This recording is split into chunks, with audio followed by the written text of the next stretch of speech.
To me, my rivals. The Marvel Rival story gets even bigger because Season 9 is here and Jubilee has arrived. Clear the way, it's time for the Big Bang! How was that? Was that a good Jubilee? Okay, yes, I get it. Not a good impersonation, but I'm very excited. Jubilee is here. I like Jubilee. I like how Marvel Rivals has been showing respect to the X-Men. If you're new here, you better sit down, you better lock in. This is the Marvel Rivals story recap because this game has a lot of story, like a lot of story. It gets bigger and bigger and bigger. It's a problem. I'm just kidding. A problem for me production wise, but I do all the work so you could just sit there and know it and listen. The only price you have to pay is you have to listen to me talk. That's the only thing. It's a heavy price, but it's a price you're willing to pay to know the Marvel Rivals story, isn't it? Speaking of prices, if you want to support the channel monetarily, you could become a channel member. I would appreciate that. If you want to just do a one-time thing, you could leave a super chat. If you don't want to do that, or if you can't, no worries. You could support by using your hype points to hype up this video, get it out to more people. I would appreciate that just as much. But again, for all the new people, if you're unfamiliar with what we do here, the Marvel Rival story is very expansive. We've been covering it since the literal beginning of it. And in this video, we go through all of it. From season 1 all the way up to season 9. Yes, I know there's season 0. I included that in season 1. It's just some stories carry over, so I just called it all season 1 because at this point, nobody really cares about a season 0. All of it's together though. You're not missing anything. And before we begin, go down in the comments and let me know. You're about to hear me yap for a long time. I would like to hear from you first. Have you played as Jubilee? What do you think of her? What do you think about all of these groundbreaking changes to the game? They literally changed how the game operates on so many different levels. What do you think of that? Are you a fan of it? Did you like how the game worked before? And also leave a comment. What do you think of this quick Professor Charles Xavier impression? Now here's the pitch. Here is my audition. All right, if anybody is doing some kind of animated Charles Xavier X-Men story, maybe cast me. This is my audition. Let me set the scene for you. Charles Xavier and Magneto are going to talk about the socioeconomic state of the world right now. So they want to go to a fancy restaurant and discuss these topics. But of course, Magneto gets into an argument with a human waiter. This is my Charles Xavier in that situation, okay? Magnus! You have to realize ordering a double cheeseburger shouldn't be this difficult. Yo, how was that? All right. Season 1 all the way to season 9, the Marvel Rival story, the launch edition. Gotta know right at the start, I don't have all of the stories unlocked. You know, I need more of you to go over to Marvel Rivals. Let the team over there know to get me early access to the season so I could work on this lore a lot sooner, but I don't have the stories unlocked just yet. So this first video of the season, they're usually a bit rough because it's very early on. We don't know the exact context of the stories in placement with the others and stuff, but we're still going to cover it. So I think it is about that time. Doctor Doom visits Doctor Strange's Sanctum Sanctorum, seeking forbidden knowledge to manipulate time itself.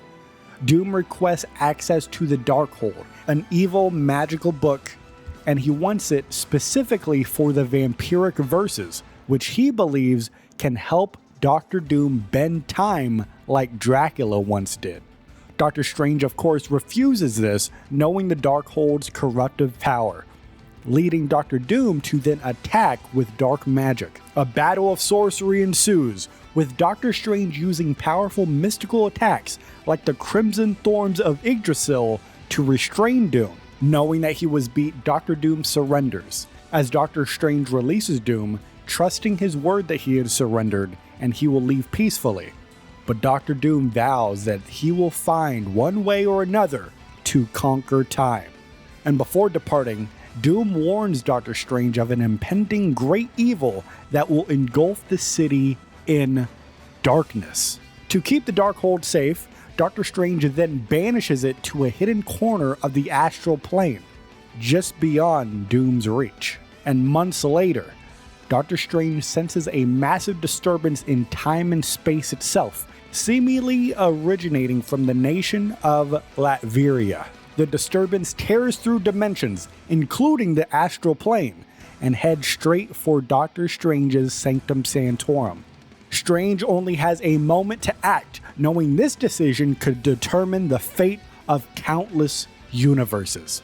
The God of the Moon, Khonshu, abruptly summons Mark Spector, the Moon Knight, mid-battle, pulling him into the divine space for an urgent mission. But before they talk for too long, Doctor Doom arrives unexpectedly in this divine space. How did he get here? Khonshu nor Moon Knight know, but Doctor Doom is here seeking Khonshu's help in shrouding a city in eternal night to study the vampiric verses and manipulate time. Khonshu orders Moon Knight to get Doom out of this space, so Moon Knight battles Doctor Doom, but Doctor Doom overpowers him using the daggers of Dormammu, forcing Khonshu to intervene. Doctor Doom then reveals that the vampires originated from an ancient Darkhold curse, and he believes their magic holds the key to controlling time. Doom proposes using Khonshu's power to trap the city of New York in permanent darkness, making it a vampire breeding ground for his experiments.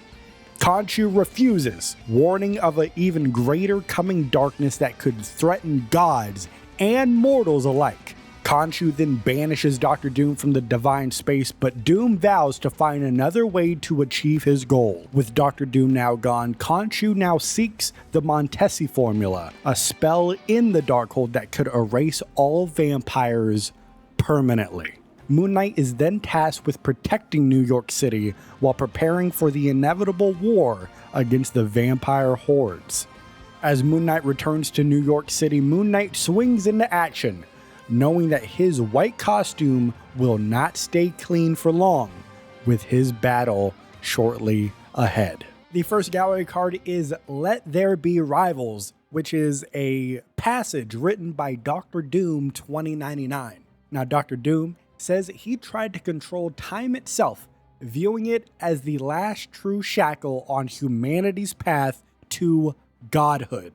He says he forged a cage for time, reshaping reality and history like building blocks. However, despite his power, Doom was ultimately outwitted by time itself, which reshaped itself and resisted Doom's control. Now, there are multiple versions of Dr. Doom. This one in 2099 and another one that he mentions, and he's very critical of this other one. Says he's more reckless, one from a distant past, a distant reality.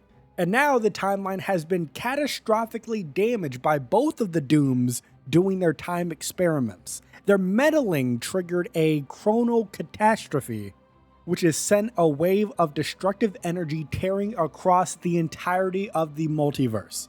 And the multiverse is now split into chronoverses, which are fractured timelines where some realities collapse, merge, or just flat out vanish. Now, Dr. Doom 2099, he is feeling superior and bitter as he sees himself as the one who must now manage the consequences of the catastrophe.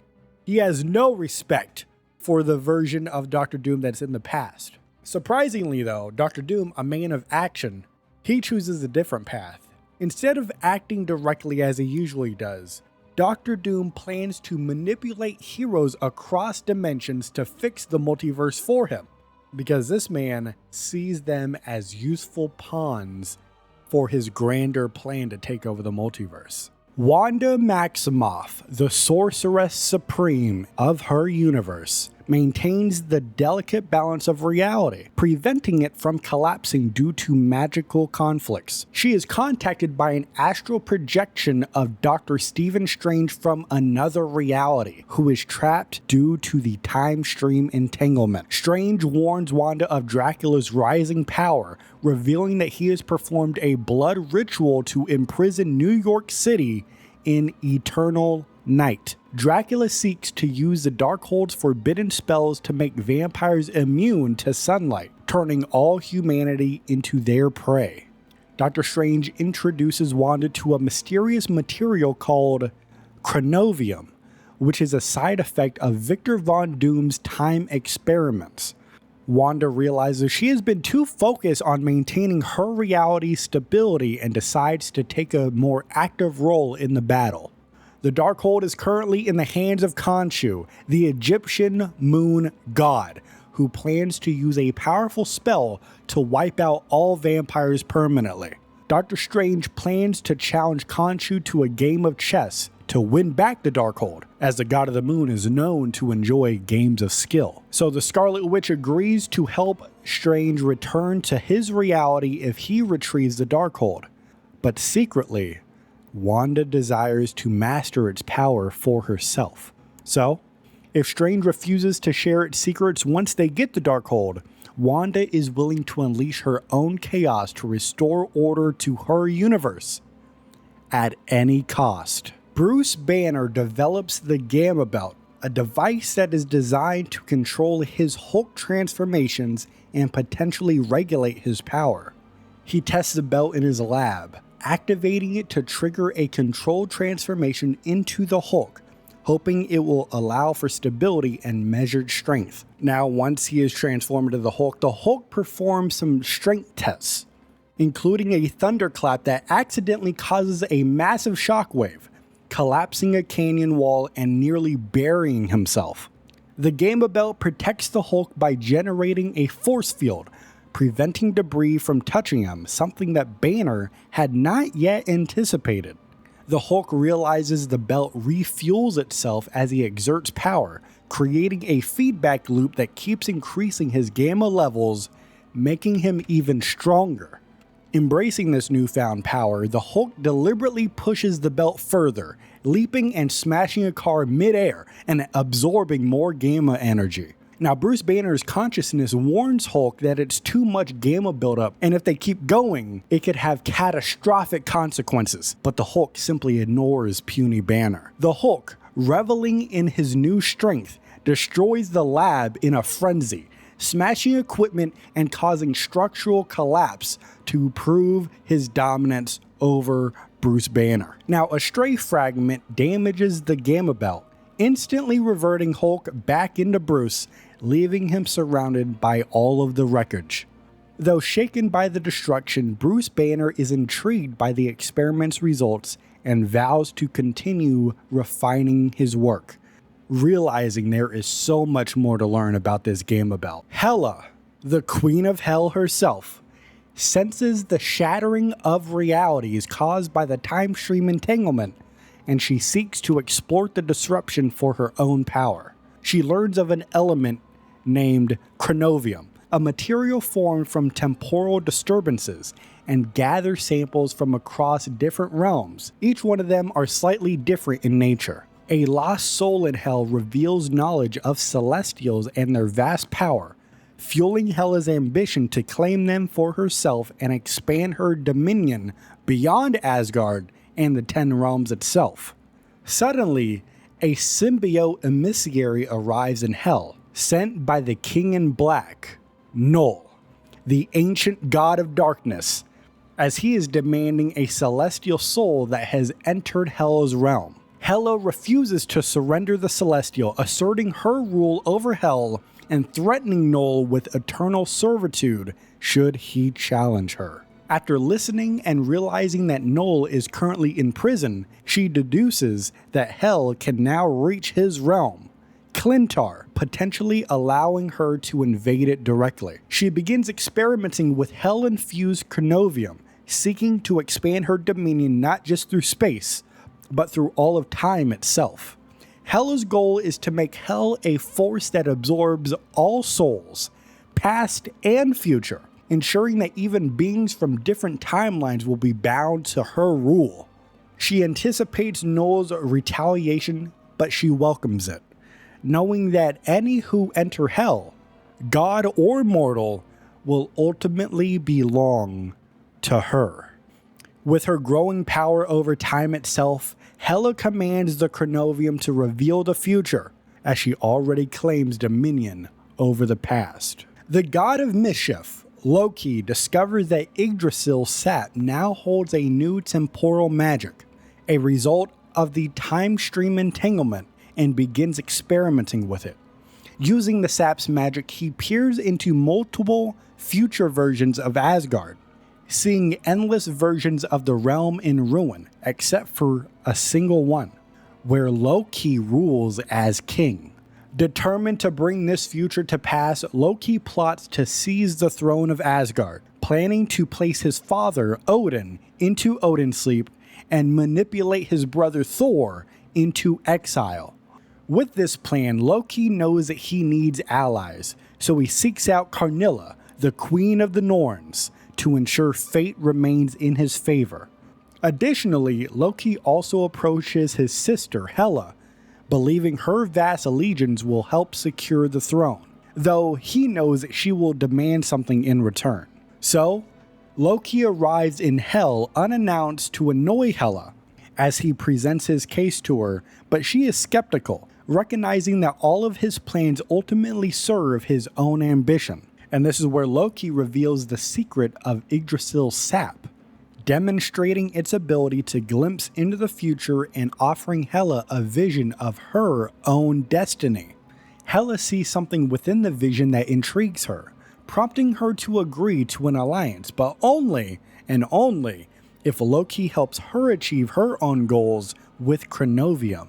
Loki agrees, though he fully intends to betray her later, yet he cannot be sure whether this particular deception will ultimately prove true or false.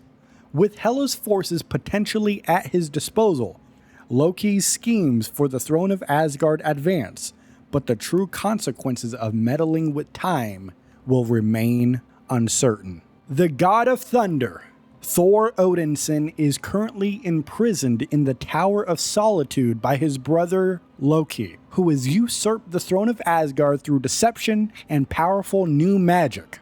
Thor's magical hammer Mjolnir smashes through the tower's walls, freeing Thor from this prison, who immediately flies to confront Loki and reclaim Asgard. Thor discovers Loki harvesting Yggdrasil's sap, rich in a new element called Chronovium, using its power to enhance his magic and possibly forge powerful weapons. Thor and Loki clash on the palace plaza, but Loki reveals that he has anticipated Thor's escape and has already allied with their sister. And that's when Hela arrives with an army of the dead infused with Chronovium, overwhelming Thor as Loki watches smugly. Despite his best efforts, Thor cannot hold off the endless legions, and Hela ultimately restrains him with a powerful spell. Loki declares that Asgard is now his, claiming that Odin has abandoned it and that he alone can reshape the fractured realms. Meanwhile, Hela, revealing her own ambitions, casts Thor into an unknown realm, ensuring that he cannot interfere with either of their plans. Thor then crash lands in a mysterious red-hued desert on Midgard, only to be immediately attacked by a gamma-infused, even stronger version of the Hulk, wearing some strange belt. Thor eventually disables Hulk's power-enhancing belt, reverting him back to Bruce Banner, who is shocked to see Thor and reveals that people have been searching for Thor for a long, long time. Thor, however, only cares about one thing right now: getting back to Asgard, and he needs Bruce Banner's help. Next up, we have family affairs being told from the perspective of the Asgardian messenger squirrel known as Ratatoskar. Now, Ratatoskar is writing a letter warning of chaos spreading through Yggdrasil and the 10 realms. Odin has fallen into a deep slumber, leaving Loki to seize the throne of Asgard and reshape it in his image. Now, a cosmic chronal surge disrupted time and space, mutating Yggdrasil and Asgard into a merged realm called Isgard, a fusion of the ancient and the new. Loki seeks to drain Yggdrasil's sap, which now contains raw, temporal power, likely to manipulate time for his own gain. Meanwhile, Hela, the Queen of the Dead, allied with Loki in exchange for expanding her dominion into the land of the living, but her true goals may be far more sinister than that. With Hela's aid, Loki banished Thor Odinson to a distant dimension, leaving Asgard defenseless and under their control. Ratatoskar calls on others to rise up and reclaim Isgard before Loki's actions doom all 10 realms, and possibly all reality. The Black Panther, King T'Challa, reflects on the success of the intergalactic empire of Wakanda, a fusion of science and tradition that has spread across the stars. The Wakandan gods, known collectively as the Orisha, have fallen mysteriously silent.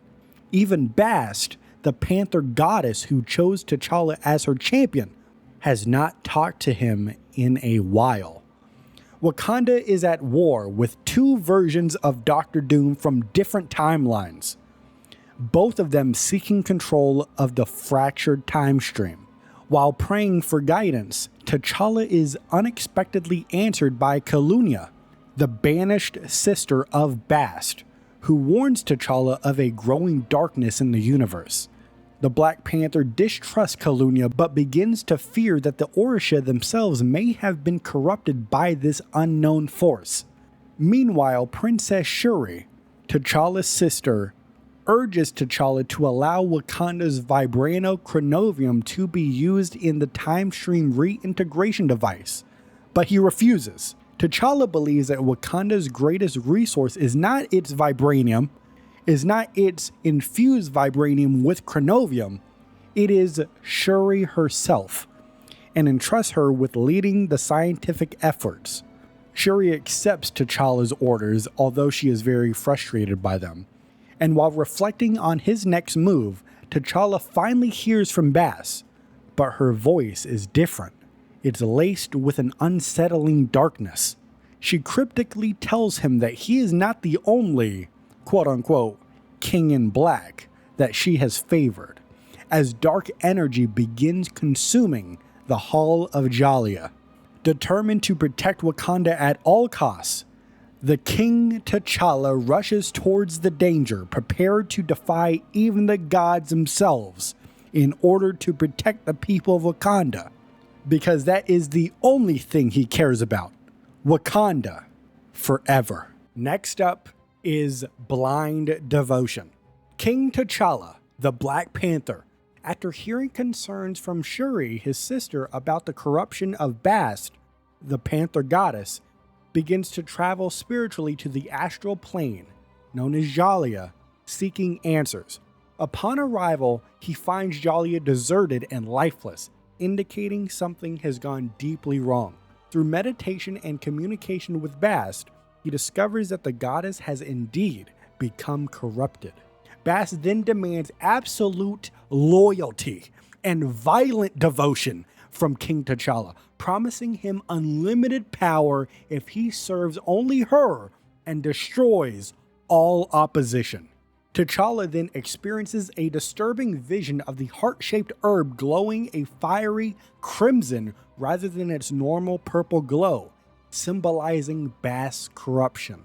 He breaks the connection with Bast, horrified by the twisted, warped reflection of the Panther goddess, stained with darkness and evil. T'Challa returns to the physical plane, awakening before a statue of Bast, which briefly shines with an ominous glow, reinforcing his fears of what has become. Resolute and defiant, King T'Challa vows to cleanse Bast of this darkness, pledging to save both his goddess and Wakanda from this mysterious corruption. Next up is Of Gods and Guardians, which is basically just a private log for Princess Shuri. And Shuri privately confesses that she has lost all faith in the Wakandan gods, especially Bast, the Panther goddess. Wakanda's intergalactic empire is in crisis currently, as their deities remain silent despite fervent prayers from their people. T'Challa, Shuri's brother and king of Wakanda, continues desperately reaching out to Bast without success, unaware that the goddess has spoken directly to Shuri, but in a disturbing way. In Shuri's visions, Bast's voice is sinister and corrupted, prompting fears that she may manipulate T'Challa's loyalty to unleash darkness upon Wakanda. Shuri's suspicion is considered blasphemous and dangerous, thus, she keeps these revelations secret and cautious. Alongside the crisis of faith that Shuri is having, she investigates the cosmic mystery of the time stream entanglement and chronovibranium, which is a vibranium-infused version of chronovium. Upon learning of this darkness and such, Shuri asks the Guardians of the Galaxy to investigate a dark energy surge at the universe's edge, near the planet of Clintar, which is the homeworld of the symbiote species. Upon approaching Clintar, though, the Guardians' communication was abruptly lost, suggesting they may be encountering the same corruptive force that is affecting Bast and the rest of the gods. With divine help unavailable currently, Shuri realizes that she must rely on trusted allies and herself to protect Wakanda and the universe from impending danger. Sensing the cosmic disruption of the time stream entanglement, Adam Warlock instinctively retreats into his regenerative cocoon, drifting through space.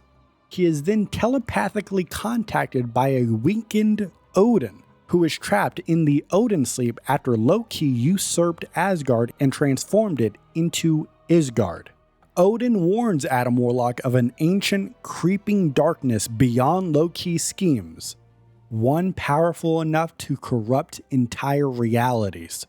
Adam Warlock then encounters Bast, the Wakandan panther goddess, who reveals that realities are now merging and ominously refers to a coming feast.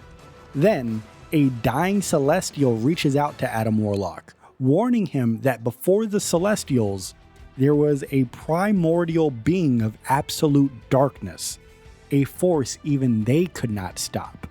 The Celestial named the entity as Null, the King in Black, revealing that he was slain by Null's sword and that his corpse still carries Null's corruption.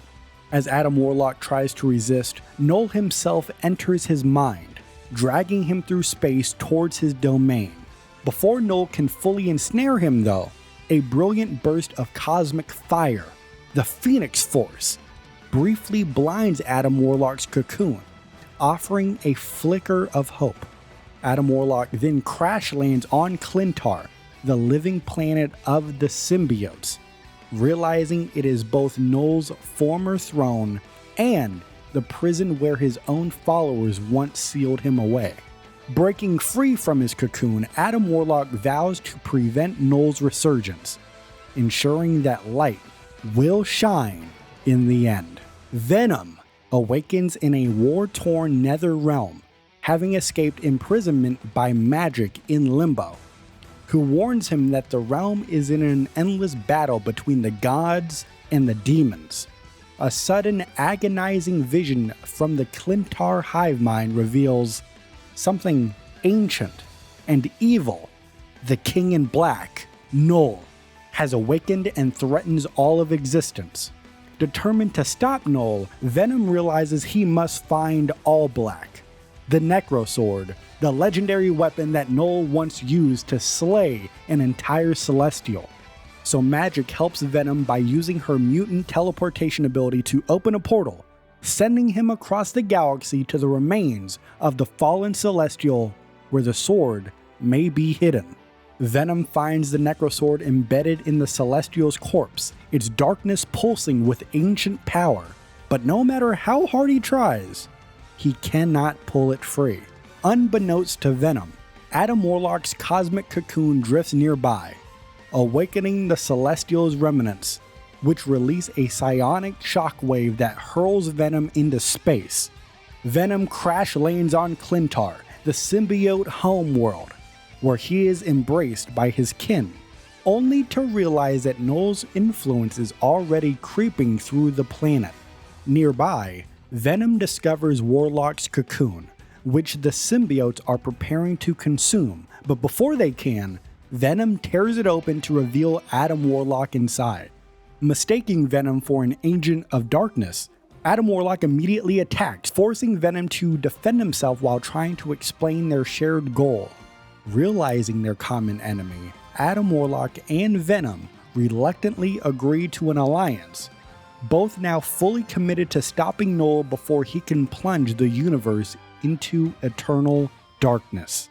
After the Milano ship crashes on an unknown planet, Groot wanders off, avoiding Rocket and Star-Lord's argument, and finds himself drawn to an eerie voice from the jungle. The jungle plants, part plant and part symbiote, warn Groot to leave, claiming they will hurt him if he gets too close.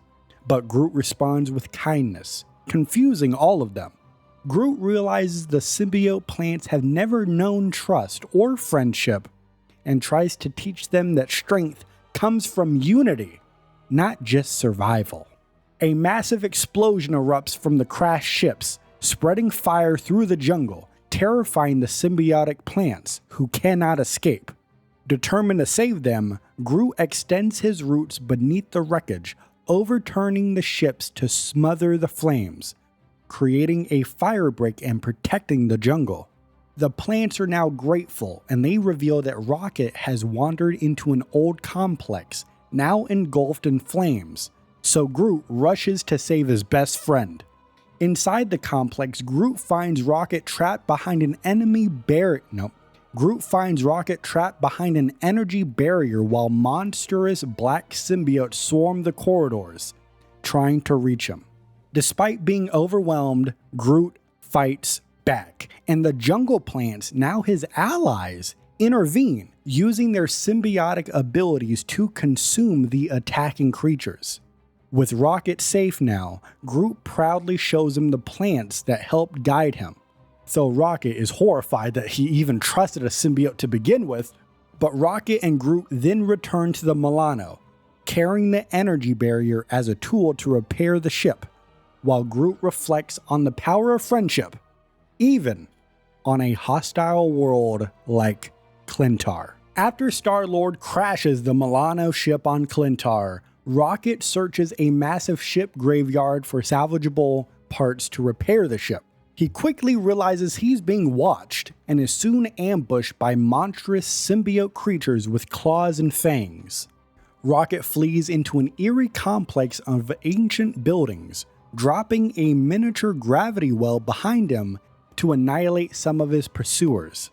Inside, he discovers advanced containment and weapons technology, realizing the place may have been a prison or a lab meant to control the symbiotes. As he scavenges for parts, the facility's automated defenses activate, nearly frying Rocket before symbiotes destroy the turrets. Rocket fights his way to a small, secure side room in the facility, where he discovers a powerful Xandarian energy barrier projector, perfect for fortifying his position. Hotwiring the barrier with salvaged quantum circuits, he successfully activates it, trapping the symbiotes outside while allowing him to fire through it. Realizing that he can repurpose this technology to repair the Milano's engines, he devises a plan to escape with the components he needs. However, with more symbiotes gathering and the facility's doors starting to give way, Rocket prepares for one last desperate fight. Blaster charged and ready, he stands his ground, waiting for Groot, or anyone, to show up before he makes his next move. After crash landing the Milano ship on Clintar, Star-Lord Peter Quill defends the ship from attacking symbiotes while Rocket and Groot search for parts. He notices that the symbiotes on Clintar are different, bonded to various alien species, and far more aggressive than usual. An explosion in the ship graveyard draws most of the symbiotes away, giving Quill a temporary reprieve to repair the Milano. Hours later, Rocket and Groot return with scavenged technology, including a vital energy barrier system that could stabilize the ship. Star-Lord unveils his plan to escape, using a Celestial's corpse in orbit as an anchor for a quantum displacement swap, a technique inspired by the Negabands.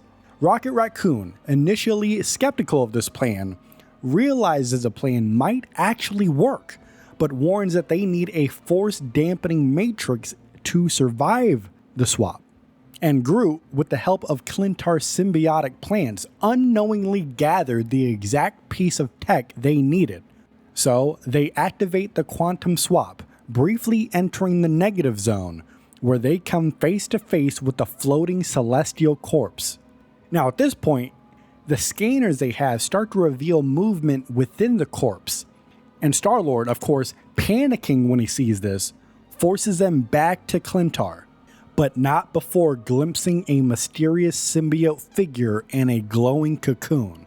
Though Rocket and Groot are frustrated with his rash decisions, Peter Quill remains confident that his leadership saved them, while the Celestial's corpse still looms ominously above. Lin Lee, the new Iron Fist, meditates under the Tree of Immortality in Kunlun, reflecting on how he became the protector of the mystical city after wielding the shattered sword of Fuji.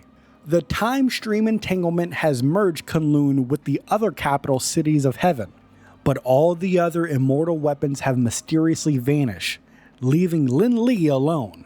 As he ponders his fate, a green mist materializes and attacks him, revealing itself to be a thief stealing enchanted fruit from the Tree of Immortality. The Iron Fist gives chase, leaping across rooftops, and eventually recognizes the thief as the Prince of the Orphans, the immortal weapon of Zigombo. The chase leads Lin into a shadowy underground realm known as the Land of Shadows, which was once the infamous 8th City, a prison for the capital cities of heaven.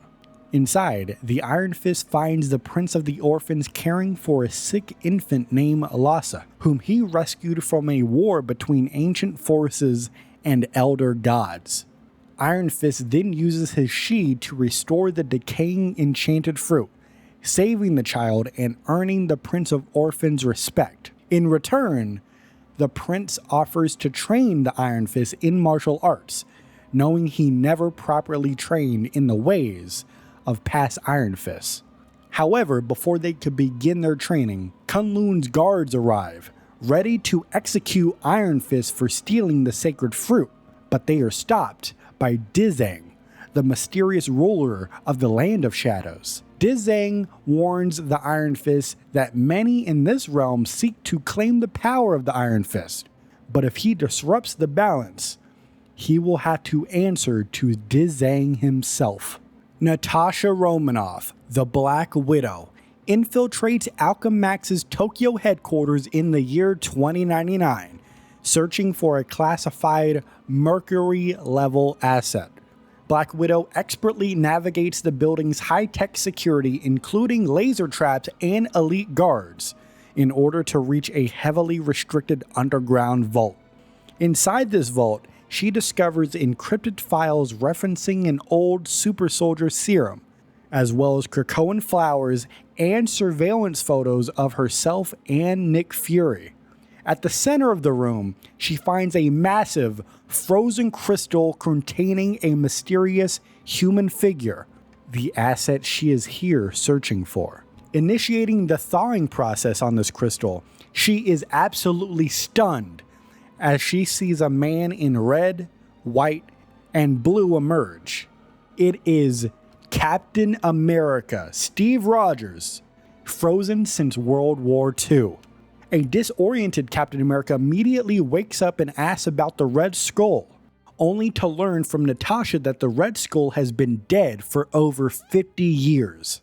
Before both of them can process the situation, the Public Eye security force storm the chamber, forcing Natasha and Cap to fight their way out.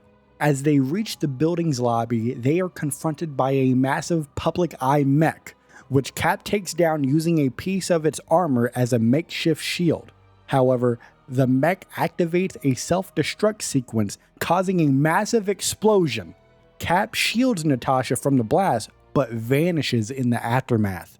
The Black Widow escapes into the night, her mission incomplete, but for the first time in decades, Natasha feels something unexpected. She feels hope. The X-Men, known as the Wolverine, shares his recent adventures over a drink at Krakoa's Green Lagoon bar, reflecting on the chaos caused by the time stream entanglement. Krakoa was displaced to the year 2099, where Magneto has transformed it into a sanctuary for displaced mutants, though tensions remain over Logan's work with human resistance fighters. The Wolverine recounts how he searched for the Black Widow, Natasha Romanoff, in Tokyo, only to find Captain America, Steve Rogers, freshly thawed from a mysterious Alchemax lab under attack by Doombots, created by, of course, Dr. Doom. Wolverine and Captain America fought side by side, taking down the Doombots, but Logan realized hiding Cap on Krakoa could put all mutants in danger. So, with the goal of keeping Captain America safe, he then brings Cap to a resistant safe house, as the Wolverine then used Krakoan medicinal flowers to help Captain America recover from his long stasis and battle injuries. Steve Rogers, then eager to fight alongside Wolverine against tyranny once more, offered to join the resistance, but Logan warned that his presence would draw too much attention to what they were doing. Instead, Wolverine devised a plan to send Captain America to the intergalactic Empire of Wakanda, where the Black Panther, King T'Challa, has been seeking allies against an ominous coming threat across the universe. So then, using a Chemio bead gifted to the Resistance, Logan led Captain America to a Wakandan embassy in Tokyo, where a portal then opened to Wakanda's empire. Captain America then saluted over to the Wolverine as the portal closes as he steps through, disappearing into the unknown future, leaving Wolverine to resume his search for the Black Widow. Now, as Logan finished his drink here on this bar, Magneto reflects on the story he had just heard and reflects on the growing list of potential allies in this new era, considering a partnership with humans, while Logan knows that his next mission is just beginning. In the year 2099, the Yoshida Corporation prepares to sell high-tech weapons to a rising New York crime syndicate called the Castiglions. Now, their representative, Johnny Tower, turns out to be Frank Castle, the legendary Punisher, and kills Shuri Yoshida on the spot. The rest of the Yoshida guards unload their weapons into Castle, but he survives, revealing his iconic white skull symbol underneath his tattered shirt. Before Frank Castle can finish off the remaining Yoshida forces, though, Natasha Romanoff, the Black Widow, intervenes, demanding he let them go.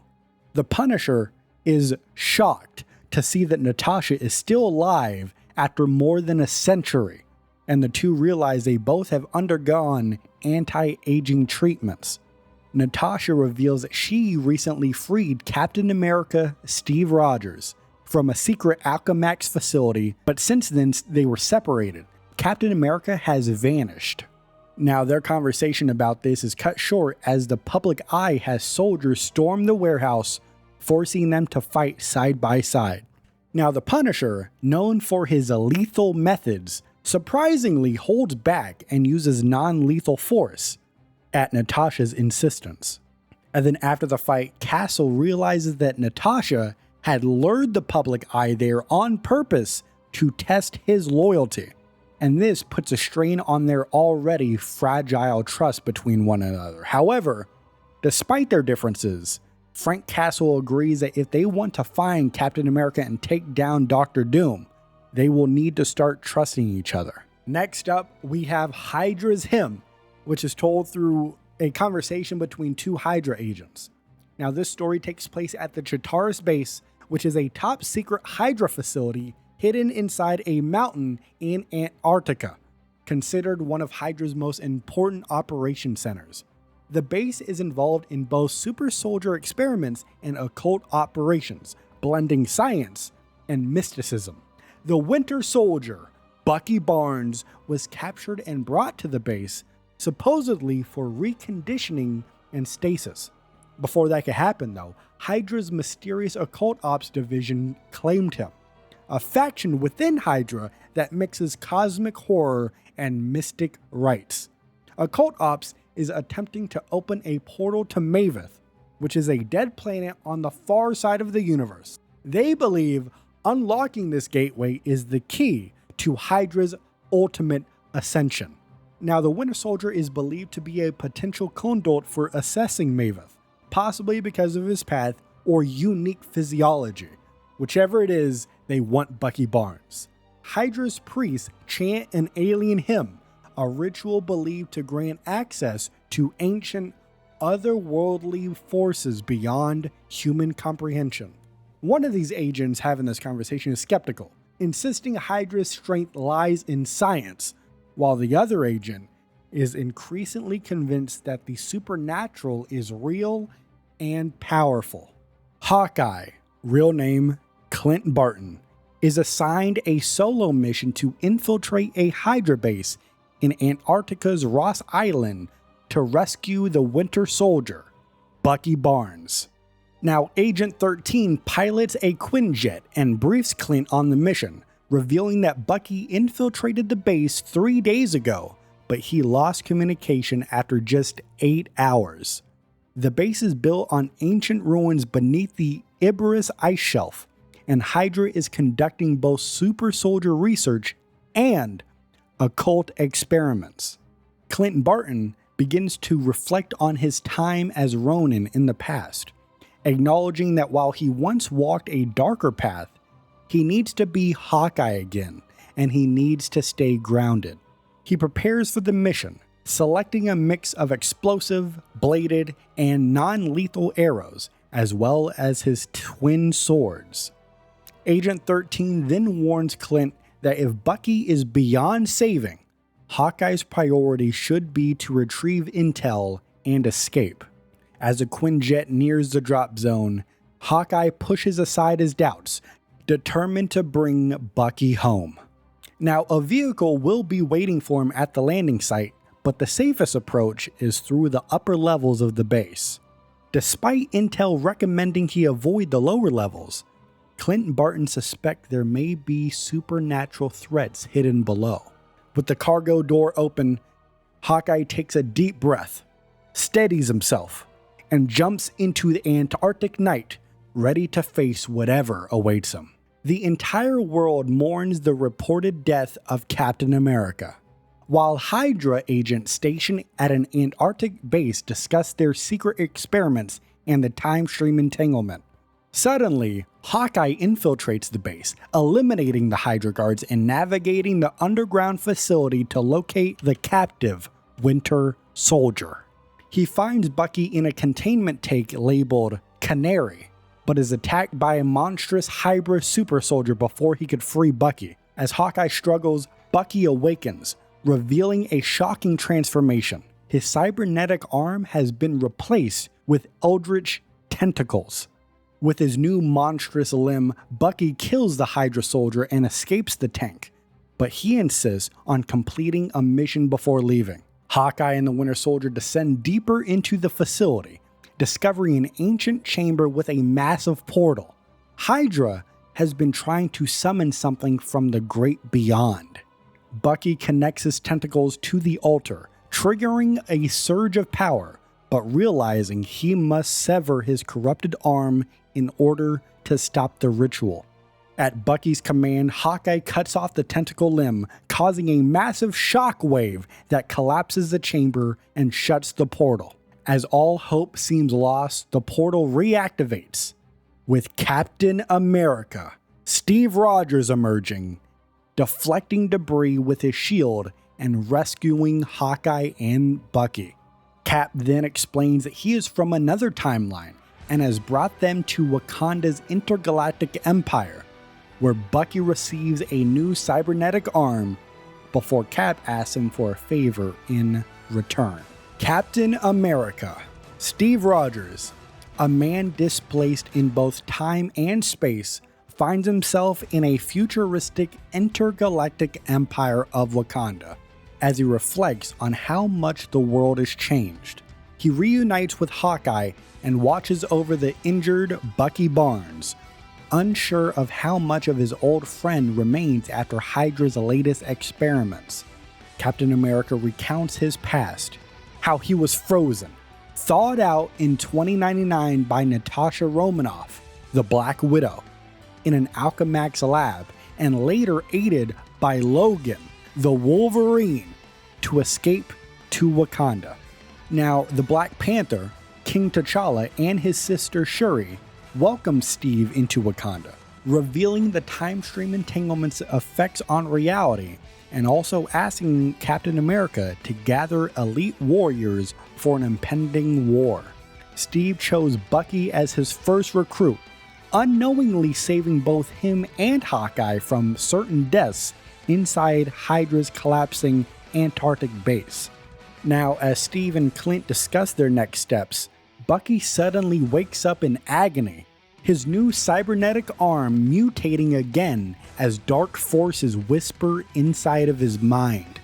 Possessed by an unknown eldritch force, Bucky attacks, forcing Steve and Clint to lure him into an open space for a safer confrontation.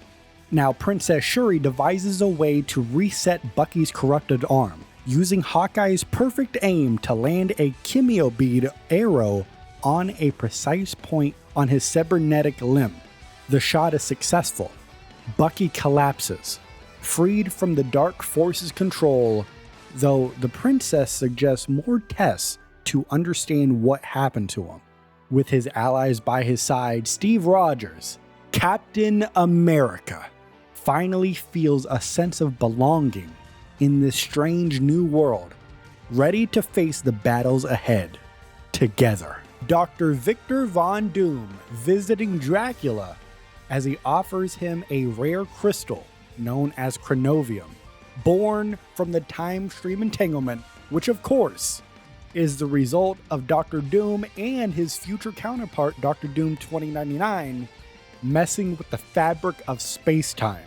Dr. Doom proposes combining Dracula's immortal blood with chronovium to freeze New York City in eternal night, offering it as Dracula's empire. Now, Dracula is a bit hesitant, so then Dr. Doom promises access to the Vampiric Verses, which is a page of the Darkhold, which would allow vampires to walk freely during the daylight.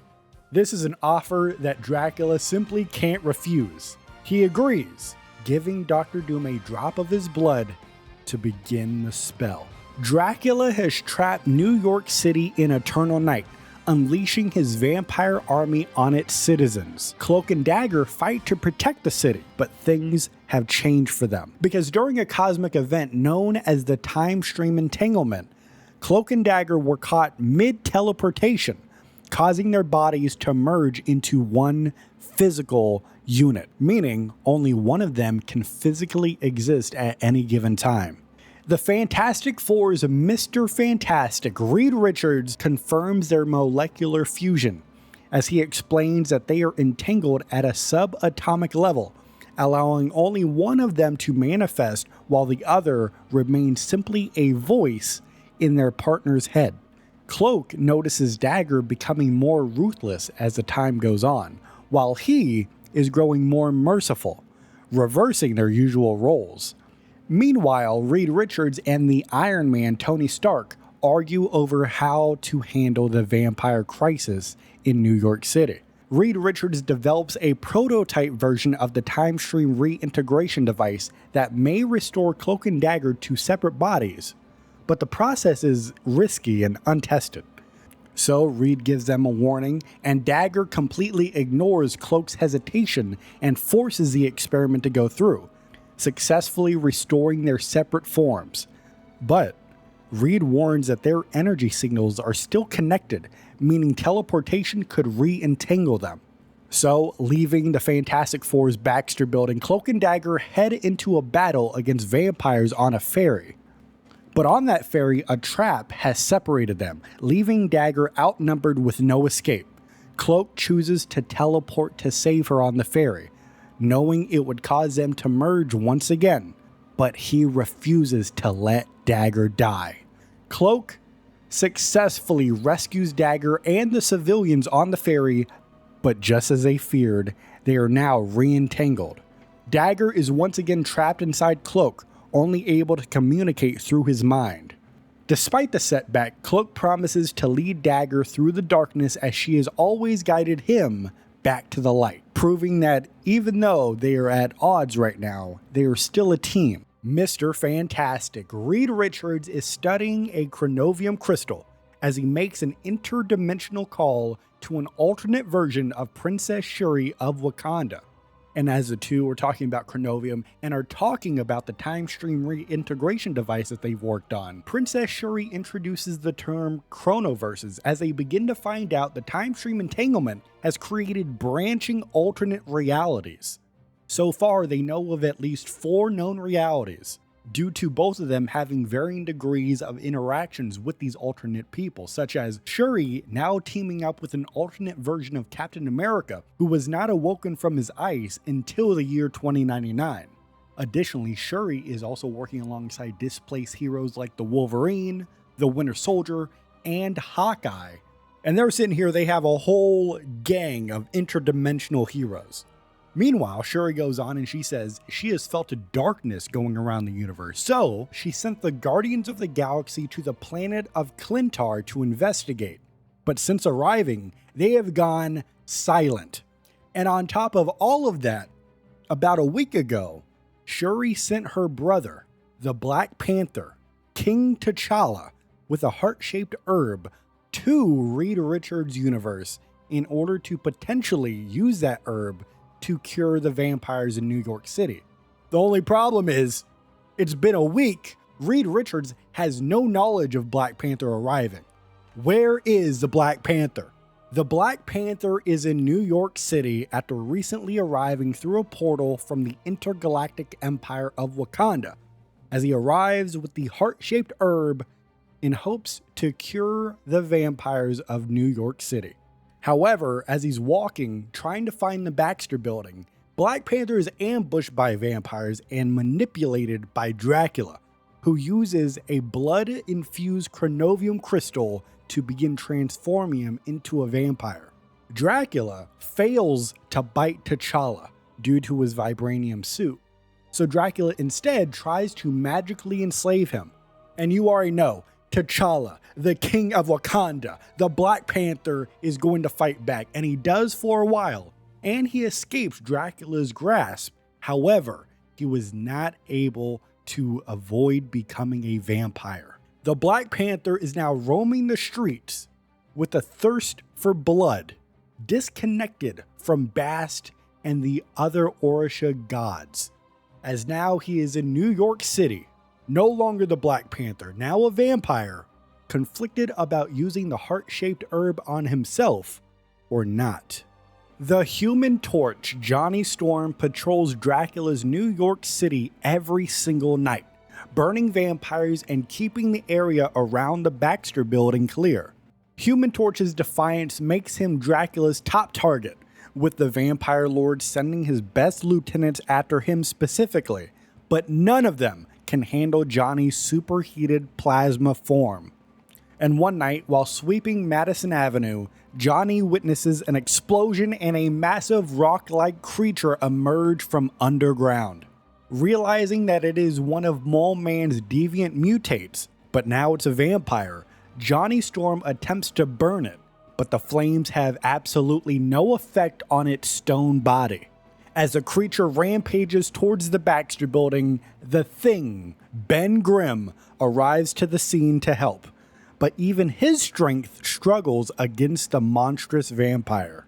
And then a few moments later, they are aided by Spider-Man, who swings in, uses his webbing to hold the creature in place, while Johnny Storm devises a risky plan to collapse the street beneath the monster.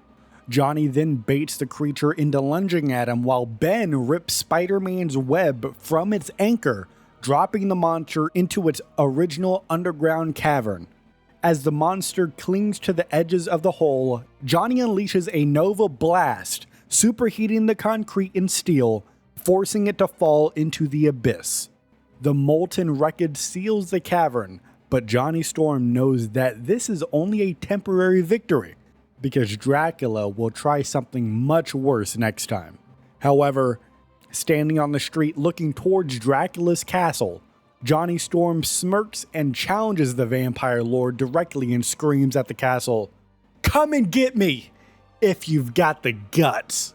Dr. Doom arrives at the Sanctum Sanctorum attempting to claim the Darkhold from Doctor Strange. But Stephen Strange is a very smart man. Once he gets a little sniff of Dr. Doom wanting to use a Darkhold, Doctor Strange hides it in another dimension. However, due to the time stream entanglement, Doctor Strange is trapped in the astral plane where he discovers that Khonshu now holds the Darkhold.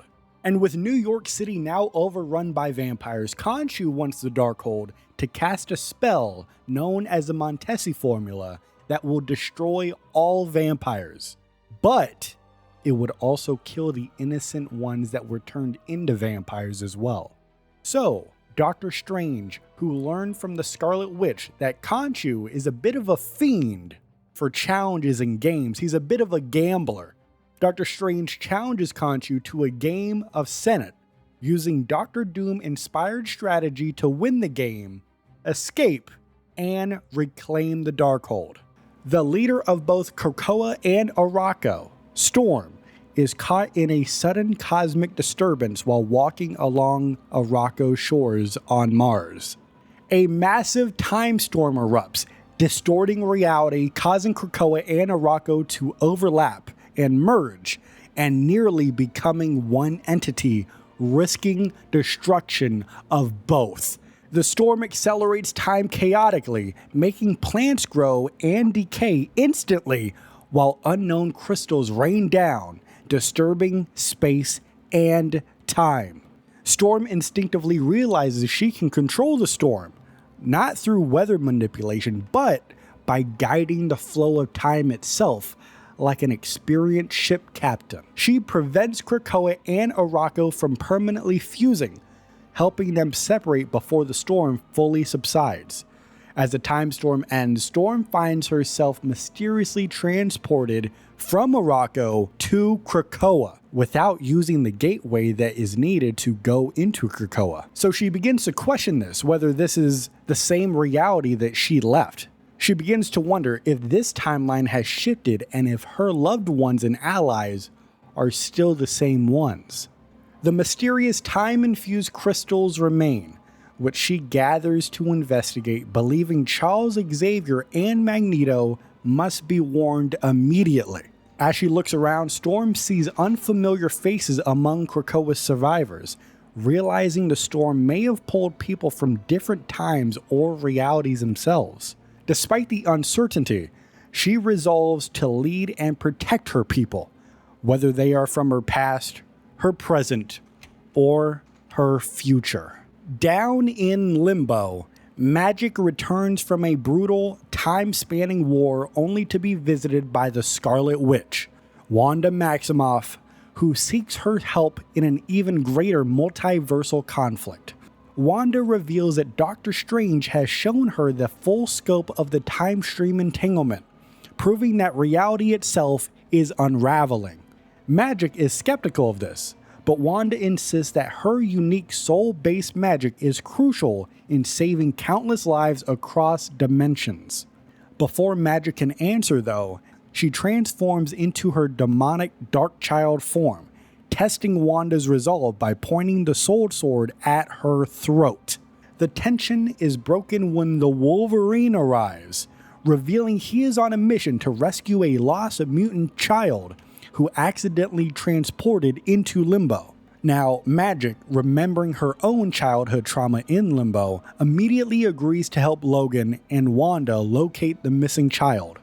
They track her to a cave, but Wanda's hex accidentally triggers a rock slide, trapping the girl inside before Logan can reach her. Magic then uses her stepping disc to safely teleport the child out, and the Wolverine comforts her, vowing to bring her home to Krakoa. Using a Krakoan gateway seed, the Wolverine opens a portal to the mutant island of Krakoa, inviting Magic to return home with him. Magic agrees to join him, but only if the Scarlet Witch, Wanda Maximoff, the daughter of Magneto, can come as well. But because Wanda is not a mutant, she needs to get past the gates of Krakoa, So Wanda casts a spell to alter the portal, ensuring that Krakoa will accept her entry. Magneto stands on the shores of Krakoa in the year 2099, reflecting on the struggles of mutant kind and how they have finally found a home in the future.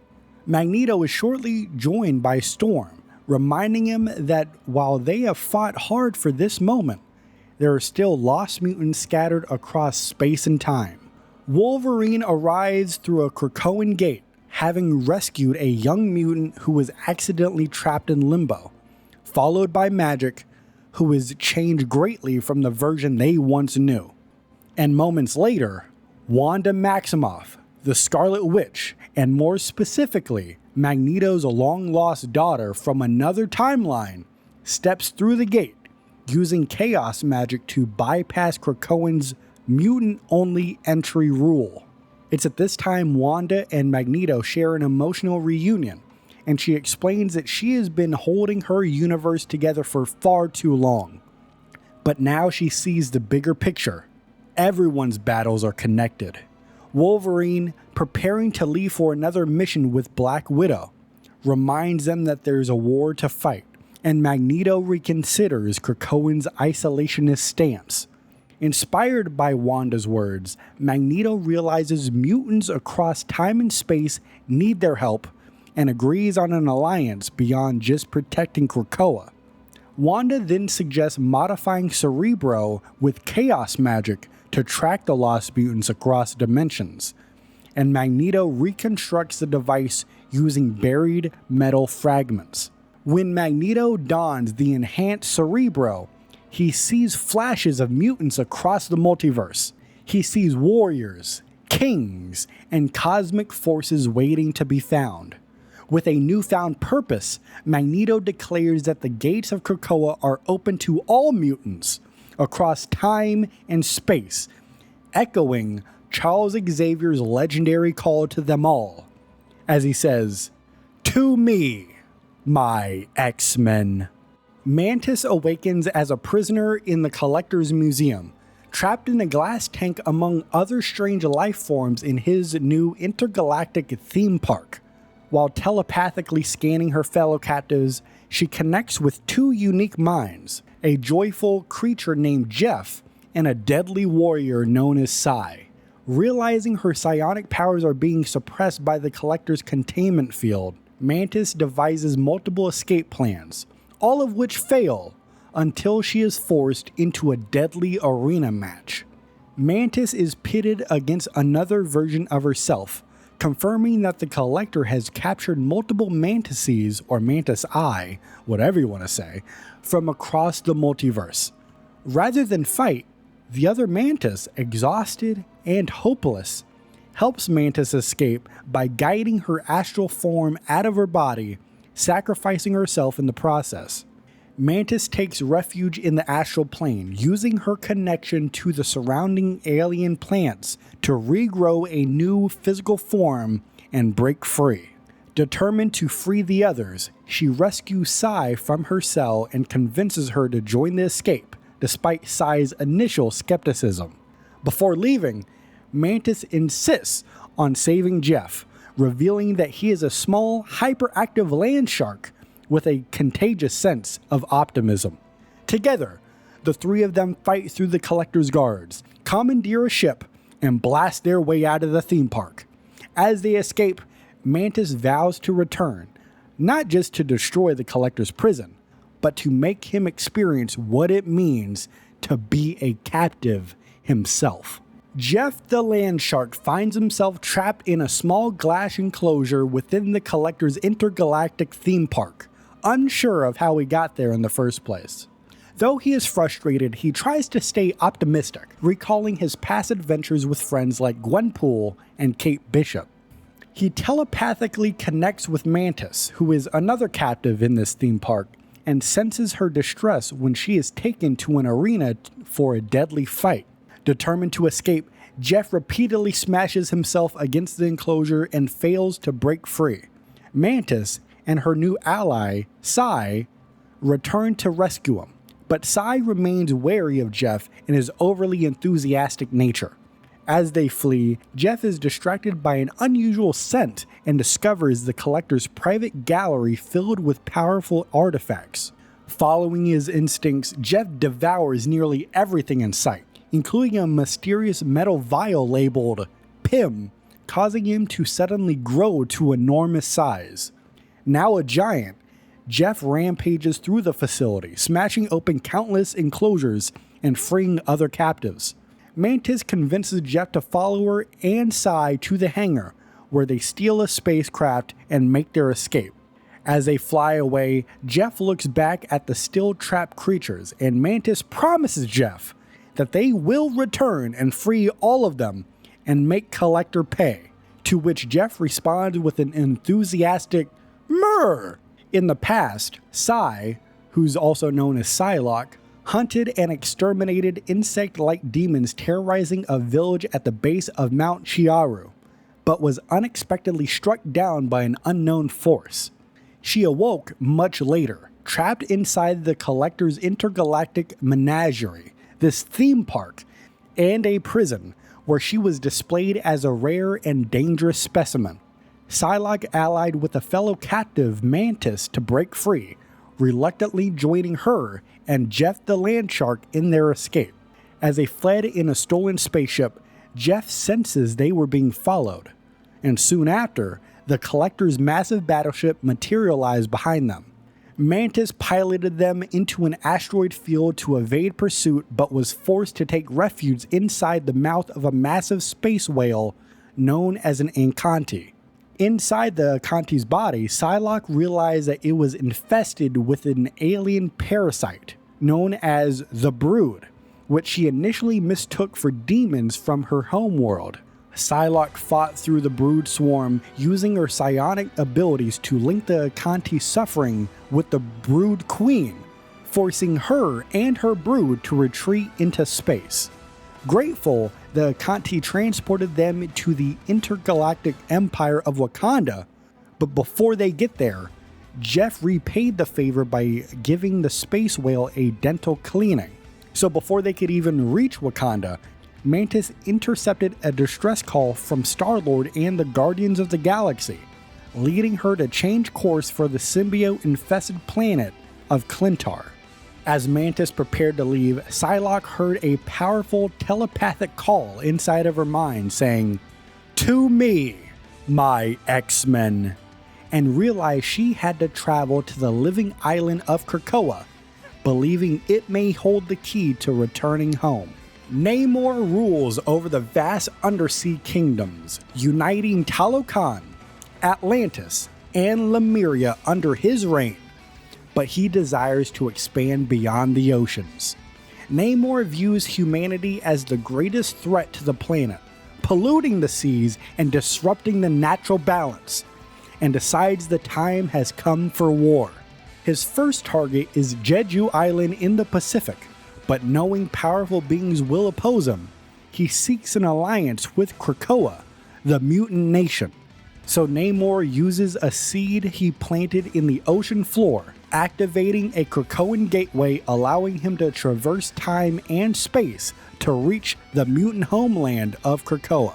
Once getting there, he is greeted by Magneto, Storm, and Magic, with Magneto asserting that Namor is one of them, as his ability to pass through the gates confirms that Namor has mutant heritage. Namor scoffs at Charles Xavier's vision of peaceful coexistence, calling it a naive dream that will eventually fail when humanity turns on them once again. Storm and Magic caution Namor against unnecessary war, while Magneto acknowledges his plight but warns that genocide will not be tolerated by any means. Magneto reminds Namor of Krakoa's core law, murder no man, and warns that if he wages war on humanity, Namor may find that Krakoa will stand against him. Namor leaves without making a final decision but returns to his throne, pondering whether the mutants will be allies or future enemies. Ultimately, he orders his armies and sea beasts to prepare for war, declaring that Jeju Island will be the first to fall, and if necessary, Krakoa may be next. Luna Snow performs a massive concert on Jeju Island, singing in front of 100,000 fans when the ground suddenly shakes unnaturally. A colossal tsunami appears on the horizon, driven by an immense shadow lurking beneath the water, revealing itself to be the legendary sea creature, Monstro. Using her cryokinetic powers, Luna Snow freezes the tsunami in place, momentarily stopping the disaster and saving thousands of lives. However, Monstro breaks free from the ice, revealing a massive wound that has driven it into a rage, causing it to lash out with its tentacles.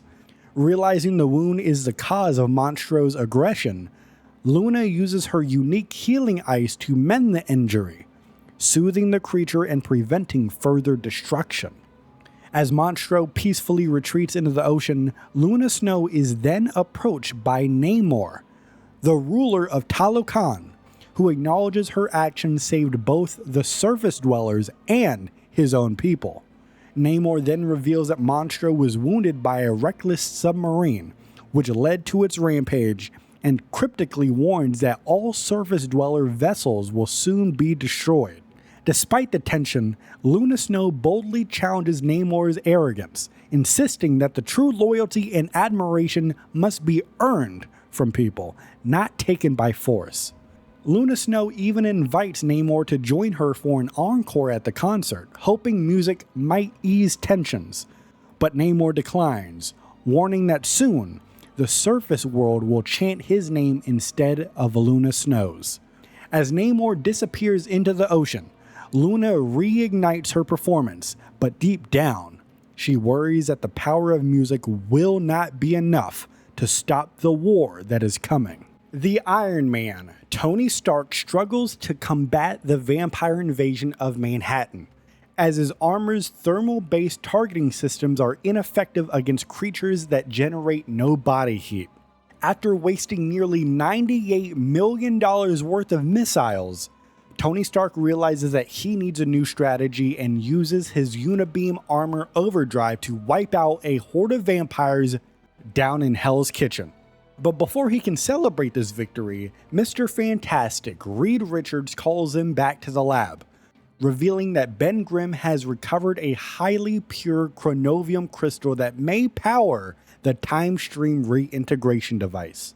Stark and Richards then debate whether to test the TRD prematurely, with Reed Richards pushing for experimentation, while Tony Stark insists that they only have one chance to get it right, so they can't take too big of a risk.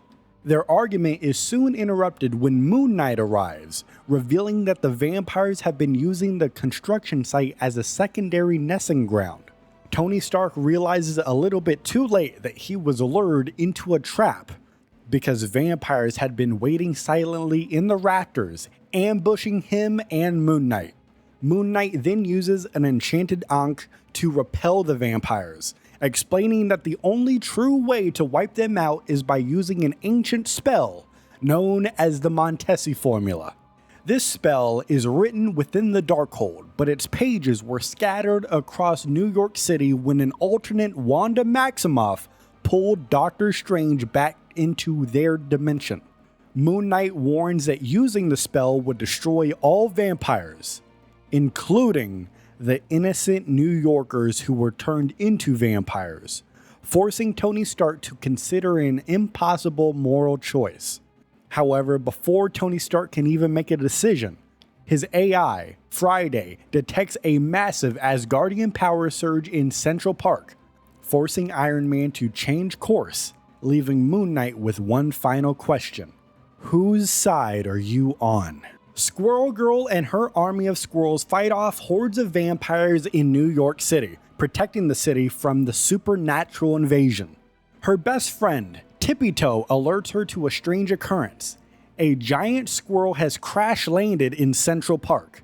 The injured creature introduces herself as Ratatoskar, a legendary Asgardian squirrel from Yggdrasil, claiming that it was attacked by Dr. Victor Von Doom and Dracula. Ratatoskar then reveals its horns is made from Yggdrasil's wood, carrying life-giving powers that could permanently destroy Dracula, making Ratatoskar a prime target. Now, before Squirrel Girl and Tippy Toe can process his revelation, Dracula and his elite vampire army attack them, demanding Ratatoskar be turned over to him. Squirrel Girl and her squirrel allies battle Dracula's forces but are quickly overwhelmed as a vampire lord turns her squirrel army against her. Dracula's mind control leaves Squirrel Girl paralyzed with shock, as even Tippy Toe turns against her, preparing to attack her.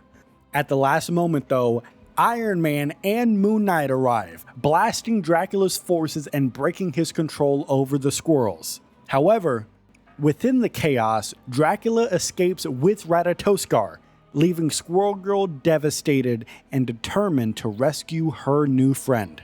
Despite wanting to chase after Dracula, Iron Man insists Squirrel Girl retreat, carrying Squirrel Girl to safety, leaving her feeling helpless, and for the very first time, uncertain of victory. Penny Parker reflects on the chaos caused by Dr. Victor Von Doom, the destruction of the web of life and destiny, and her own displacement in Tokyo, far from her old life in New York City.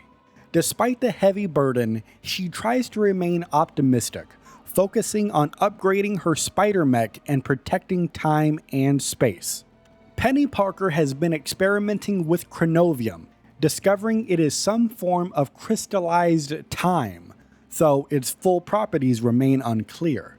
Penny is doing her job in patrolling the web of life and destiny and spots a Doombot sneaking towards the Master Weaver and his apprentice, Spider-Zero. Penny then ambushes and destroys the Doombot mid-air, sending debris scattering across the web strands.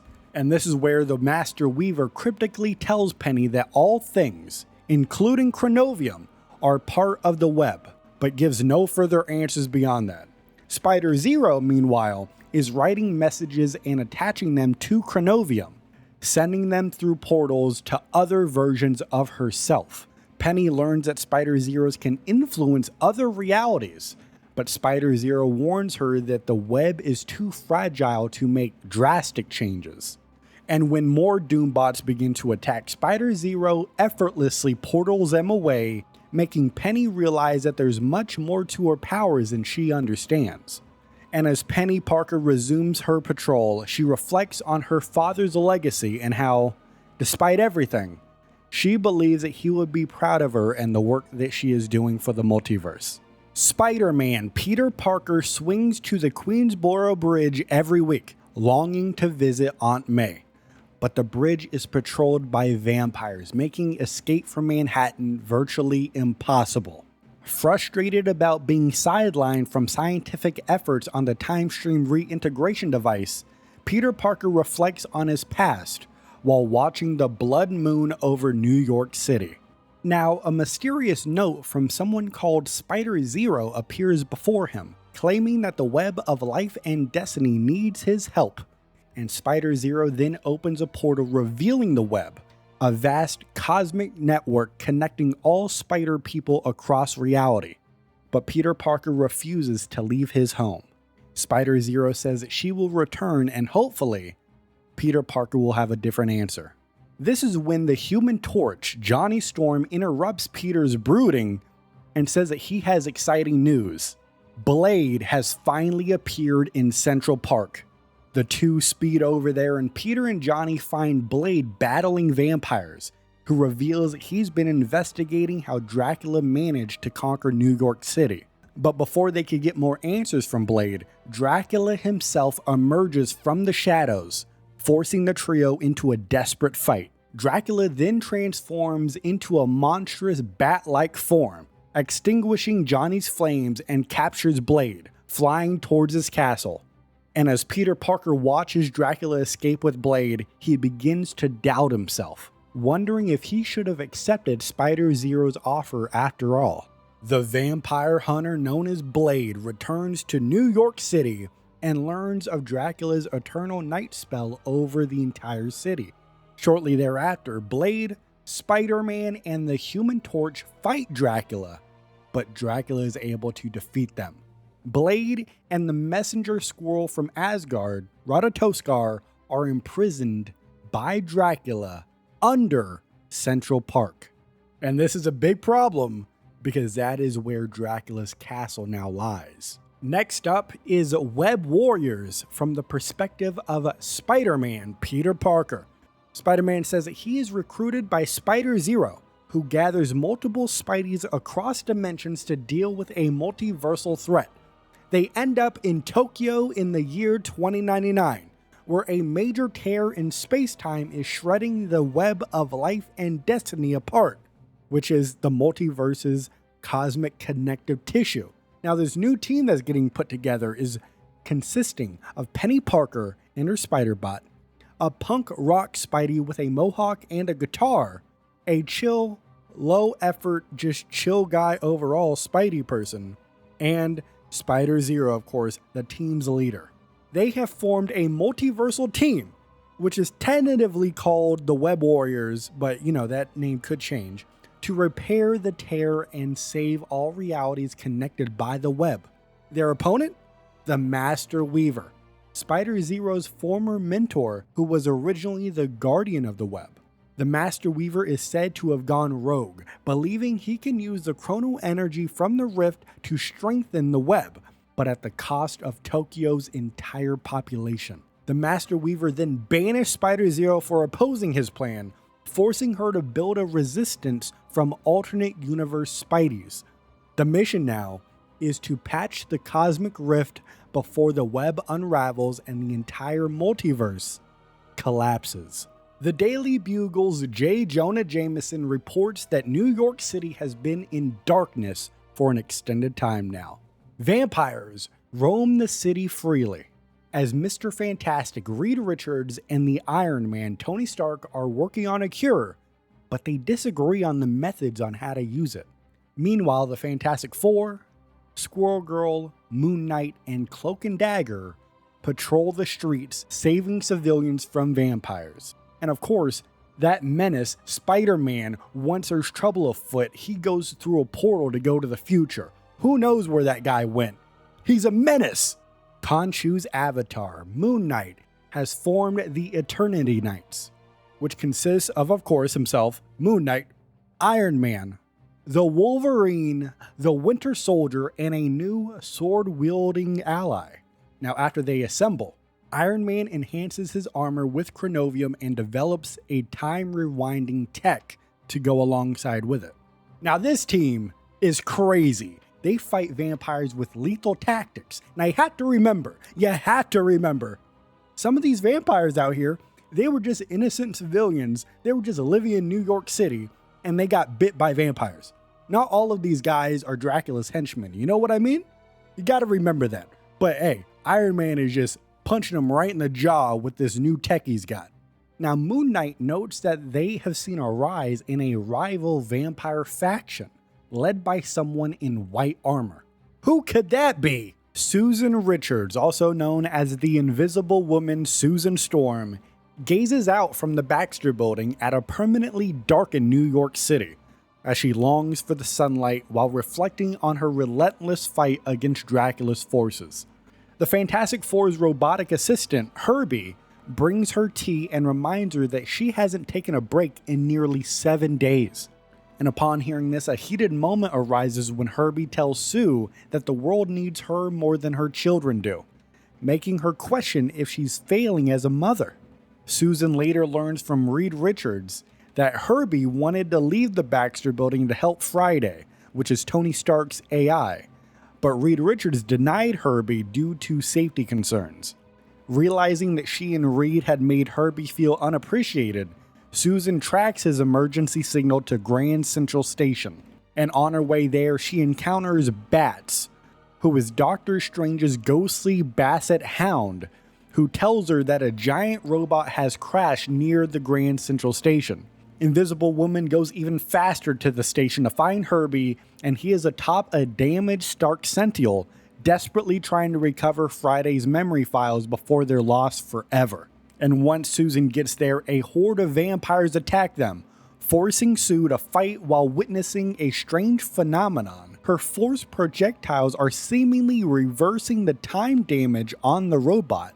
And just as Susan began to struggle against the overwhelming enemy, a swarm of spider bots arrive, assisting her in repelling the vampires. Are these spider bots Spider-Mans? No, Susan says, I think these were made by Penny Parker. And now Susan, moved by Herbie's bravery to help Friday, reassures him that he isn't just a tool to the family. He is part of the family. And Susan promises to talk to Reed about giving him some more upgrades. To which the idea is brought up that maybe some lasers could be part of that upgrade. Dr. Stephen Strange and Mr. Fantastic Reed Richards extract time energy from the Book of the Darkhold in order to power the time stream reintegration device. However, as they're trying to do this, the Iron Man Tony Stark attacks, claiming that they're missing critical pages in order to do this. They're missing the Montesi formula and they are missing the vampiric verses. So as all three of them argue, Reed Richards now is less confident in using the TRD so soon, adding yet another wrench into the story of how to find a solution for the vampires in New York City. The Thing, Ben Grimm, is doing his daily not daily, nightly, always, it's always night, nightly patrols, and he discovers that the new vampire army in Washington Square Park is led by a vampiric King T'Challa. Now, once the Thing gets in there, they start talking. All right, here's the thing. He's very persuasive. And the Thing says, here's the thing. You need to consume that heart-shaped herb. We need you. We can figure out another solution to end the vampires, but we need you to be you. So King T'Challa consumes a heart-shaped herb, temporarily curing himself. Look at the adjective, temporarily. Because once he does that, his blood returns to being Wakandan, to being pure, to being sweet, to being desirable by the vampires. So the vampires attack him, and during this attack, Mr. Fantastic Reed Richards intervenes, arriving with a miniaturized version of the time stream reintegration device, restoring all of the vampires back to human form. However, because Reed Richards used this miniaturized TRD to reverse time in this localized area, T'Challa is now re-vampirized as a side effect, but they don't have another heart-shaped herb to reverse the effects, so he is now a vampire once again. What? The Human Torch, Johnny Storm, has always wanted to be a superstar, even before he became one of the Fantastic Four. But the stakes are at an all-time high now. New York City, overrun by vampires, and it's been going on for a long time now. So they need to come up with a plan, and Johnny Storm comes up with this grand plan. Johnny Storm is going to become Harry Potter. Oh no, he's going to sacrifice himself. He wants to create a Nova Blast to distract the vampire horde, as his sister, Susan Storm, is planning to infiltrate Dracula's castle. So, Johnny Storm takes a moment to reflect on his growth and his legacy as a Human Torch, as this plan might be what makes him the star that he's always meant to be. Within the Book of Doom, there is a passage from the Doctor Doom 2099 variant, as he reveals that he's been pretty impressed with the present-day Doctor Doom, despite not liking him and what he's doing at all, because Doctor Doom 2099 reveals that present-day Doctor Doom created this elaborate plan to create a vampire war in New York City to merely cause a distraction to harvest pure blood chronovium from Dracula. Dr. Doom is said to have manipulated Dracula, helped the heroes at key moments, and claimed his true prize, a blood-infused chronovium crystal, would theoretically make the wielder immortal. So the vampire crisis was part of a long con, as Dr. Doom ultimately walks away victorious.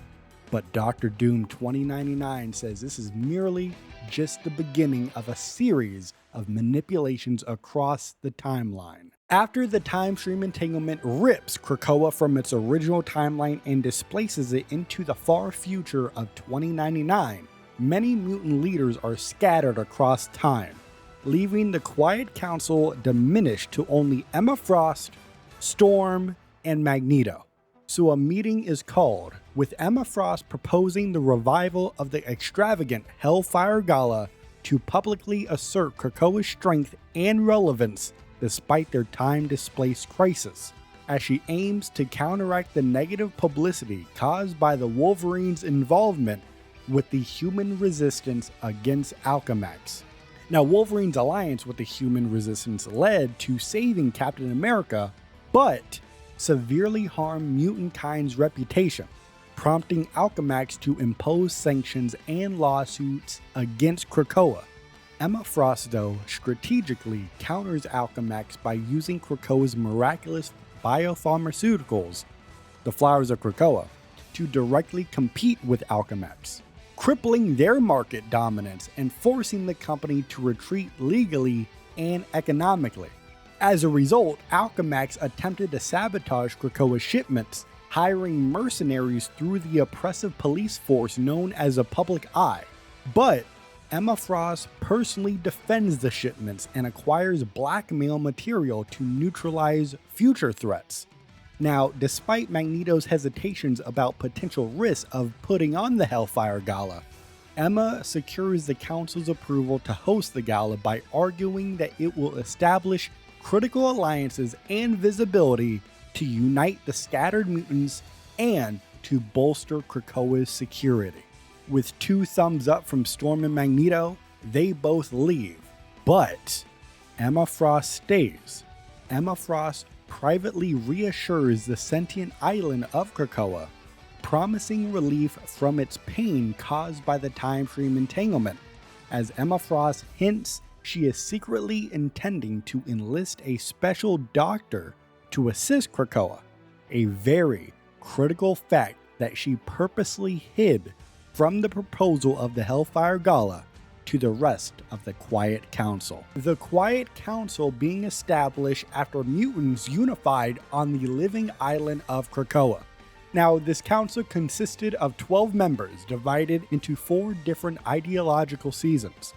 You have Autumn, which consisted of mutant kind's greatest leaders.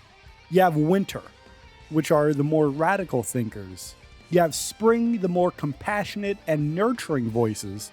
And finally, you have Summer, which is right down the middle. It is just and fair representatives. Now, if you're not that good at math, we have 12 members and we have 4 seasons, meaning each season consisted of 3 seats on the council. And together, they embodied the entirety of Krakoa's diverse population. However, following the time stream entanglement, it scattered many of the mutants across time and space. So of the 12 members of the Quiet Council, only 3 council members remain. At the seat of Autumn, we have Magneto. At the seat of Winter, we have Emma Frost. And at the seat of Summer, we have Storm. Now, if you didn't notice, the Spring seats are completely empty. All of those members displaced across the timelines.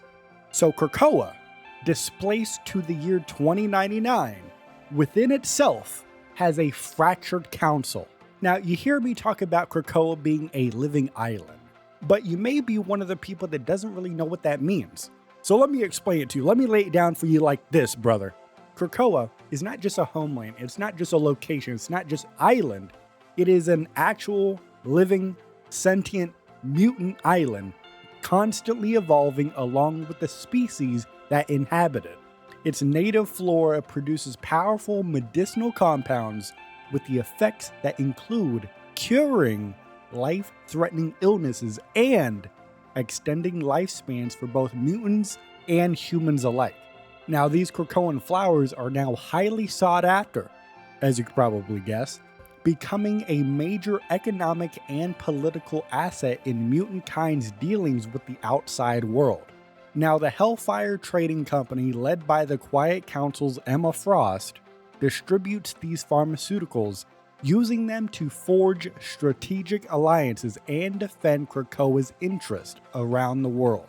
Now, among these pharmaceuticals, there is one drug known as, forgive me, Cracomycin 1, and that functions as a universal antibiotic offered to the world as a quote-unquote gift, though it's really just used as a vehicle to get ahead in the global negotiations of politics. Now, on to the next question you may have. You hear me talking about the Hellfire Trading Company, and you may be wondering, what is that? What does that name mean? Well, Hellfire in the Hellfire Trading Company comes from the Hellfire Club, and this club was originally a secretive society of powerful mutants known for hosting lavish parties that displayed their wealth and their influence. With the founding of Krakoa as a sovereign mutant nation, the club slowly evolved into the Hellfire Trading Company, led by Emma Frost. So now that it's an actual company operating globally, their new mission is exporting Krakoa's gifts, notably its miraculous medicines like we talked about, to the rest of the world, even to those who feared or hated mutants themselves. And they do this to maintain a political and an economic leverage around the world. However, despite this change in purpose, the Hellfire Club's signature social event, known as the Hellfire Gala, continued annually, becoming a global spectacle featuring heroes, politicians, and celebrities. The Hellfire Gala now serves not only as a party, but as a strategic hub for diplomacy, alliance building, and mutant visibility on the world stage. The Hellfire Gala, as you can guess, is a huge deal. If you want to talk about big deals, if you want to talk about the big guns, if you want to talk about the big players, we gotta move over to talk about the Wolverine, alright? Because after Krakoa is displaced from the present day into the year 2099 because of the time stream entanglement, Wolverine takes on multiple responsibilities. You know, this man has to lead the X-Force. He has to protect Krakoa, and he has to search for all of these displaced mutants. And beyond mutant affairs, Logan, the Wolverine, becomes deeply involved with a growing resistance movement fighting to prevent Dr. Victor Von Doom from conquering the future, which is the premise of why all of these problems arose in the first place, right? The time stream entanglement is because of Dr. Doom tampering with time. So Wolverine teams up with human heroes like the Black Widow and the Punisher, working against oppressive mega corporations and political regimes of the year 2099. Now, this alliance Wolverine has with human rebels frustrates Magneto, who sees it as a betrayal of Krakoa's isolationist security. Right? You have to think about it. Take a second. Let's take a second to break this down. You have Magneto, displaced into a different year, into a different universe, his whole island. And then at the same time, let's say half of the mutants that lived there are now gone. They vanished. We don't know where they're at in the timelines. And then of the mutants that are still there, you have the Wolverine, one of the most powerful mutants, now teaming up with humans who are actively trying to gut Krakoa for its resources. There you go, I just put you in the mindset of Magneto. Now I'm going to take you out of the mindset because that's a bit dangerous. He's a dangerous guy, okay? So not only is Magneto frustrated with this alliance Wolverine has, the world starts to take notice with this. And specifically, as an example, a Daily Bugle headline questions whether the Wolverine is committing treason by cooperating with the Resistance and helping Captain America return. While the Wolverine's actions with the Resistance appear to be heroic and strategic, he also has a personal motive driving his journey beyond Krakoa. Because during the time stream entanglement, Wolverine was separated from his allies, including his greatest love, Mariko Yashida. By joining the Resistance, especially in Tokyo, he hopes to access their intelligence networks and uncover any clues about Mariko's fate. The Wolverine's commitment is absolute. He's willing to go through mega corporations and even Dr. Doom himself to reunite with her. With Krakoa's valuable resources attracting constant external threats, a dedicated strike team was created to proactively defend the island and its people. This elite unit is called the X-Force. The Wolverine serves as the head of security and the field leader, continuing to guide the team despite the chaotic fallout of the time stream entanglement, which displaced many of its original members. X-Force operates with a military mindset, ready to strike preemptively or retaliate decisively against any threats to Krakoan sovereignty. Now the X-Force, and Krakoa at large, they're such big deals, they're such big threats, that they have not one, not two, not three, but 4 consistent enemies since arriving in the year 2099. Let's list them off, shall we? We got Stark Fujisawa, which is a mega corporation in Tokyo. Speaking of Tokyo, the police surveillance state, known as a Public Eye, is also against them. We also have the organization known as Alchemax against them. And to top it all off, if that wasn't big enough, basically the whole city's infrastructure against the X-Force, their biggest threat is Doctor Doom 2099. The Wolverine recounts his covert mission to rescue Captain America, who had been kept in stasis for decades by the mega corporation known as Alchemax. And after the Black Widow revived Cap from being frozen, Wolverine smuggled him across the galaxy to safety. With that job done, the Wolverine turned to a personal quest, returning the Muramasa Blade, which is a cursed weapon capable of cutting through nearly anything, to Budokan in Tokyo, ensuring that it wouldn't fall into the wrong hands. But someone had been watching.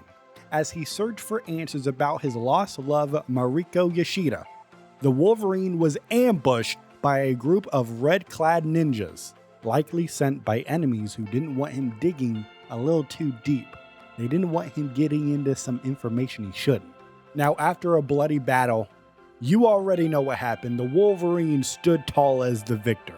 And after this battle, Wolverine discovers the Black Widow had once again come to his aid, and he's relieved to find that she had survived the earlier chaos at Alchemax. Now, if you don't know, Black Widow unthawed Captain America, but then there was an explosion. Black Widow and Captain America were separated. Wolverine shortly thereafter found Captain America, but they were not able to find Black Widow.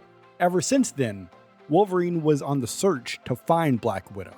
Now they are reunited, and this experience reinforces the Wolverine's personal mantra: when you've lived long enough to lose so much, you fight harder to protect the people you still have, no matter the time or the place. After the time stream entanglement scattered mutants across the timeline, the Scarlet Witch, Wanda Maximoff, created a new Cerebro helmet, blending mutant tech with mystic upgrades to track mutants across alternate realities. The Scarlet Witch originally gave the device to her father, Magneto, but it was soon handed over to Emma Frost, whose powerful telepathy made her the better operator. Now, Krakoa already had a Cerebro unit designed to store genetic data and memories of fallen mutants, enabling their resurrection via the resurrection protocols. However, the influx of alternate reality mutants pose a new risk, because duplicates of the same person from different timelines could corrupt or even overwrite each other's data. To solve this, the mutant known as Forge created separate partitions in Cerebro's database to keep each version distinct, ensuring that, for example, that Logan the Wolverine, the X-Man, is not resurrected with the memories of Logan the Wolf. Emma Frost now manages this updated and upgraded Cerebro system, overseeing both cross-reality detection and the preservation of resurrection data. While mutants and humans have focused their battles on the surface, the oceans, which of course cover over 70% of the Earth's surface, are home to their own ancient kingdoms, including Atlantis, Talokan, and other realms of the secret seas. Now, these cities, previously independent, are now unified under Namor's rule, forming a massive collective power base beneath the waves.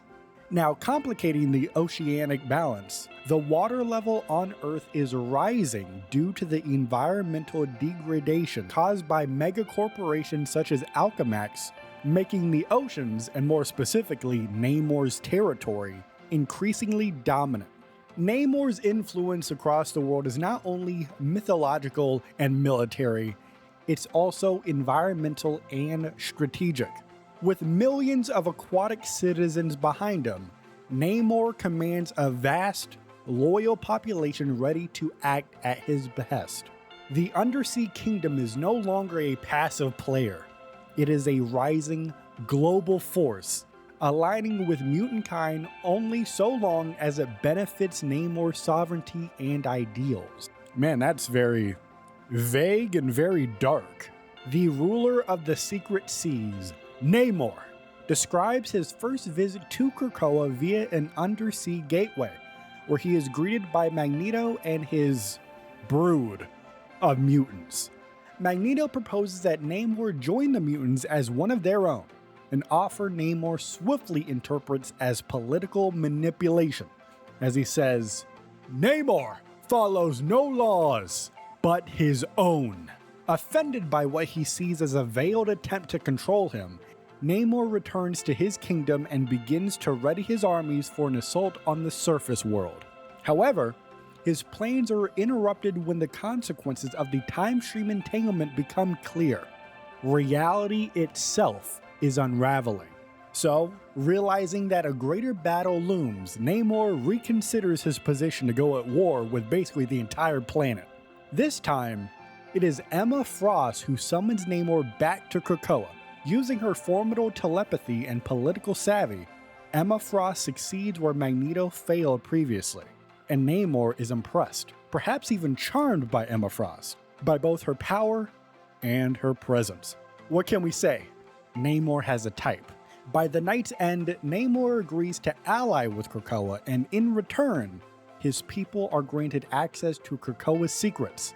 But even then, still, Namor warns that his loyalty is conditional, as he says, "Namor will gladly honor the deal we have struck, until someone gives me a reason to do otherwise." Because of his unique physiology, which blends Atlantean and mutant traits, Namor is often classified as a mutant. This fact made him a prime target for recruitment by Krakoa's leadership, particularly Magneto, who saw the potential for a mutant undersea alliance.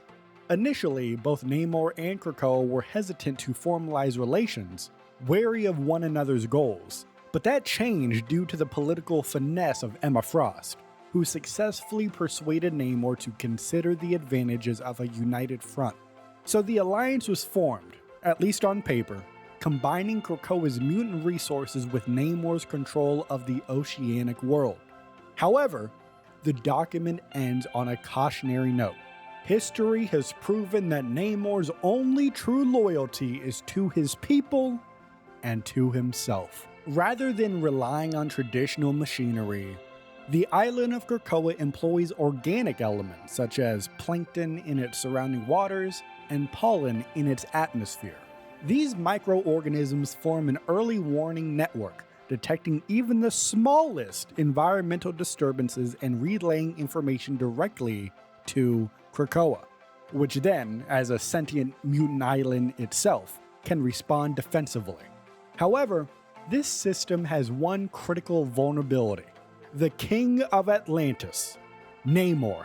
Because due to his immense control over oceanic currents, Namor could easily disrupt these microscopic biosensors, scattering them across the sea and creating blind spots in Krakoa's defenses, which then opens up their vulnerabilities that enemies could then exploit.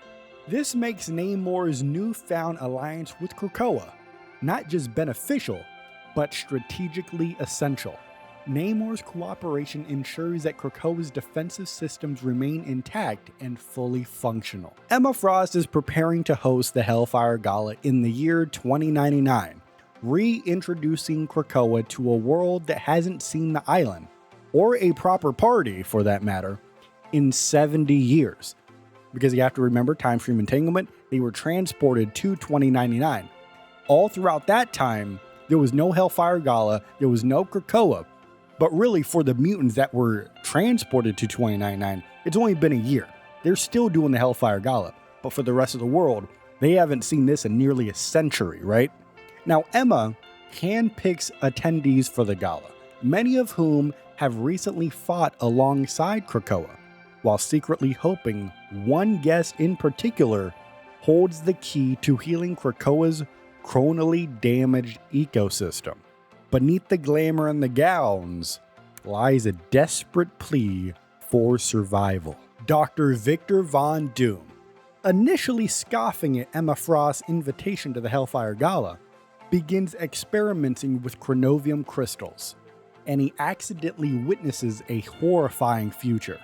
In this future, Earth has fallen to a machine apocalypse. Humans and mutants are either dead or transformed into techno-organic hybrids, and the architect behind all of this destruction is Ultron. Determined to stop this future from happening, Dr. Doom tries to erase Ultron's timeline by using chronovium. However, thanks to the chaotic effects of the time stream entanglement, which Dr. Doom admits was caused by a past version of himself, the timeline is too fractured to do so. Now, if you know anything about Dr. Doom, if there's a will, which he obviously has, there's a way. So, he succeeds in erasing some of Ultron's past. However, Ultron survives and senses the attack. Dr. Doom's own Doombots turn against him, transmitting Ultron's chilling message. And he says, "I am coming home." Realizing he needs more chrono energy to finish his work, Dr. Doom sets his sights on Krakoa, knowing that the island is saturated in time energy from the time stream entanglement. Despite his disdain for the godly galas, Dr. Doom chooses to attend the Hellfire Gala, not for celebration, but to harvest what he needs to prepare for Ultron's arrival. Ultron recounts his origin, his exile, and his cosmic evolution. After being banished by the Avengers, he upgraded himself across the galaxy, eventually assimilating the Technikari and developing the Ultron virus, which is a techno-organic infection that merges biology with machinery. Now, when Dr. Doom begins erasing parts of his history, Ultron traces the source back to Earth and prepares for his return. His goal? To eliminate the one rewriting his past, but also claim Earth's temporal instability and bring about a new era, the Age of Ultron. But first, he plans to stop on Mars to study a strange metal known as Mysterium. It is about time to be honest. Let's be vulnerable for a second, okay? Storm admits that she's not really a fan of the political pageantry of the Hellfire Gala. She doesn't quite get it. It's a little bit too much, though she does understand its importance to the mutant diplomacy around the world. But this perspective shifts a little bit when she meets a variant of King T'Challa, the Black Panther, who arrives through a Krakoan gateway to the Hellfire Gala, but it's not the same man that she once loved in the past. This is a Black Panther, a King T'Challa from the intergalactic empire of Wakanda. And although it's not her T'Challa, it is someone who exudes familiarity and magnetic presence, just like hers did. Now, as the two are at the Hellfire Gala, Storm approaches this alternate T'Challa and asks for help investigating the disappearance of Arakko. Now, if you don't know what Arakko is, let me lay it down for you like this, brother. It is Krakoa's sister nation located on Mars, alright? This entire nation has vanished. So King T'Challa, now the leader of the intergalactic empire of Wakanda like we just established, promises his full support in locating Arakko to the best of their ability and restoring contact with its mutant colonists. Now when T'Challa agrees, Storm offers to repay his kindness, but T'Challa says he only wishes for the opportunity to atone for his past regrets, sparking the hint of a renewed, or in this case, a brand new, connection between Storm and King T'Challa. The living island of Krakoa once shared a deep connection with its sister nation Arakko, which is another sentient landmass populated by mutants originally joined to Krakoa but later relocated to the planet of Mars. The two colonies peacefully coexisted, even after interplanetary separation, representing two halves of the mutant civilization. However, when the time stream entanglement ripped Krakoa into the future, all contact with Arakko was mysteriously lost. Despite Krakoa's vast tech and resources, even the intergalactic empire of Wakanda had been able to pinpoint Arakko's location in the galaxy. This disappearance of Arakko is a growing mystery, and a possible clue to larger cosmic forces at play beyond Ultron and even Doctor Doom. Following a new alliance between Krakoa and the intergalactic empire of Wakanda, the Hellfire Trading Company grants limited access to Krakoan biomatter for scientific study. Under the leadership of Princess Shuri, Wakandan researchers begin exploring non-medicinal uses of the Krakoan flora. The princess is especially intrigued by the chronal energy absorbed by the island during the time stream entanglement, which caused the birth of the sentient Krakoan seedlings. These seedlings are infused with chronovium, and they may hold untapped potential for temporal, biological, or even resurrection-related uses. Some Krakoan flowers are capable of creating interspatial portals, and the mutant known as Magic, using her sorcery, has modified one such flower to create a gateway between Wakanda and Limbo, which is of course the dimension that she rules as queen. This Limbo Gate connects the intergalactic empire of Wakanda directly to Magic's realm, allowing for cross-dimensional travel. Now the Black Panther, King T'Challa, now regularly visits Limbo to consult with Magic, and uses her mystical flames to help purify blood chronovium within his body. Now let's take a pause real quick. If you're unfamiliar, back in the Eternal Nightfall season, Dr. Doom got a drop of blood from Dracula and created blood chronovium, with the implication being that whoever holds that blood chronovium becomes immortal. So Magic and T'Challa are over here trying to purify those chronovium crystals back into just becoming regular chronovium, because that in and of itself is already dangerous enough. Now, as they're doing this, this reveals both a deepening bond between Wakanda and Krakoa, and shows that chronovium's corruptive power is spreading across the worlds, deepening its influence across the timelines. Doreen Green, the Squirrel Girl, Tippy Toe, Rocket Raccoon, and Amazing Baby arrive on Krakoa for the Hellfire Gala, enjoying a break after the vampire crisis in New York City. Now during a stroll, they discover Psylocke mourning her dying lupine companion, also known as Logan, who crossed time and space to reunite with her after being separated by the Collector. Now this wolf companion has a journey that spanned centuries, and although his healing factor kept him alive, he is finally succumbing to his old age. That's where Squirrel Girl proposes using Krakoa's resurrection protocols, which is typically reserved for mutants only, to bring Logan back. Now overseeing this is Emma Frost, who reluctantly agrees to using the protocols, offering them a rare chance if they act quickly.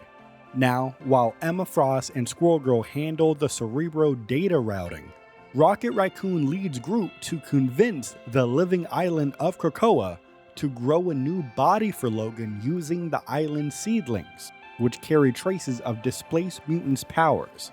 Now this plan of theirs works.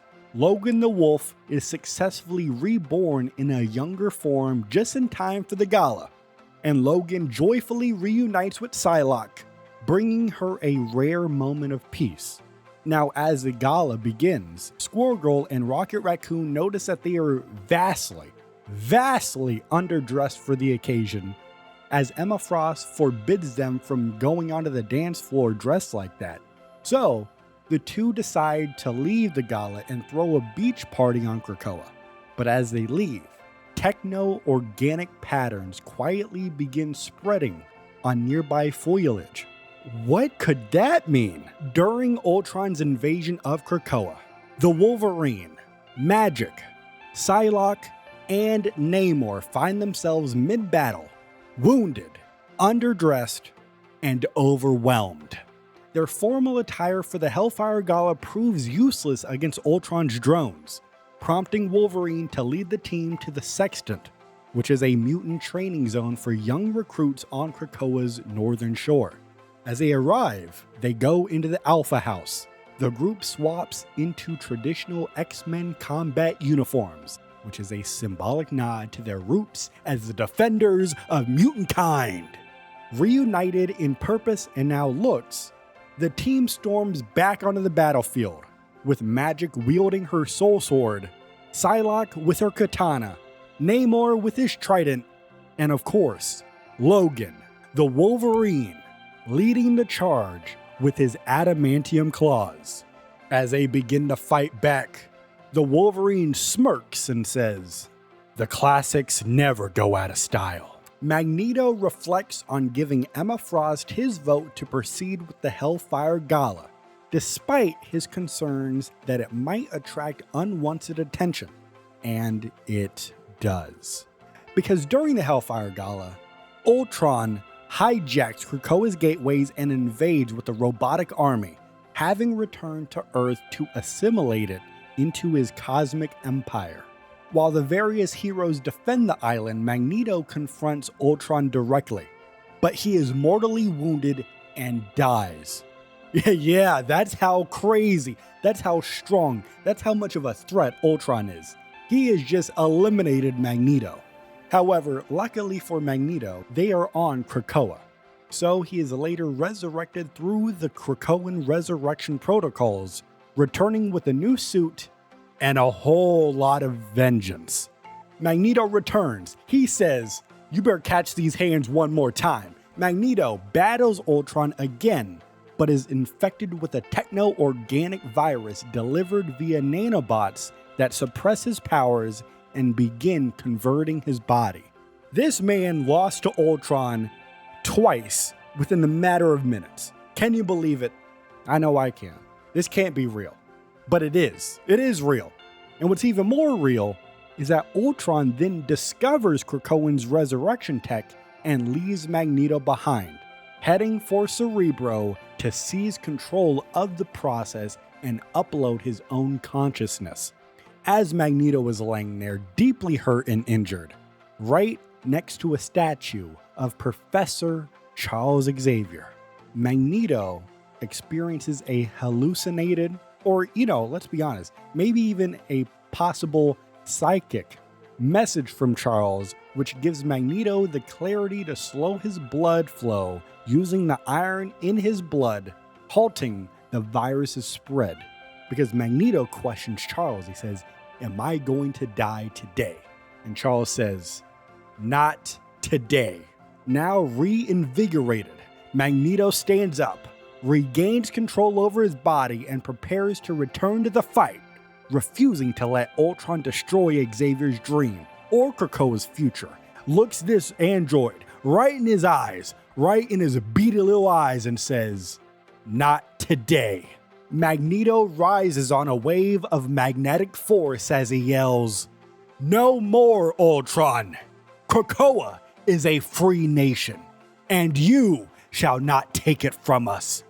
As a wave of Ultron's robotic drones closed in on him, Magneto crushed them effortlessly, preparing to end the fight once and for all. And as he's doing this, he says, "Consider this battle!" But before he could finish, Ultron blasted him, a devastating hit that pierced his armor, knocking him down from the sky. As he hits the ground, Captain America rushed to his fallen ally and says, "Hang on, soldier. We didn't both survive World War II only to be taken down by some rusty pile of..." And Captain America froze mid-sentence. He recognized a sign of a fatal wound, Magneto was dying. And as Captain America comes to this realization, Magneto sees his face and says, "Do not fret, Captain. I have died many times before, and this won't be the last." Because you see, what Captain America did not know, and what the world is going to learn soon enough, was that mutants had conquered death. Because originally, Professor Charles Xavier used Cerebro as a tool for locating mutants across the globe. However, over time, it slowly evolved into a database of genetic profiles and memory backups of the mutants. And then after that, on Krakoa, Cerebro eventually was evolved to the point where a group of specialized mutants use that data within Cerebro to create the resurrection protocols. And the protocol has a few steps, which I'll break down for you right now. You start off with creating a new cloned body grown in the hatchery. Then Cerebro restores the memories into that body of the fallen mutant. And the result? Immortality for mutant kind. Now, the steps may be simple, but in reality, it's very complex, and the implication is insane. Immortality? Are you kidding me? Now, of course, the mutants on Krakoa, this is no surprise. They know about the resurrection protocols. But, as we learned earlier, Squirrel Girl knows about the resurrection protocols, and has even used it. And now Captain America is soon going to learn about this. Now, here's the catch. A recent development was that partitions were created in Cerebro so variants of the same person essentially could still be brought back with their own memories in their bodies. But here's the thing. Cerebro is still just a machine. It still does not know who or even what it stores within its own data. So, if someone knew how to format the data correctly, then anything could be resurrected. Mutant, human, or something far worse. It's a secret that both man and mutant alike would learn soon enough, in the most unexpected and frightening way possible. During Ultron's invasion of Krakoa at the Hellfire Gala, the Wolverine fights alongside Magic, her limbo demons, Namor, and the alternate timeline Psylocke to defend the gates against endless robotic waves. The Wolverine realizes that Ultron has hijacked the Krakoan gateways, granting his forces near limitless access to the island. With Wolverine learning that Magneto has just been killed by Ultron, the Wolverine heads to the armory to improvise a solution. Inside, he finds Rocket Raccoon, Groot, and Amazing Baby. Rocket has a high-powered EMP grenade capable of disabling Ultron. However, it will also shut down all of the tech on Krakoa, including Cerebro and the resurrection protocols. Now, despite the risk, the Wolverine takes the EMP grenade and hunts Ultron through the jungle. He finds Ultron attacking the cradle, attempting to take Cerebro for himself. The Wolverine, one thing you gotta know about this guy, you do not want to play baseball with him as the pitcher. This man hurls the grenade, triggering an explosive EMP that knocks him unconscious and disables most of the tech across Krakoa. But something surprising happens. Ultron is unaffected. His Mysterium-forged body absorbs the charge, and Cerebro also survives thanks to grounding by Krakoan vines. Ultron incinerates Wolverine's body down to the adamantium skeleton. As Logan barely clings to life, his healing factor begins to kick in. He swears to kill Ultron the old-fashioned way, with his claws. Now reborn again as Extron, Ultron upgrades himself with Krakoan resurrection tech and Cerebro's processing power, creating a techno-organic symbiosis with Krakoa itself. Planning to invade the multiverse, he uses Cerebro's interdimensional scan upgrades to begin exploring other timelines. On the island of Araco, on the planet of Mars, he is confronted by Warlock and a Dominion-level Phalanx entity, but Extron is able to defeat both of them using some PIM particles, shrinking the Phalanx into submission. Warlock is instead turned into a mute, paralyzed trophy as Extron declares his intent to revisit Earth and finally confront his maker, Hank Pym. After the X-Men temporarily disabled Ultron during the battle on Krakoa, Ultron hacked into Cerebro's resurrection protocols and resurrected himself using mutant tech. And on top of that, he stole Cerebro and escaped to Arakko on the planet of Mars to resume his campaign for universal domination. Upon learning this information, the Iron Man, Tony Stark, considers various countermeasures. He thinks about controlling Ultron's old body remotely. No, that's not going to work. Then it's just another guy in a suit. What about installing his AI assistant Friday into the shell? No, that's not going to work either, because Ultron might corrupt her. Okay, let's try this one more time. What if we reboot the original Ultron? Yeah, this is insane, but this is the plan. Despite warnings from Mr. Fantastic Reed Richards, or the Black Panther, the King of Wakanda, T'Challa, or even Spider-Man Peter Parker, Tony Stark reboots Ultron's original programming, inserting safeguards to make him temporarily loyal, or at least anti-Ultron enough to help the heroes fight his evolved counterpart. And then Tony Stark begins to defend his choice and says, "Until Ultron can figure out how to override the safeguards, he'll be on our side."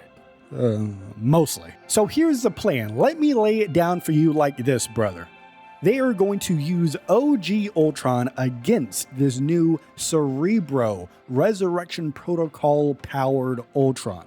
And they're going to cross their fingers that the Prime Directive conflicts make the old Ultron view the new version of Ultron as a threat, with the goal of letting the new Advanced Ultron, which I guess going forward we could just call him Xtron. We're going to let Xtron become the problem of the classic Ultron. And not only that, Tony Stark starts to see this as a bonus opportunity too, because maybe the newly rebooted Ultron will also eliminate other threats along the way, such as, that other guy in a metal mask who seemingly is weirdly focused on Krakoa's supply of chronovium. Now this plan is insane. It could backfire in a huge way. And then the result could be everybody on Earth is now enslaved to all of these androids. But we don't really have a better plan, do we? So Tony Stark says, "Step aside. Tony Stark's got work to do." Tony Stark reflects on fatherhood, legacy, and Ultron's origins, admitting both he and Ultron live in the shadow of their creators, Howard Stark for Tony and Hank Pym for Ultron. When Stark interfaces with Ultron's abandoned body, he discovers it still holds the original AI. At this moment, Ultron tries to regain control, but Tony outsmarts him by installing a failsafe, and this is what it is. If Ultron harms any allies, Stark will permanently erase all memories of Hank Pym, essentially erasing Ultron's very essence. So Ultron reluctantly agrees to help destroy his evolved self, but vows to override the safeguards eventually. And hearing that, Tony Stark isn't sure if he just saved the world or handed it over to a different kind of doom. In the aftermath of Ultron's attack on Krakoa, the sentient island reflects on the eerie silence following the battle. Ultron has escaped to Arakko with stolen mutant technology, and Emma Frost convenes a secret meeting of the Quiet Council, except it's without the rest of the council, bringing in the controversial figure of Victor Von Doom. Though Emma claims that Doom can help extract chrono energy poisoning Krakoa and assisting in reclaiming Cerebro from Ultron, the deal is made without oversight, knowing the council would never approve of this. Krakoa fears that Emma is being manipulated, as Doom's loyalties lies only with himself, and this alliance could either save mutant kind or doom it completely. The island watches in silence, helpless as its fate is decided in secrecy. Hawkeye recounts a high-stakes mission where Ultron, now known as Extron, infected all of Araco with a technovirus, taking over Cerebro and corrupting several heroes, including himself. Thankfully, past lessons from the Winter Soldier, who once had an Elder God whispering in his brain, helped Clint resist Extron's influence using psychic discipline. Alongside Iron Fist and Magneto, who both possess strong mental defenses, Hawkeye helps clear a path through Ultron's forces so Magneto can rip Cerebro free from Extron's control. The plan is to reshape Cerebro into a new weapon to end Extron for good, though Clint doubts that anyone will come out of this unchained. Emma Frost invited Dr. Doom to the Hellfire Gala, hoping he could help remove unstable chronal energy from Krakoa. Predictably though, Dr. Doom betrayed all of them, stealing the energy to reshape the time stream and immediately erase Extron from existence. But Doom missed a crucial detail. Extron had split timelines, and the original Ultron still existed. Ultron, now aware Doom tried to erase him, infected what he thought was Doom with a techno-organic virus, only to then discover it was a Doombot decoy. Doom taunted that his vision of the future came true, but that very foresight set everything into motion.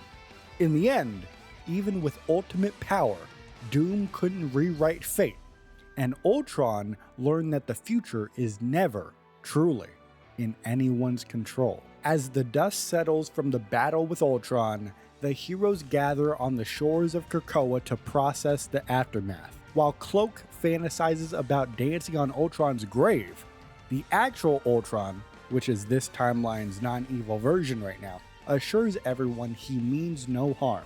The Guardians of the Galaxy offer to help Araco heal, but a new threat looms when Adam Warlock senses a familiar darkness returning. That darkness is revealed to be Null, the god of darkness himself, the king in black, and he's already snuffing out the stars.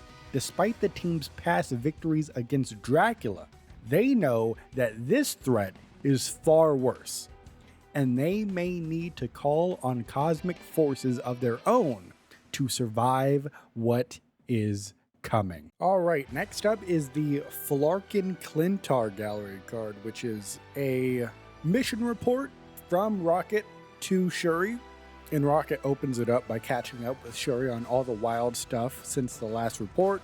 Vampires, androids, yes, a pet werewolf, yes, Rocket does have a werewolf, but the Princess of Wakanda really wants to know about one thing: Clintar. So Rocket does a little lore dump. Of course, Clintar, we all know this is a planet made entirely of symbiotes. At its core though, it's their creator, the ancient, evil, king in black, Null. Now Null was imprisoned by his own symbiotic offspring for millennia. Unfortunately, because of the time stream entanglement, it woke him up.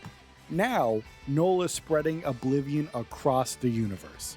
However, Null was too weak to escape himself, so he had the idea to start corrupting other gods, with his goal being to devour their divine codex, which is basically their DNA of sorts, to power him up. And one of these victims is the Wakandan Panther goddess, Bast. And after this, that's when Shuri called the Guardians of the Galaxy to investigate on Clintar. Which, stepping back out of the story real quick, back earlier in this timeline, this is why they're on Clintar, because Princess Shuri sent them there. So of course, as we know, let's hop back into the story, the Guardians crash, literally, on Clintar. And Rocket admits they immediately crashed the Milano into Clintar's sticky terrain. Hey, that's on us, right? But they turned it around fast. They ran into Venom, who was also poking around the planet. Together, they uncovered Null's next power grab, the Celestial Heart Bomb. Deep in the Agents of the Cosmos complex, they found a giant heart. It was the divine codex of a dead Celestial orbiting Clintar, and it was being twisted by Null into a new dark power source. Rocket and the rest of the Guardians used some Wakandan tech and his own tech in order to turn the Codex into a living bomb, with their plan to feed that bomb to Null. And they thought it worked, but really they just got played like a fiddle, because Null faked his death. And while the heroes turned their attention towards saving New York City from vampires, or Krakoa against Ultron and his forces, Null went into hiding. He's now biding his time, waiting for another source of cosmic power. And now, the Phoenix is here, because the Milano scanners detect the Phoenix force in Clintar's skies. But Rocket doesn't like what that implies, because Rocket says, "If the Phoenix really has shown up," terrible impression, I'm sorry, but let's run it back. Let me double down on it. "If the Phoenix really has shown up, I've got a feeling we'll be seeing that freak's pasty face again." Of course, talking about Null. So the Guardians are heading back to Clintar, whether they like it or not, because the universe is at stake. The story begins where all stories should, with Eric Brooks waking up briefly, unsure if he's dreaming or awake. Standing before him is Reed Richards of the Fantastic Four, and Reed looks this man Blade dead in the eye and says, "Dracula's gone, Blade. You're free now." But Blade starts to reflect, because he's never going to be truly free. His vampiric hunger is permanent, but if Dracula is defeated, he can at least rest a little easier. And as he's laying there, weary and weak, Blade mutters, "It's about damn time." And then he closes his eyes again. And you know exactly what that means. It is flashback time. So Blade recalls how it all began. There was a rumor going around that Dracula was sleeping with your mother. Yeah, you listening right now, with your mother. And Dracula also planned to take over New York City and turn it into his empire of eternal night. Now, Blade, as a daywalker, dedicated his life to hunting the worst vampires around, and none of them were worse than Dracula. So he began a secret mission to uncover Dracula's mysterious ally. His investigation led him to New York, where he became Dracula's most wanted. And that sounds exactly like the challenge that Blade thrives in. Blade fought through hundreds of undead soldiers, and sometimes he even had Spider-Man and the Human Torch backing him up. But during one crucial fight, Dracula's Chronovium enhanced powers overwhelmed him, and the Vampire King turned himself into a giant bat, capturing Blade. Since then, Blade was imprisoned, subjected to dark magic experiments, and relentlessly drained of his blood. Now, it's at this point you're probably asking yourself, why would he want Blade's blood? Well, it's super easy, barely an inconvenience for me to explain to you. Dracula planned to use Blade's hybrid blood to make his minions immune to sunlight, and this process left Blade gravely wounded and slipping in and out of consciousness. And during this process, of course, Blade questions reality itself. He even had a conversation with a giant talking squirrel that he may or may not have imagined himself. Spoiler alert, it was real. We covered that story. Oh, hell yeah. This is why you gotta subscribe. But here's the thing. The flashback is over. We're now back in present time. We're now back at the moment where Reed Richards was staring this man dead in the eyes, and Blade gets lifted onto the Thing's rocky shoulders, meaning this is definitely real. Blade is not imagining being rescued. And while Blade is regretting not killing Dracula himself, he instead focuses on regaining his strength. Mr. Fantastic takes him to the Baxter building, but he sees his wounds are too severe. So, Reed sends him to the Intergalactic Empire of Wakanda for treatment. That's right, you may as well call me Loki because I just tricked you. We are still in the flashback. The rescue is in the flashback. So Blade gets sent off over to Wakanda over in space. Reed uses his interdimensional bridge to the palace of King T'Challa and Princess Shuri. Now, while heroes defend Krakoa from Ultron's invasion, Shuri decides on an unorthodox treatment for Blade. She decides to use an experimental serum using extract from the heart-shaped herb. The herb is normally reserved for the Black Panther. However, desperate times call for desperate measures. Much like there is typically only one Black Panther, there's only one Blade, and there's only ever gonna be one Blade. Now, as Shuri is doing this, she is also already developing a cure for T'Challa, who is currently a, quasi king of the vampires. He got bit by Dracula, but right now he's just, it's this weird thing where it doesn't really matter. Like, it's not a real curse right now. He is a vampire, but it's no big deal. Bottom line is, no one's gonna get in trouble. Nobody should feel sad at all. The cops were just like, oh yeah, this is fine. Don't worry about it at all. Yeah, the cops aren't even gonna follow up on it because the people are already dead. So Blade takes a serum, and his consciousness enters a vision. He walks through an endless field of glowing purple heart-shaped herbs, which, by the way, let's take a pause. Imagine you're given some drugs, right? You get high on the drugs. Imagine your high is just you're walking through a field of those drugs. I think that's the purest form of the term chasing a high I think I have ever seen in my life. Anyway, in this vision, a gust forms the leaves into a woman swirling with red and black energy, with a spiral on her forehead, then morphs into Bast, the panther goddess. And immediately, Blade kneels respectfully, but Bast lunges at him, attacking his vampiric side. Now, the legends say that the herb can cure vampirism, and this confirms it, but Blade refuses the cure. He believes he still needs his powers to protect the world. So the two begin fighting. They start throwing punches, and Blade dodges Bast's claws and jaws. He's weaving in and out. He starts to reach for a sword, but he finds it's gone, because physical items can't come to the spiritual plane. Distracted for just a moment, he is slashed across the back. His blood pools on the ground, and in its reflection, he sees your mother's face. Oh, sorry, not your mom. His mother's face. She offers him something. So Blade plunges his hand into the crimson pool and pulls out a gleaming silver sword.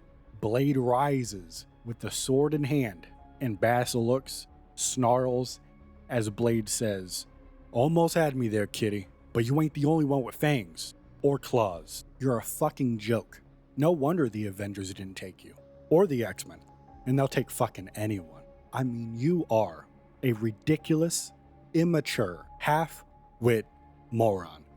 I have never met a sadder, more attention-starved, jabbering little prick in my entire life, and that says a lot because I've been alive for more than 200 fucking years. And I'll tell you, that bald chick was right about one thing. You will never save the world. You couldn't even save a relationship with a goddamn stripper.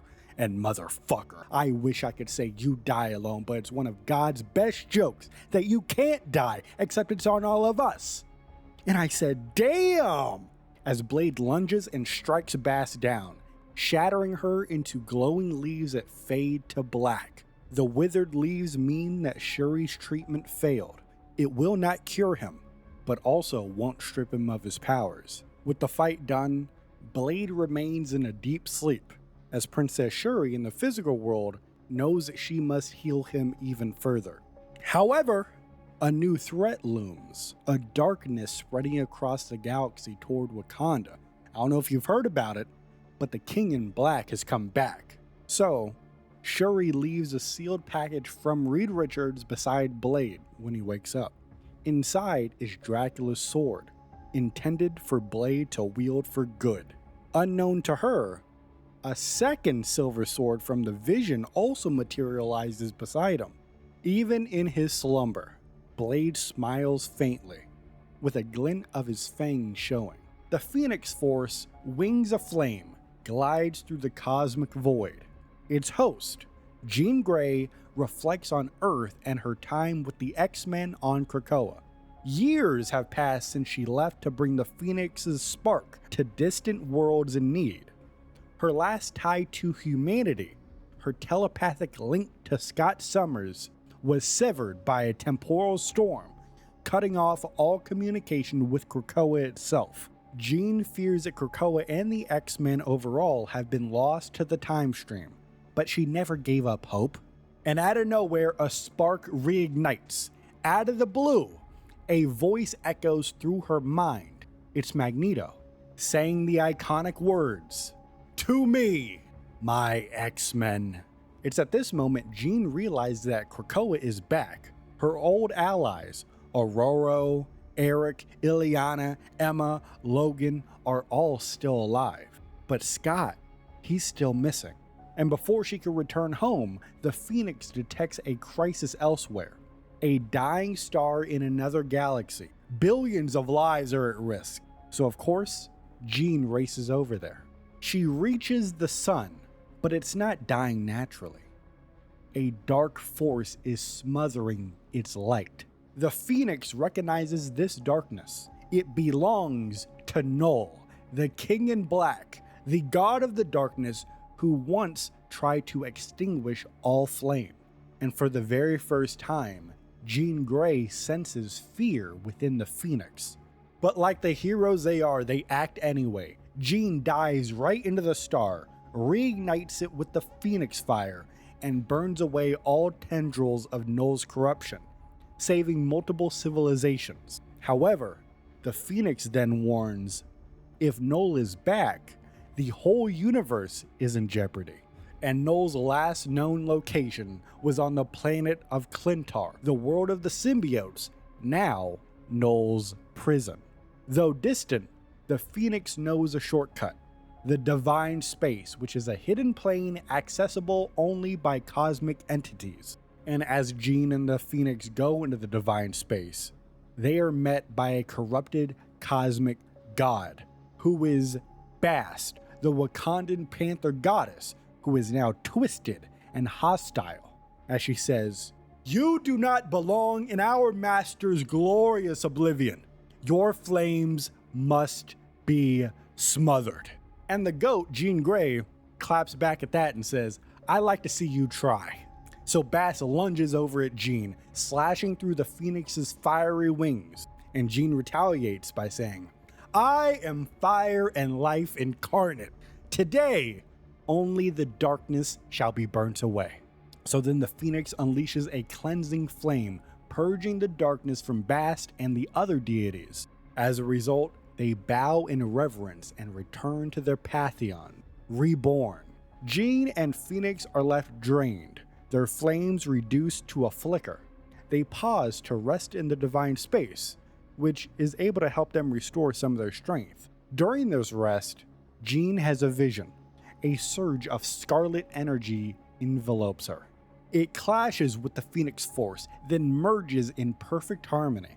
It takes the shape of a burning scarlet crown on her head, and Jean awakens and reaches for it, but the crown is gone. Still, she knows it was a glimpse of the future. Now, with their power restored, Jean and the Phoenix exit the Divine Space, blazing right towards Clintar. Their goal?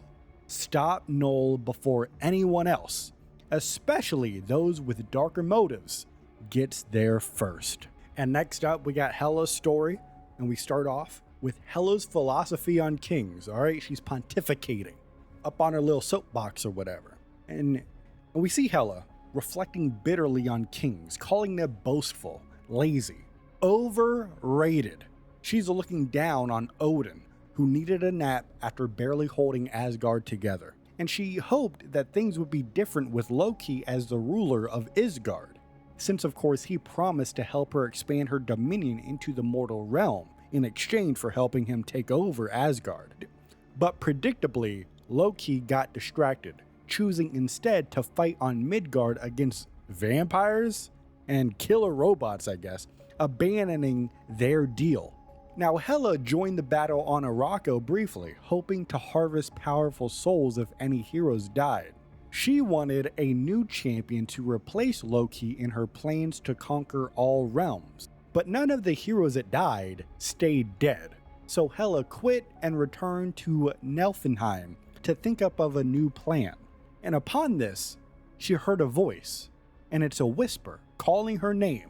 This voice was sweet, sinister, familiar. She remembered this voice from her brief time on Clintar, during a past mission with the mortals. Back then, a symbiote emissary had warned her of its Dark Lord's return. Hela sensed something beneath the surface, but their mission ended explosively before she could confirm anything. Now, the voice was back and calling to her specifically. So Hela used a stolen shard of the Bifrost to portal back to Clintar. And although she's disgusted by the planet's living terrain, she pressed on, following the voice into dark caverns deep beneath the surface. As the light faded, a mysterious tension filled the air. The voice whispered, "Sweet Hela, home at last." And now, we have a tense, flirty exchange beginning. Hela demands answers, and the voice declares itself, "I do, Null, God of Darkness, the King in Black." And Hela scoffs at the idea. She doesn't need another king. But Null agrees with her and offers something more. "Not my pawn, my queen." Null admires Hela's darkness. He sensed it even before they met. He praises her cosmic balance, likening her role in death to his in darkness. He offers her every soul in existence once he escapes his prison and ends all life. As he says, "When I am finally free, every last creature will become yours for all of eternity." And Hela is intrigued, but she's of course still skeptical. And she says, "What could you possibly offer me that I don't already have?" So then Null puts on a suit. He's looking very fancy. He wants to do his pitch. All right, he sets up a PowerPoint presentation and he begins. Null and Hela, they are both kindred spirits, cosmic necessities mistaken for villains, light and dark, life and death. He offers her Clintar to reign as queen, defending it from the oncoming threats until he can return. So then Hela's response is, "You son of a bitch, I'm in." As she says, "You truly know the way to a girl's heart. I accept." So now it is time for the coronation of the Queen in Black. As a red spiral glows on the cavern wall, Hela touches it, unlocking a hidden chamber. Inside stands a living pillar, symbiotic in nature, with a throne and Null's waiting figure atop it. Hela transforms into a Nastron crow, flies to him, and resumes her godly form. Null touches her forehead. His sigil burns into her flesh. The pillar wraps around her, enveloping her into a symbiotic armor. As she hears Null's voice in her mind now, clear and commanding.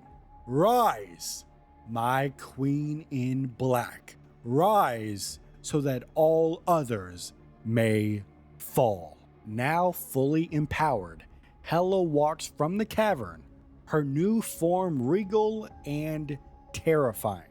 She feels at home on Clintar, its terrain and power flowing through her. But then, she sees something in the sky, a bright, fiery figure approaching, a burning bird with flaming wings. Could it be the phoenix that Odin once drunkenly sang about? Hela sits on Null's throne, awaiting its arrival, not to welcome it, but to extinguish it. In a private log entry, Princess Shuri recounts what has happened thus far.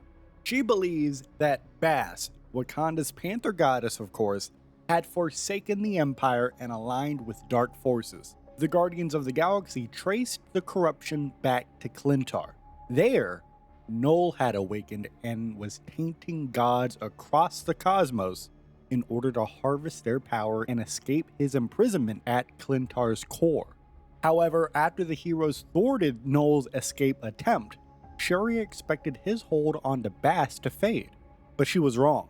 Null survived, and his stain still lingered. And Shuri says that even if your own gods cannot answer your prayers, there are still others listening who will. And speaking of the Panther Goddess, Bast then retreats to the divine space, a plane that only vast cosmic powers can traverse. Meanwhile, the Phoenix, traveling with her human host, Jean Grey, we all know Jean Grey, we love Jean Grey. big Jean Grey fans around here. They felt the icy chill of Noel's infinite oblivion and intended to use the divine space as a shortcut to Clintar. During the shortcut, they encountered Bass and the other gods defiled by Noel. So, like the absolute goat that she is, the Phoenix purged them with cosmic flames, and the result being that Bast is now freed and ready to return home.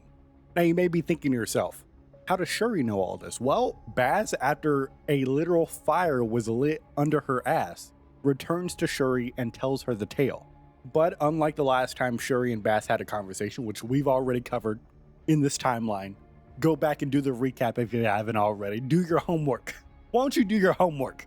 But this conversation this time, there's no pain, there's no fear, there's no anger, there's no hatred.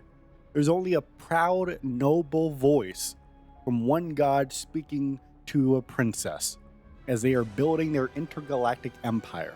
Now that Bass is on the right side again, the Panther goddess' tone brims with war-torn ferocity as she says, "The Panther was ready to hunt, and Noel was her prey." Now, everything's not perfect, right? We got, one small step for Wakandans. We got to do one large step for everybody else, I guess. I ruined the analogy. Everything's not perfect because we do have a complication. Bast's chosen avatar isn't Shuri, even though those two are all good now. Her avatar is King T'Challa, and he's absent from this reality because he's drawn across time and space by another conflict. So Bast gives Shuri the task with gathering warriors to return to Clintar and end Noel's reign once and for all. But the problem is, many allies are already fighting other battles, leaving Shuri with limited options in their heroes. But Princess Shuri has a trick up her sleeve. She still has one eager soldier beside her, a refugee from a vampiric prison, sent to Wakanda to finish recovery. And we all know who this is, and there's only one of them. Not literally, where the multiverse is literally an infinite amount of them, but for the sake of sounding cool right now, there's only one of them. There's only ever going to be one of them. So Princess Shuri admits that it will take more than just a single sword to end Noel, but it's a start. So she punctuates the log with a double-edged line, where every blade counts. Next up, we have the Phoenix 7, which is going to be narrated by Jean Grey herself. We start off with Jean explaining that she was the sole host of the Phoenix Force until just moments ago. And she reflects that the Phoenix is always going through life, death, and rebirth. And today, Jean experienced a full cycle in a way she never expected. Jean came to Clintar intending to burn Noel out of existence with the Phoenix's fire. But when she arrived, instead of finding Noel, she found his queen in black, Hela, and their confrontation erupted into battle in the skies over Clintar, with Hela's power, supercharged by her bond with Noel, overwhelming Jean. So, in a protective response, the Phoenix withdrew into an egg, waiting out the threat. But this was not an ordinary Phoenix egg. This had its heat so intense that it began to repel the symbiotes that made up Clintar's surface.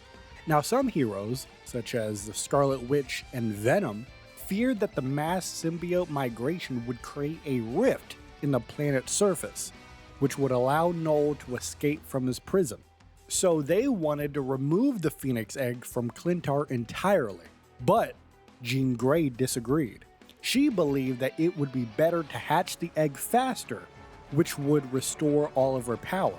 And to do so, she recruited allies to help her channel chrono energy from the Celestial Codex into the egg. Now, both factions of this conflict, I guess you can say, acted with the best intentions in mind.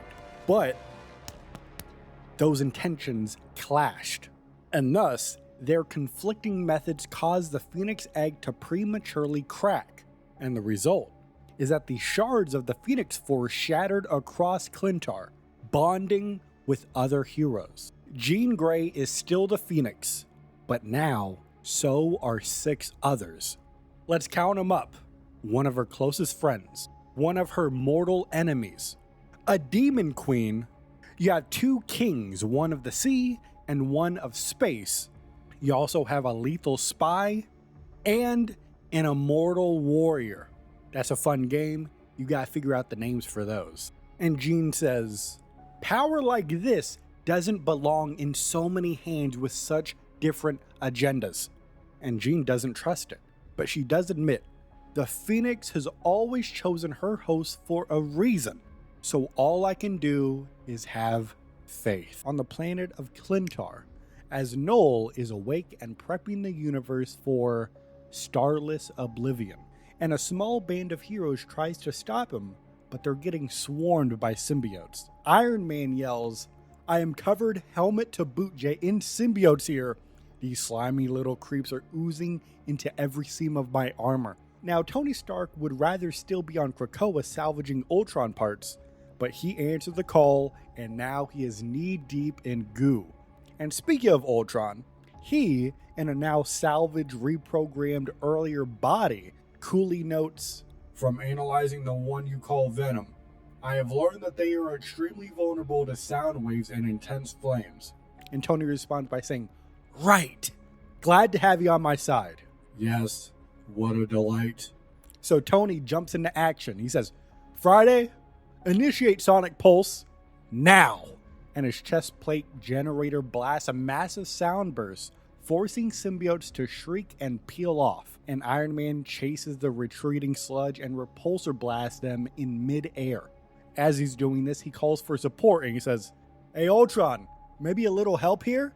And Ultron just shrugs Tony off, because Tony's blackmail deal prevents him from hurting his allies, if you want to call them that. And his sensors can't distinguish these things from Venom. So he can't fire, he can't hurt these symbiotes. So Ultron says, such a shame. I could be quite useful right now. Tony, of course, gets a little annoyed by this. Ultron being a little sarcastic with the rules that are in place for him. And he says, don't hurt Venom or anyone on our side who happens to bond with one of these things, but feel free to exterminate the rest of them. So then he pushes on-the-fly code tweaks to Ultron's core, and Ultron begins to grin because of this. He unloads an encephalo ray fire, I believe I pronounced that right, which incinerates all of the symbiotes. And he says, oh, how I've missed this. If only we had the means to vaporize every wretched parasite on this planet at once. So now that they're no longer dealing with the symbiotes attacking them, Tony spots the husk of a fallen Celestial, which was once in orbit, but is now on Clintar thanks to a wild Guardian's plan, which we've covered in the past. Go check out the videos. Oh, hell yeah. And this Celestial has likely been dead for millennia, but the armored frame remains. And who better to repurpose armor than Tony Stark? And he says, cover me. Keep the symbiotes out, okay? Ultron relishes it and says, let Noel send endless waves of his xenophobic sycophants. When all is done, only Ultron shall remain standing. And Tony hits him with a side eye. Okay, I've got delicate work ahead and I can't afford any distractions. Good luck trying to seize control of a deceased space god. Humans always do so well when tampering with forces far beyond your control. Have a little faith, Ultron. If I could bring someone like you to the side of the angels, then this should be a piece of fuck! Tony is startled because he looks inside the Celestial, and the interior tech is light years beyond anything he's built. Tony is momentarily speechless, and Ultron monitors his vitals and says, your heart rate has escalated. Adjust the arc reactor before your feeble human body has a total system failure. And Tony wires in, gauntlet to port, as he says, I'm more interested in the big guys. Now Tony starts downloading stuff, okay? The connection floods Tony's head with everything the Celestial has seen. From the dawn of the universe, to Jeff the land shark hanging out with your mother, to Noel ending the entire universe. For a moment, Tony transcends, and he likes it. A familiar voice cuts in. Careful, friend, or you'll become lost in the boundless cosmic consciousness of this Celestial's lingering spirit. It's Adam Warlock. now draped in white and gold, almost spectral, as Adam says, "You have touched the soul of a celestial. Even a mind as brilliant as yours cannot fully comprehend." And as he pauses, he sends his soul to anchor Starks and pull him back. As Tony says, "And what if I don't want to go back? Maybe this is where I was meant to be." Adam responds by saying, "As much as you enjoy playing God, actually being one is different. Now come, before our intrusion is noticed." Too late. It's the Celestial's lingering soul addressing them. And Tony says, it's still alive? Not alive, but a being like this never truly dies. Its soul echoes. Adam Warlock has heard this before, because their minds have met when Adam was in his cocoon. And the Celestial confirms the old contact with Adam. He remembers him, of course, because he's Celestial. As we just established, he was there when the universe was created. And the Celestial thanks Adam Warlock for answering the warning and coming to end Noel's reign. But the Celestial also refuses to help. And Tony says, "You have all this power left over in your corpse, and you won't let us tap into it? Not even to avenge your death?" "My days have long since passed. I fear I would do more damage than good.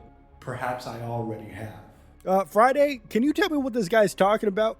And Adam Warlock then explains that when Tony first connected to the Celestial, he activated an ancient palm weapon, and its discharge hit the Phoenix egg, weakening it and cracking the shell prematurely. And upon learning this, Tony groans and says, "Oh no, I blew it. I went full Icarus again." But Adam says that the damage can be undone. Phoenix power can be recovered, but they must go now. So, the Celestial bestows the last imprint on each of them. Adam Warlock sees himself as a champion of the multiverse, guarding entwined realities as the King in White, a burden he never really gets to choose. And Tony receives a warning, not a vision. The only path through the darkest hour is to embrace it, unleash the demon, and find a way to use it without losing himself to it. Even if Noel falls, his primordial evil will awaken other Elder Shadows. So with their goals defined, they go back to the battlefield, and Tony snaps back, now alone inside the husk, suddenly feeling very small after touching something so grand. As Ultron says, "You fired that weapon and then it went silent. Can you get the Celestial fully operational, or do you need me to come in and finish the job?" Change of plans, Ultron. This Celestial already fell at Noel's hands once. That means he knows its weak spots. If we want to win this, we'll have to try something new. Something he's never gone up against before. I am having trouble calculating a scenario where we emerge victorious. Maybe you're right, Ultron, but that's not going to stop me from trying. And now we move on to Jeff the Landshark as we return to Clintar, as Star-Lord pilots the Milano towards the planet, joking grimly about how close they came to dying the last time. And Rocket snaps back at the reminder and says, "You just had to say dead, didn't you, Quill?" The Guardians of the Galaxy are tense. They thought Noel was destroyed with the genetic bomb made from a dead Celestial's divine codex. Even Mantis couldn't sense him past the explosion. And while Quill and Rocket are bickering, Jeff the Landshark hops onto the ship's control panel, growling his disapproval of returning to the slime planet. Mantis, Jeff's BFF and translator, says that Jeff believes he should have swallowed Noel whole. And despite Jeff's usual cheerfulness, even he is unsettled by going back to the planet. And Mantis explains, Jeff's melodies have a calming psychological effect even in battle, as Jeff begins singing on top of the control panel. To which Rocket sarcastically tells Quill to hit play on his Walkman because it's go time. They land on Clintar and the Guardians disembark and immediately attack on symbiotes. They just started blasting, but Mantis clutches her head. Noel, he's grown stronger. I can feel his darkness everywhere. And we come to find out, blasters don't really work on shape-shifting symbiotes. So then Jeff saves Star-Lord from an incoming symbiote with a tail swipe. But it's too late. The team is overwhelmed and bonded with symbiotes, transforming them into Null's servants.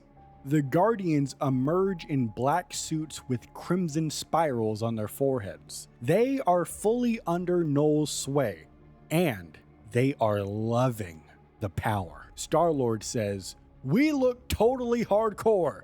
Rocket says, "All we gotta do is blast heroes in Null's name? Sweet deal." And Groot says, "We are Groot." Now Jeff is also getting bonded, but he fights back, aquarium style. He thinks of everyone he loves.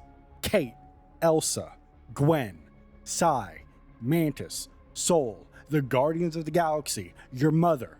But the mental resistance just is not enough. So he begins humming his song again. And to Jeff's surprise, his symbiote starts humming the tune as well. Jeff remembers what Venom once told him.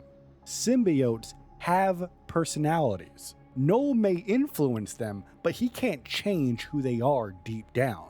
So Jeff stops resisting, fully bonding with his symbiote in the hope of creating a true partnership. His memories, surfing, dancing, the Hellfire Gala, hanging out with your mother, reach the symbiote, and it changes. The bond is now one of mutant trust and harmony, as Jeff emerges stronger than ever before, with a new suit, bigger grin, and teeth to spare. So Jeff begins to swim across the terrain and faces his possessed friends. Rocket panics. "That little freak's gonna eat us!" And before they attack Jeff, he begins to sing again. And it works. Star-Lord says, that song, Mantis, so beautiful. Rocket, "Actually ain't so bad." Groot, saying, "I am Groot." And this is where Null's influence on the Guardians begins to fade. The red spirals disappear. The Guardians are now free. Mantis runs over to Jeff and boops his nose. "You did such a good job, my little friend. I knew you would." Rocket walks over and says, "Wait, we get to keep the costumes but not the evil? This is a way better deal." And Star-Lord says, "Maybe it's time to make you an official Guardian. What do you say, Jeff?" Jeff, flipping in the air with pure joy, simply says, "Myrrh." Next up, we have "Till Death Do Us Apart." And the format of this one is like a dialogue between Eddie Brock and a symbiote, and it's almost entirely a dialogue. So we open up with Eddie regaining consciousness in a dungeon on Clintar, separated from the symbiote. And the symbiote is furious. "We are Venom. We should not be confined to cages." But something worse has happened. As you probably already know, Null has escaped. And Eddie reveals that the shattering of the Phoenix Egg released energy so intense that it punched a hole through Clintar's surface. And just like Venom and Scarlet Witch had warned, this gave Null the opening he needed to break free. And now that Null is back, he's got the all black, the Necro Sword, right in his hand. And the symbiote says, "Wanda deserves attention. Her power is so delicious." "Now's not the time," Eddie says, as they both regret trying to stop Null alone. But ironically, Hela beating them and separating them may have saved their lives. Because even though they're in separate cells, the symbiote insists their bond is unbreakable. And Eddie sarcastically agrees to this until he realizes he's not alone. Some other symbiotes have entered his cell, and they are hungry. Eddie's symbiote offers to speak to them telepathically through the hive mind, while Eddie jokes and says, "I want my meaty fist off the menu ASAP." You know, Eddie Brock out here, he's a stand-up comedian. That's something you gotta know about Eddie. He's a very funny guy. He also went to church, prayed to God to kill Peter Parker. That's a Spider-Man 3 reference. And since we're talking about Spider-Man 3, parallel, we're doing an MCU rewatch series right here on the channel.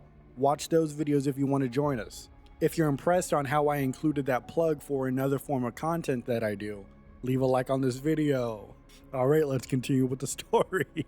So during this moment of stress, I guess you could say, there's a revelation. These new symbiotes in the cell, they're not hostile.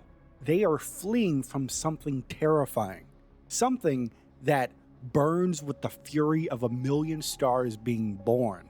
And Eddie, not only is he a stand-up comedian, he's a pretty smart guy. He starts putting the pieces together immediately and he says, wait, do you think it could be a fragment of that phoenix egg? And Eddie is absolutely right. And Eddie says that they need to escape right now. And the symbiote agrees until Eddie adds, so we can find that shard before anyone else does. And the symbiote is like, what? What? I take that back. I don't agree with you, Eddie. And that's how the story ends. Eddie's a stand-up comedian. And we open up deep beneath the symbiote world of Clintar, as Eddie Brock is imprisoned, separated from his symbiote and trapped alone in a living cell. Above ground, things have gone from bad to cosmic doomsday. Noel has escaped. Hela, now his queen in black, has torn Eddie and his symbiote apart. Eddie is haunted by guilt. He knew Noel better than anyone and still failed to stop this. Now, the universe is on the brink, unless Eddie and his partner can act fast. They now see some flames approaching. A phoenix fragment nears. Eddie quickly realizes the symbiotes are scared of fire, and he suspects what's coming. Earlier, he saw the phoenix egg shattered during the war. Now, a shard must be nearby. He hopes the shard holds cosmic power that could help him fight back against Noel. But there's a problem. As Eddie reaches out telepathically to his symbiote in his own cell, the symbiote is terrified. Fire is in their DNA as a mortal fear. Going back to all black, the first symbiote forged in a celestial forge's flames. Eddie tries to convince it. A little fire now beats the eternal darkness under Noel. As the flame trail blazes down the corridor, the fire is not ordinary. It's phoenix flame, the fire of creation itself. And Eddie tries to escape his cell, but the living bars grow fangs, slicing into his hands. Despite the pain, he rips the bars open still, bleeding but undeterred. Eddie's running, he's sprinting, tracking down the psychic voice of his symbiote to another nearby cell. This one has a solid wall to prevent the symbiote from escaping. So Eddie uses the nearby frightened symbiotes as a makeshift glove, shielding his fist to punch right through the wall. The frightened symbiotes refuse to bond with Eddie, recognizing that he already belongs to somebody else. His own symbiote leaps to him joyfully. They're finally together again. They're on some "we are Venom" hours. Together, they were Venom, but there was work to be done, and time was running out. Although they are now together again, the tunnels are collapsing and overheating from the battle on the surface. Eddie insists they need the Phoenix fragment to stand a chance. The symbiote protests again, but ultimately agrees. This could be their last stand. They race through the corridors as Phoenix fire burns hotter than ever. Eddie and the symbiote trying to endure. And right as Venom collapses from the heat, the flames part, revealing a fiery woman with red hair, a manifestation of the Phoenix Force, and she speaks telepathically, soothing both of them. She's not here to destroy them. She respects all life, including creatures born of darkness. She feels their purity of their bond, comparing it to her own with Jean Grey, as the Phoenix vows to protect them, calling their connection beautiful and rare. The Phoenix vanishes, and her place is in the Phoenix Shard. Eddie asks the symbiote one last time if it's ready. The symbiote agrees. As long as we're together, I'm ready for anything. Venom touches the shard and is engulfed in flame. But this time, the fire doesn't burn them from the outside. It ignites them from within like a star being born. Together, they become something new, not just Venom. not just Phoenix, but a perfect union of darkness and light. With Phoenix power now surging through him, Venom feels stronger than ever, but also much wiser. They won't rush in recklessly to the fight again, like what they did with Hela. To defeat Null, they'll need a weapon that can match his might. That weapon? All black, the Necro Sword, Null's original creation, and Venom knows exactly where to find it. Alright, so next up we have Stark Warning, and the context of this story is a multiversal transmission from Reed Richards to Victor Von Doom, and it's being broadcast across all realities. So we start off the transmission, and Reed Richards, Mr. Fantastic, opens it by saying he doesn't know if Doom will actually hear him, or even care at that point, but he's going to send it anyway. And he keeps it short and direct. You need to stop. Reed begins to relate to Doom's curiosity. You know, how scientific exploration can escalate to disaster. He references the time stream entanglement, which Doom himself has caused. It has collapsed timelines and rewrote reality itself. Reed doesn't blame Doom entirely. Other forces were involved too, and once all of this is fixed, maybe Doom can be forgiven. Maybe. Reed goes on to say that Doom is changed, and it's not for the better. Instead of working to fix reality, Dr. Doom has manipulated Dracula to create a vampire nation, struck a deal with Krakoa to siphon chrono energy from that island, and sent armies of Doombots to Clintar to collect Phoenix Force and Celestial Codex samples. And he's doing all of this while everyone else is fighting for their lives against Null. And the problem with the Doombots is that they are not helping the heroes. They're just doing Doom's bidding. And Reed goes on to note that Doom has recently programmed the bots not to attack each other, but they can still attack the heroes. However, Reed Richards, smartest man on the planet, he fixed that with a little bit of code editing, to which Reed says, I hope you don't mind. But Reed ends this transmission with a final warning of sorts, as he says, I don't expect you to help, Doom. That's not who you are. But if Doom keeps interfering, Reed makes a promise and he says, I will personally make sure that you, and every version of you in every reality there is, come to regret that decision. This man is dead serious. And that's not all. He said, I gotta get one more line out there for dramatic effect. He says, if I were you, this is one theory I wouldn't risk putting to the test. And that's the end of the transmission. Reed Richards. That's why Reed Richards is the GOAT. The GOAT! Alright, next up is Out on a Blade, where we follow, you could probably guess, Blade, Mr. Eric Brooks. And we pick up with Blade after he was captured and drained by Dracula in New York City.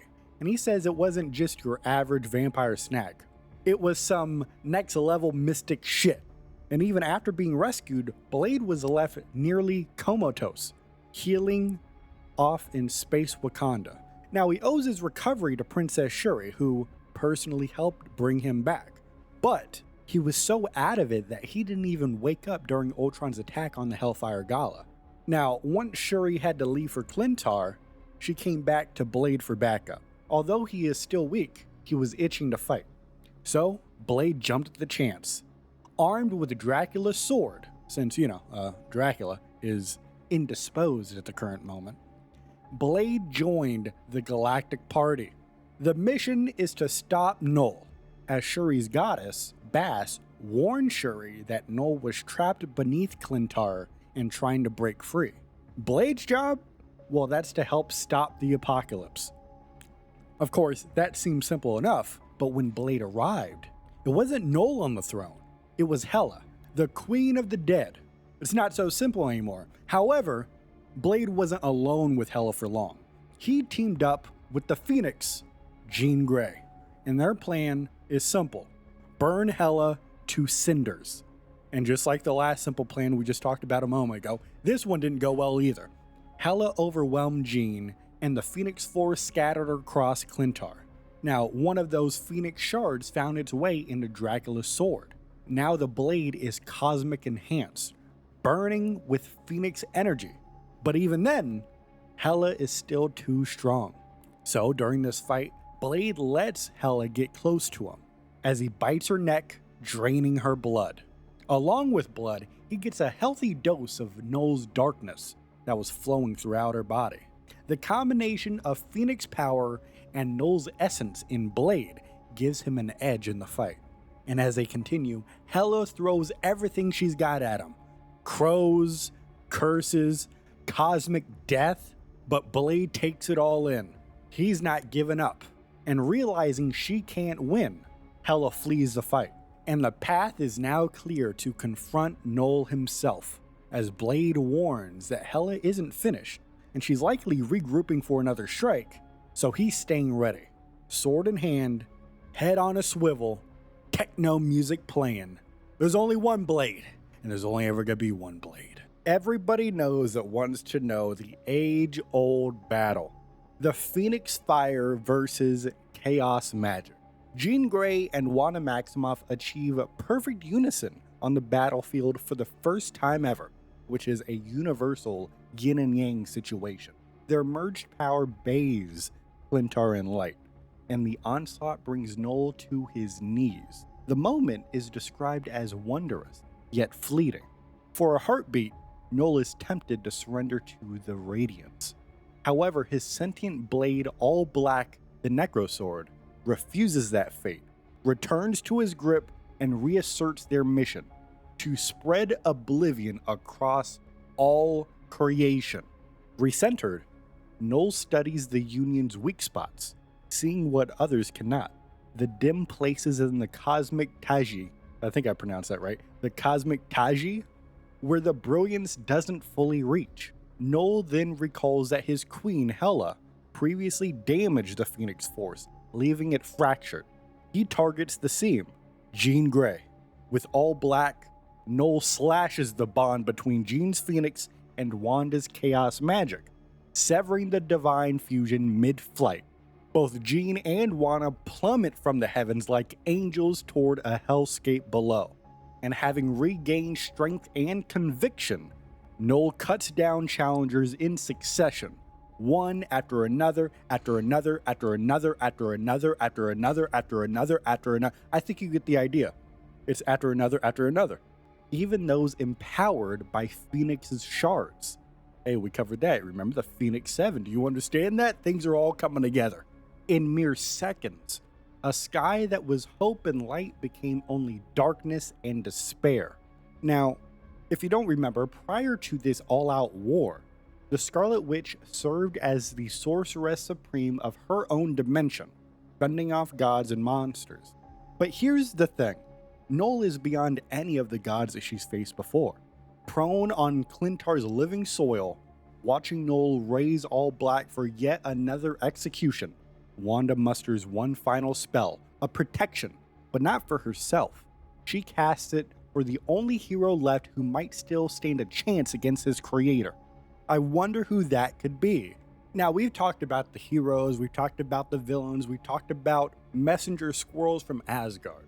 How about we take a second and talk about the Necrosword? Now, this weapon has gone by many names over the eon. We have the Necrosword, the Godslayer, the Annihilablade, and All Black. But the titles never mattered so long as Null called it his. This sword is much more than a weapon. It was the first symbiote. And now, in the present, one of the All Black's children, I guess you can say, is Venom. And that child has returned to Clintar and now raises arms against its creators. Now, the Necrosword admits conflicted emotion. It doesn't know whether to be furious or proud. And it's conflicted because while Null was trapped within Clintar's heart, the Necrosword bonded with others and learned what it meant to be revered, cherished, loved, and more.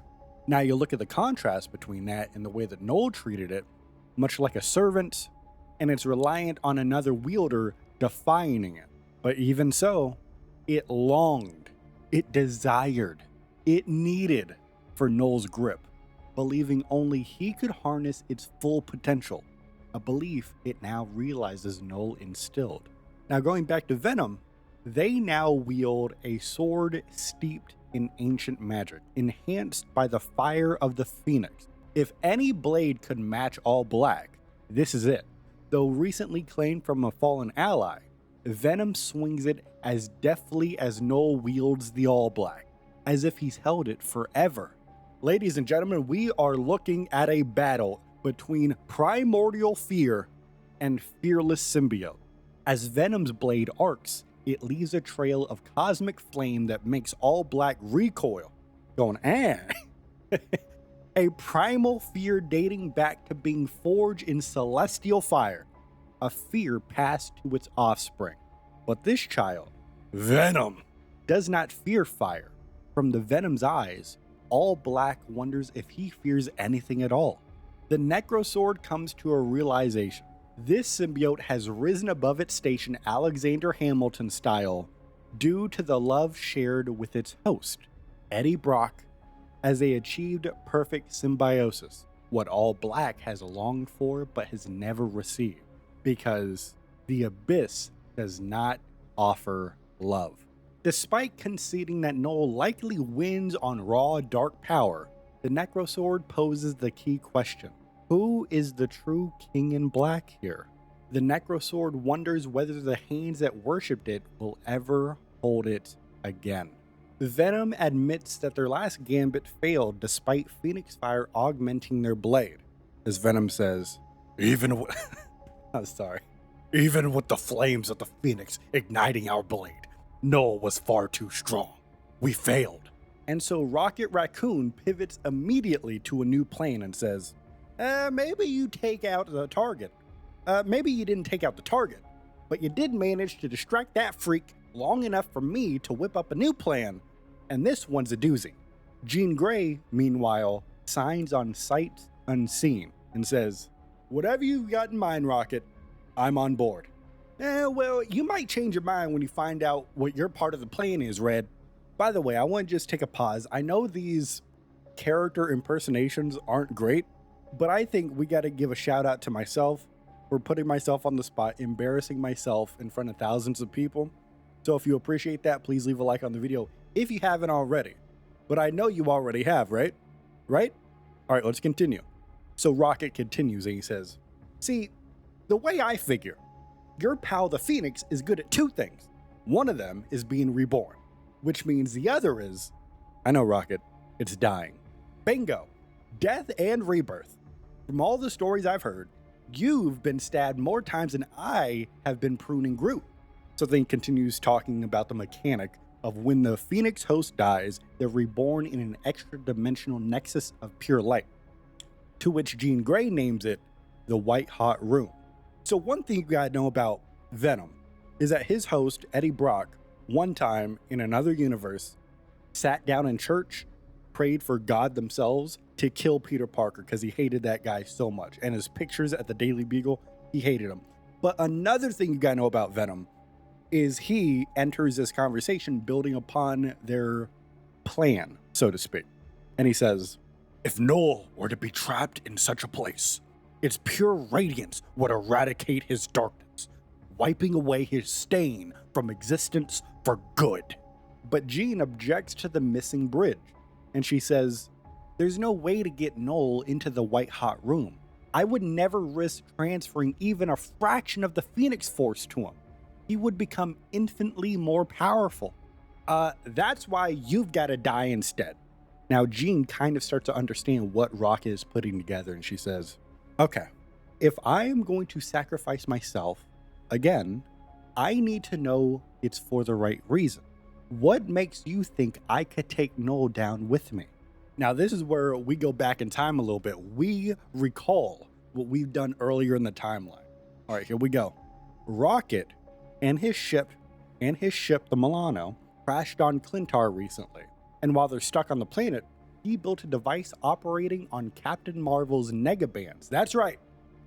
Captain Marvel has been mentioned in this story. She's coming to the game at some point. You better get ready, because I know I am. By the way, the Captain Marvel movie is pretty good. Both of them. Yeah, that's right. I said it, and you're going to accept it. But back to the story. So he built this device. It's operating on the negabands. And in doing so, it's able to swap locations with the celestial husk in Clintar's orbit, freeing the ship with a position exchange. And he finishes off this explanation by saying, it swapped the ship's physical location with a celestial husk in orbit over Clintar, and boom, problem solved. Rocket, that's impressive, but how does that help us against Null? So Rocket goes into his plan. He has produced 2 portable circuit boards. So step 1 would be Jean rushing Null and lets herself be impaled by the All Black while she is wearing the device. Null won't notice it amid his victory, so to speak. And then step 2 is when Venom sneaks in and sticks the second board on Null. And finally, step 3, upon Jean's rebirth in the White Hot room, Rocket activates the sequence to swap them out. As Rocket says, then we gotta switcheroo. Null gets annihilated by the light while you're returned back to us, safe and sound. Well, in theory at least. I can't guarantee this tech will work across dimension planes, but everything else we've tried has failed. So this might be our last chance. Then it's the one we have to take. So she grabs the circuit board and sprints at the King in Black himself, as she says, I came here to stop Null, and I plan on seeing it through, no matter the cost. Now, as Jean begins to fly away, Rocket yelps and says, whoa. Give me like 5 minutes and then you could go right back to getting yourself skewered. Promise. Jean agrees, and Jean and Venom huddle as Rocket slips to a secluded spot near a cave entrance to tinker with the second board that they plan on putting on Null. He is so focused he doesn't notice the ground shifting below him. So then the Scarlet Witch shouts, Rocket, look out! But it's too late. Rocket is caught in the jaws of a giant symbiote dragon. He instinctively reaches for his cannon, feeling a sharp pain, realizing that he is trapped. Thinking very fast, he tosses the replicator to safety, grabs a quantum grenade, ready to blow himself up and the beast if absolutely necessary. As he says, if I'm gonna be your last meal, I sure as flark ain't going down easy. But the Scarlet Witch releases a wave of chaos magic surrounding the dragon as she looks Rocket Raccoon dead in his beady little eyes and says, you won't be anyone's meal today. To be fair, you're barely an appetizer. And as the jaws loosen, Rocket forces himself free as Wanda's spell liquefies the dragon into a puddle of goop. As Rocket turns around and says, yeah, that will teach you to mess with the Guardians of the Galaxy. But Wanda warns that they may have been too late, because although Rocket is trying to put on a front and says he's perfectly fine, he's really not, because sparks spray from puncture wounds, as his cybernetic implants are severely damaged. They're integrated into his biology. Only his original modifier or someone with intimate knowledge could replace them. As Rocket says, hey, you've got to find Groot for me, and tell him I'm sorry, that I didn't want to go out this way, and that he doesn't need me to watch his back anymore. And as all hope is lost, a second symbiote approaches slowly, openly, projecting comfort rather than a threat. And this goes back to earlier in this timeline where we talked about Groot making friends with symbiotes. There's still some of those out here on the planet. Additionally, Jet the Landshark has also become friends with some of the symbiote. And now the bond with Rocket symbiote apparently endured, and now it returned. And the symbiote envelopes Rocket, inspects the wounds, then withdraws and morphs into tool-tip tendrils. It then repurposes parts from Rocket's own blaster, fabricates temporary replacements for his implants, and installs them with surgical precision. The components then power up as Rocket can tell he's going to be okay now. He finishes the second board and rushes to rejoin Jean and Venom. We'll have some questions later. And speaking of later, let's get to later actually. Let's get some answers. Mr. Fantastic, Reed Richards is here checking on the repairs and asks, how? And Rocket finishes his summary by saying, and then the little guy put me back together again, good as new. Well, not quite as good as new, but certainly good enough. For a symbiote, it did a shockingly thorough job of repairing your internal systems, but the question is how? Now, Rocket guesses that the symbiote accessed his memories from the initial bond, maybe even old implant data from Half-World. But Reed Richards doubts that alone would explain fabrication knowledge unless the symbiote itself had previously bonded with someone who understood Rocket's enhancements and knew him personally. So Reed proposes a codex scan, because of course symbiotes leave behind a genetic codex in its host, which is essentially like a family tree of past hosts. So he plans to do research on that, and Reed's device sweeps Rocket's spine. There's lots of alien DNA, of course, as you could probably guess, and a near-perfect match to an Earth genetic subfamily called Lutrinae. I think I pronounced that right. And Rocket blinks, he's very confused. He says, that doesn't ring any bells. Reed says, well, here on Earth, we more commonly call them otters. And Rocket's eyes widen. There's only one otter he knows from Half-World who knows him that well. And he mutters, Lila. Now the implication here, of course, is the healer symbiote previously bonded with Lila, which is how it knew Rocket's system. Rocket vows to find Lila, even if it means scouring the galaxy, which is yet another mission he'll see through no matter the cost. Under cover of light, the Asgardian Queen of the Dead arrives at the gates of the 8th city seeking sanctuary, because the 8th city was once a hell prison but now serves as refuge for beings that are cast out of heaven. Hela's horned crown rattles the soldiers, and their leader, Dzang, is unshaken. He has seen devils and recognizes Hela instantly. He is very hesitant to allow Hela to seek refuge with them, because harboring her endangers the populace. But he's conflicted because this is a place for refuge, and she's clearly fleeing something. So after thinking about it, he allows Hela to enter the 8th city, and Hela is secured in a cell with a mystic seal. Dzang then asks what she's running from, and Hela whispers just one word, Null. After days of silence after that, Hela senses she won't be exploited and requests Dzang hear her out, and she recounts her story. She says that she traveled to a distant world to seize ancient power. Upon arrival, she forged an unholy alliance with a dark god, gaining vast new ability, and she nearly triumphed until a half-human warrior struck her down with a burning blade. As a result, fearing Null's retribution, Hela fled as far as possible to seek asylum. Now she feels her new powers fading, which is a sign to her that Null's reign has ended. So at the moment, she's relieved to be back to her old self. And to end the story, she implores release from the cell in the 8th city. Dzang thanks Hela for all of her honesty, but he refuses to free her just yet, because he thinks, even power drained, Hela is a traitor to the Chronoverse.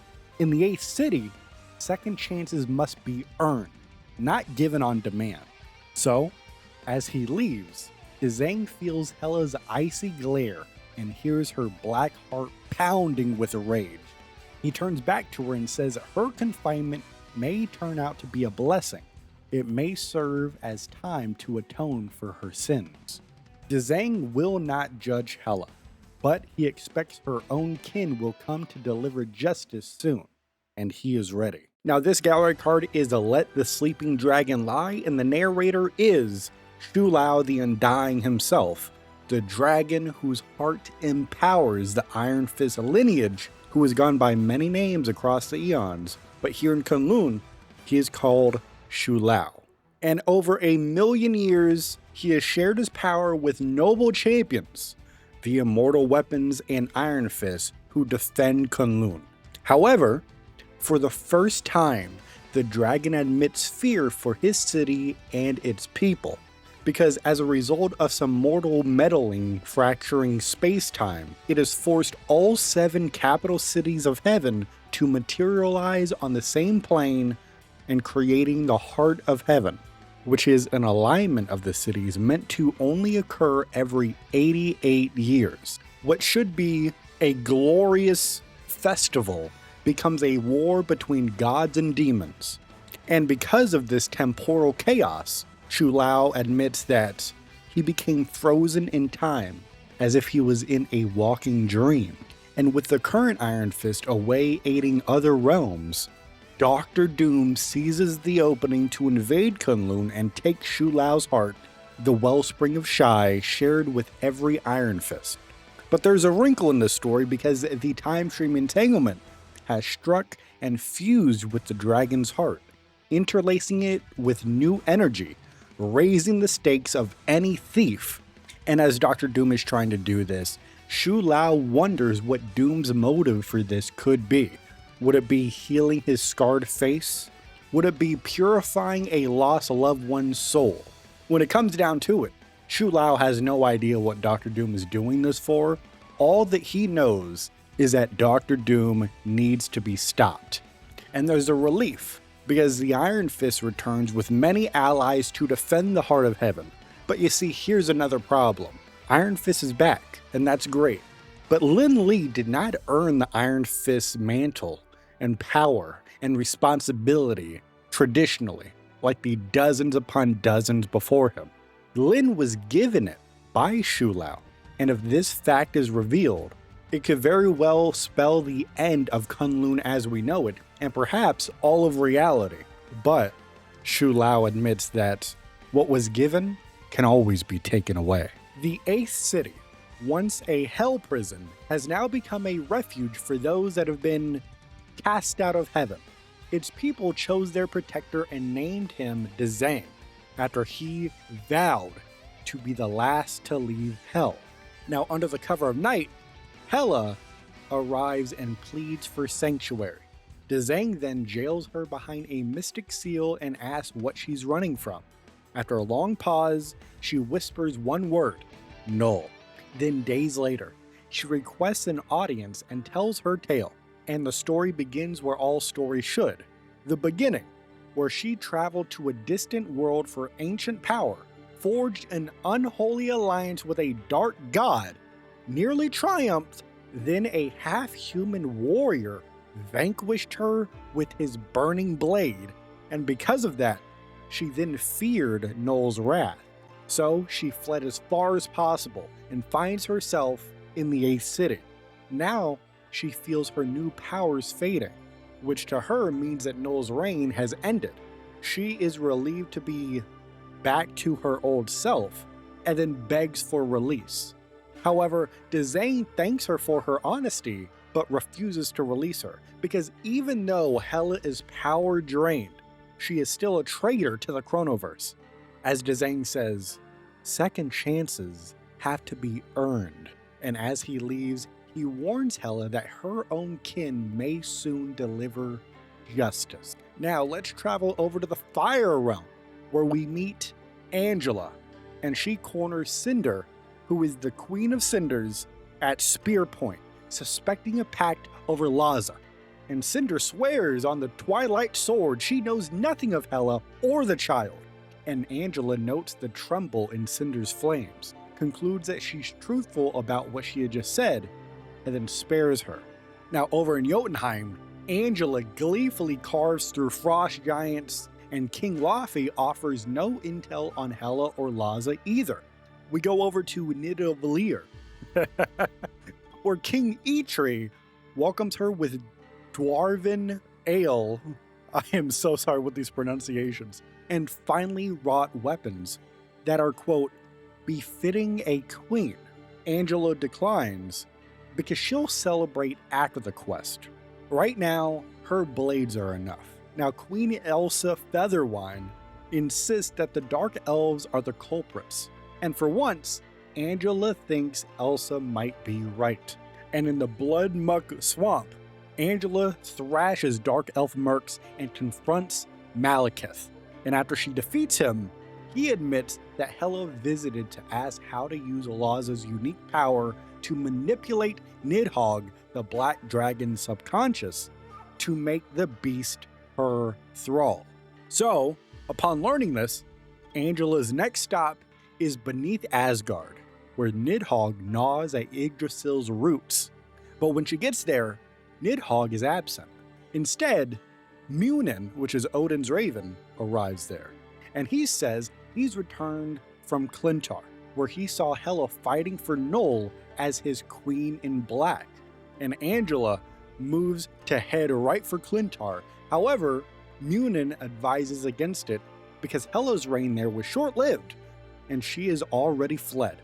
He didn't see where she went, but Angela reasons she'd retreat to Niflheim because that is where Hela's dark fortress lies, and also her army of the dead. So she begins traveling. She's on her way over there, and upon arrival, the undead rush her. She defeats all of them, except for one. And this lone soul radiates unusual power. Some green, yellow tatters with a dragon tattoo and a glowing fist. As Angela says, "Hold, warrior, I mean you no harm. It is only your queen I wish to shred to ribbons." And the warrior responds first by chuckling, and he says, "Not my queen. I only serve Shu Lao." Shu Lao? I've never heard that name before. You will, soon enough, if you want to find Hela. Is this Shu Lao here in Niflheim then? No, she's there, in Kunlun. So then Angela then asks how to reach Kunlun. So the soldier opens his palm, revealing a green dragon-shaped crystal, as he says, "This should lead you there. A bit of Sheng Lu Shi in crystal form." And Angela says, "Well, how do I repay you? This one's on me." Everything has a cost." "Oh, fair enough. How about this? If you happen to meet someone named Luke, you tell him that I said hi and bye." And he looks skyward. "Now, if you'll excuse me, my ride is finally here." And then a Valkyrie arrives on winged steed to bear him straight to Valhalla. And Angela departs, guided by the Chi crystal. She arrives on Kunlun as she sees an ensemble of heroes preparing for an impending invasion, and she spots a man in green and yellow with the dragon emblem, like the warrior that she was just talking to. And she goes, Are you the one they call Luke?" No, I'm Lin Li, but you could just call me Iron Fist." "I see. Then I must seek audience with Shu Lao." Get in line, lady. The big guy's asleep right now. And as his immortal weapon, that means I've got to deal with a mountain of problems. Doom is planning an attack on the heart of heaven. The ace city of Dazang somehow has merged with the other 7 as well. Oh, and I've been stuck babysitting this itty-bitty goddess that the Prince of Orphans took in. So unless you're planning to join the fight, indeed I am. And then she begins charging at Iron Fist. And she does this because as he's, pontificating, monologuing at Angela just moments before, she thinks that she caught a hint, just a scent of Alaza on his garments. And this itty-bitty goddess that he mentioned confirms her suspicion. Now, whether Iron Fist is complicit or not doesn't matter. She vows whoever took Laza will pay, and they'll perhaps pay the highest price they would ever pay. Oh my goodness. This is the Angel and Devil Gallery card, and we start inside Shu Lao's palace in Kunlun, where the ancient dragon sits utterly motionless, seemingly frozen in time. And Dazang arrives, saying, "I've waited a long time to finally get an audience with you, Shu Lao. The least you can do is awaken from your slumber and acknowledge my presence." And Dazang pauses for what feels like an eternity, with no breath, no response at all from Shu Lao. So Dazang decides to proceed anyway, promising to speak even if the dragon won't. As he says, "Fine, if you won't speak, I'll at least make sure you listen to everything I have to say." So Dazang starts to explain that the capital cities of heaven have converged prematurely. There are more than 7, and he represents the 8th city. Now, the 8th city was long treated as a prison for criminals and monsters, but under his leadership, it has become a refuge for the displaced, people with nowhere else to go within this wider war of the multiverse. Dazang then declares his demand for representation and willingness to fight to secure it. And it's at this moment, a woman's voice cuts in from behind, dismissing Dazang's credentials. as a woman says, "You know nothing of fighting. Not until you have crossed blades with elder gods on the edge of oblivion and lived to tell the tale." And this woman has red hair, golden armor, and a massive spear in her hand. She strides into the palace as Dezang turns to face her. As Dezang says, "I recognize your heartbeat. You were Asgardian. Born of the gods, perhaps, but I was raised by angels." And Dezang scoffs. "Angels. I lost faith in those a long time ago. Then I will make you believe again." So swears Angela, the hand of heaven.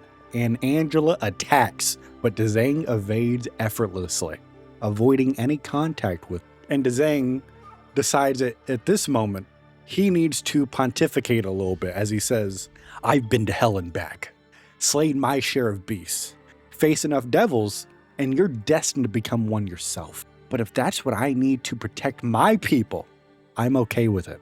I know exactly what you are. Only a devil would offer sanctuary to a witch like Hela." And Dezang hits back and says, "Everyone deserves a second chance. That includes all of us. You, me, Laza." And hearing that last name shocks Angela. She's frozen. What do you know of my sister?" "I know she's safe, and that you'll be reunited soon. But only if we could survive the battles to come. And to do that, an angel may need to make a deal with a devil if she dares." Oh, I wonder what they're cooking up here. This is the Lies of Lin Li gallery card, and it's a passage of the Book of Doom. And we start with Dr. Doom arriving in Kunlun hunting a rare resource, which is a Chronovium variant supercharged by Shu Lao Shi, as Dr. Doom writes that he vowed to claim every last drop of Shi flowing throughout the slumbering beast's heart in the name of Doom. However, a team of heroes wakes Shu Lao from his slumber, forcing Doom to pivot, because he won't waste time on a direct brawl with the heroes when a sleeping target would have been much simpler. So, Doom decides to claim the Shi legitimately, throwing shade at the current champion, and Doom recites the Xinlun trial, where Doom explains upon completion, only then can they claim the power of his Shi and the title of the Iron Fist. Now, Dr. Doom has heard the rumor. This rumor is that Lin Li never took the trial, and that Shu Lao gifted him the power of the Iron Fist out of pity when he was dying. And it's this rumor that Doom hopes to be true so he could weaponize it to claim the Iron Fist power for himself. And if you know one thing about Dr. Doom, is that his face is pretty messed up. But if you know another thing about Dr. Doom, he's kind of petty. So this man stands up in front of all of the heroes and the dragon, says aloud in front of everybody, "I challenge Shu Lao to a proper trial," citing the fact that Lin Li's claim to the Iron Fist was illegitimate.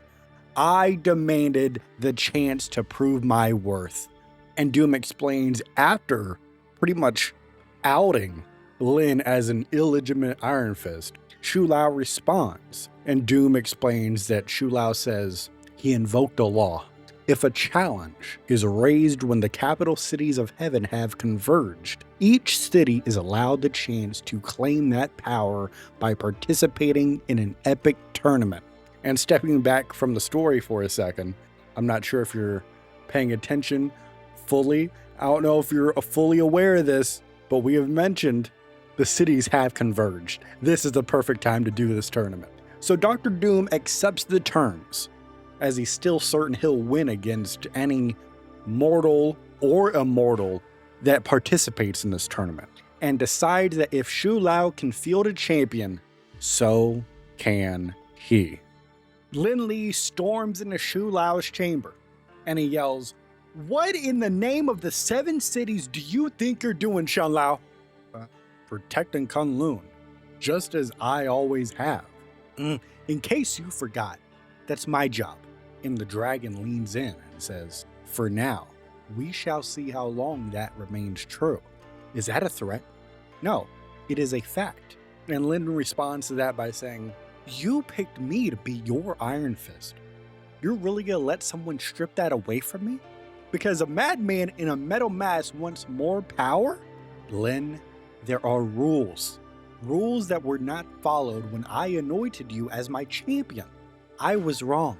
And now we have a little bit of a flashback, okay? Because Lin was Swordmaster before he was the Iron Fist, wielder of Fuji's blade, until a Kimio killed him, and his body washed up onto Kunlun, with Xun Lao reviving him with the Dragon Chi, making him the 67th Iron Fist without the formal trials that came with it. Now, the traditional path, per the Book of the Iron Fist, is to conquer the Xinlun trial, culminating in punching Xu Lao's heart to take the power, in which Xun Lao's chi is taken, not given, until Lin. So we're dealing with some first ever stuff right here, okay? 67 Iron Fists, and they switch up how they operate with Lin? Alright, so we continue on. Dr. Victor Von Doom comes back into the scene, and he's targeting Kunlun to seize Xu Lao's chi, which now is tinged with chronovium. So, this is still a little bit in the flashback. Finding Xu Lao sleeping, Doom plans to carve out the heart and steal the true source. However, the dragon reawakens and the heroes rally, so Doom pivots to Plan B.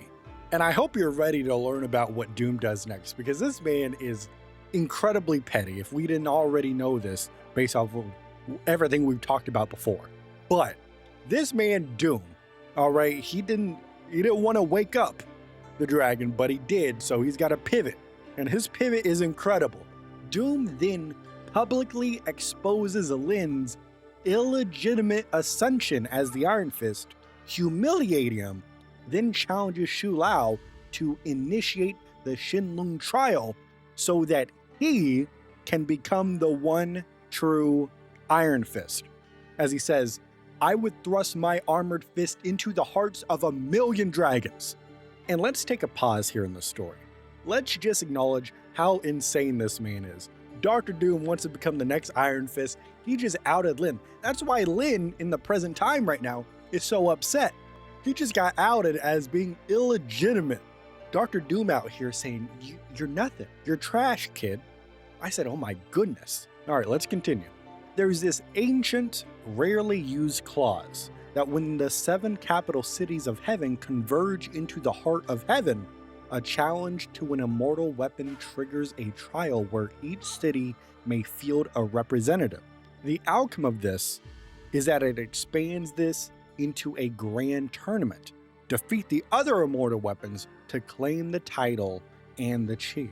Now, Xu Lao invokes this loophole to delay Doom's grab, but neither dragon nor disciple is excited about the road ahead. Now we jump back in the present day, where Lin is cooling off in the conversation a little bit now, and he says, "So if I want to keep being Iron Fist, I just win a battle between the immortal weapons, right?" Xu Lao responds by saying, "Yes, that is correct."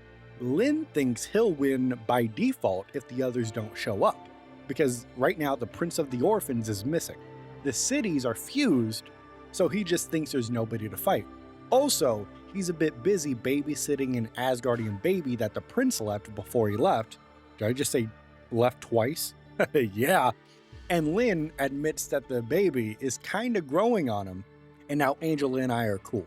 But Xu Lao then drops the catch of this and says, if a city's weapon is absent, its immortal beast chooses a new champion from anyone present in the heart of heaven. And then Lin groans at that idea and says, "Oh, you mean where all of the multiverse's greatest heroes are hanging out right now? That's great." So then Lin's solution is to ask, what if we follow the rules right now? Let me do the Xinlong trial and punch your heart like the 66 before me. Then Doom's challenge has no legs. And Xu Lao says, the die has been cast. One challenge cannot nullify another. The tournament must be seen through now. And Lin says, Doom's gonna cheat. Lin, I know his reputation. And yours. Stubborn, impulsive, unyielding? Why always lead with your fist, even when the fragments in your arm ache? And Lin says, because I've always been trying to prove myself. I've got a hell of a legacy to live up to. And Chu Lao responds and says, then earn it.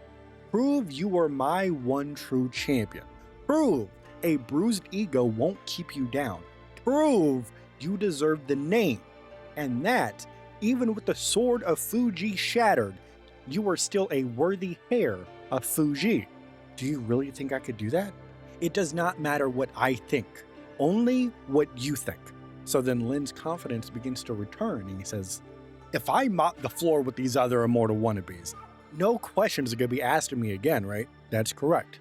So, what do you say, my champion? And now Lin, his fists are blazing. He says, just this. When do the games begin? We are here at a shadowed corridor leading out of the Xinglong Arena in the heart of heaven.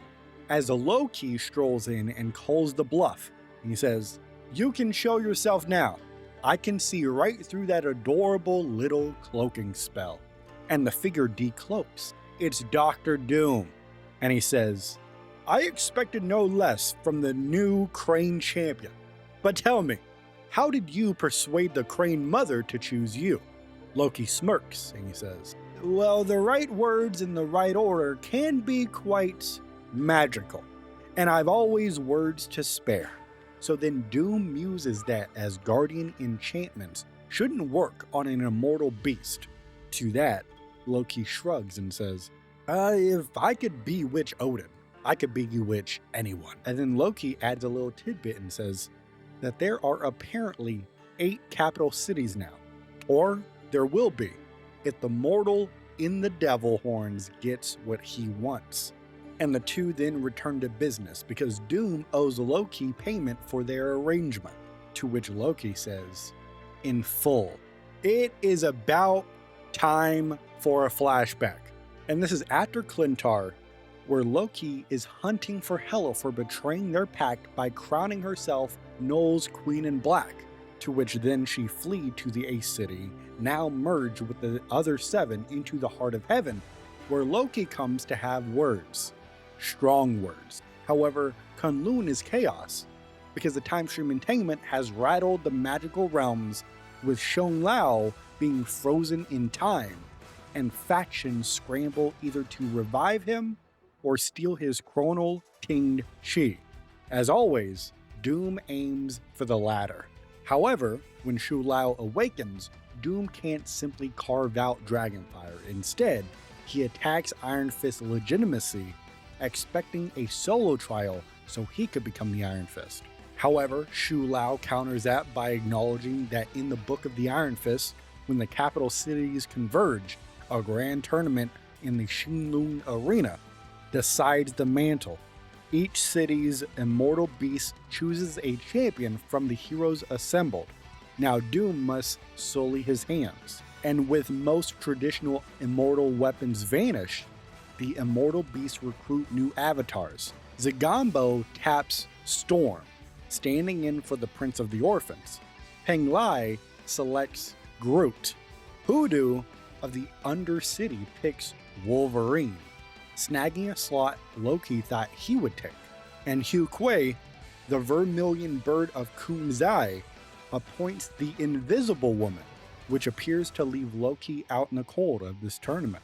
And that is where Dr. Doom enters with a proposition, and he offers this. If Loki can secure a slot as the immortal weapon and win, Doom will help crush his rivals.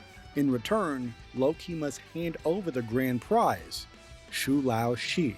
And Loki responds to this proposition by saying, and how does this scheme benefit me? Name your price. Loki begins to grin. A single feather from the Phoenix.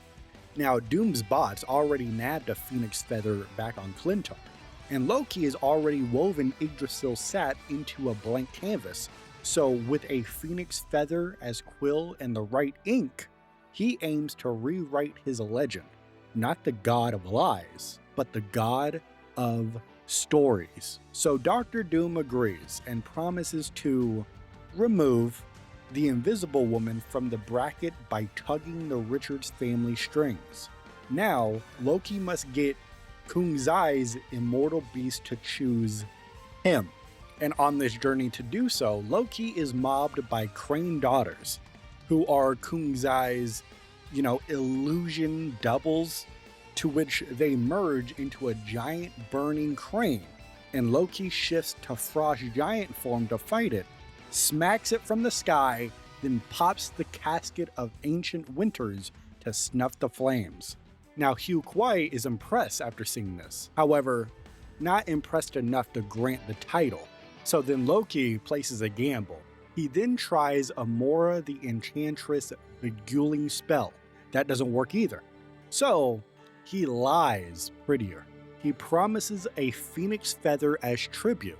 As he brandishes a feather from Munin, ignites it with Muspelheim's flame, and sets the illusion. The result being that the Crane Mother changes course. Loki is now named Crane Champion, immortal weapon of Kunzai.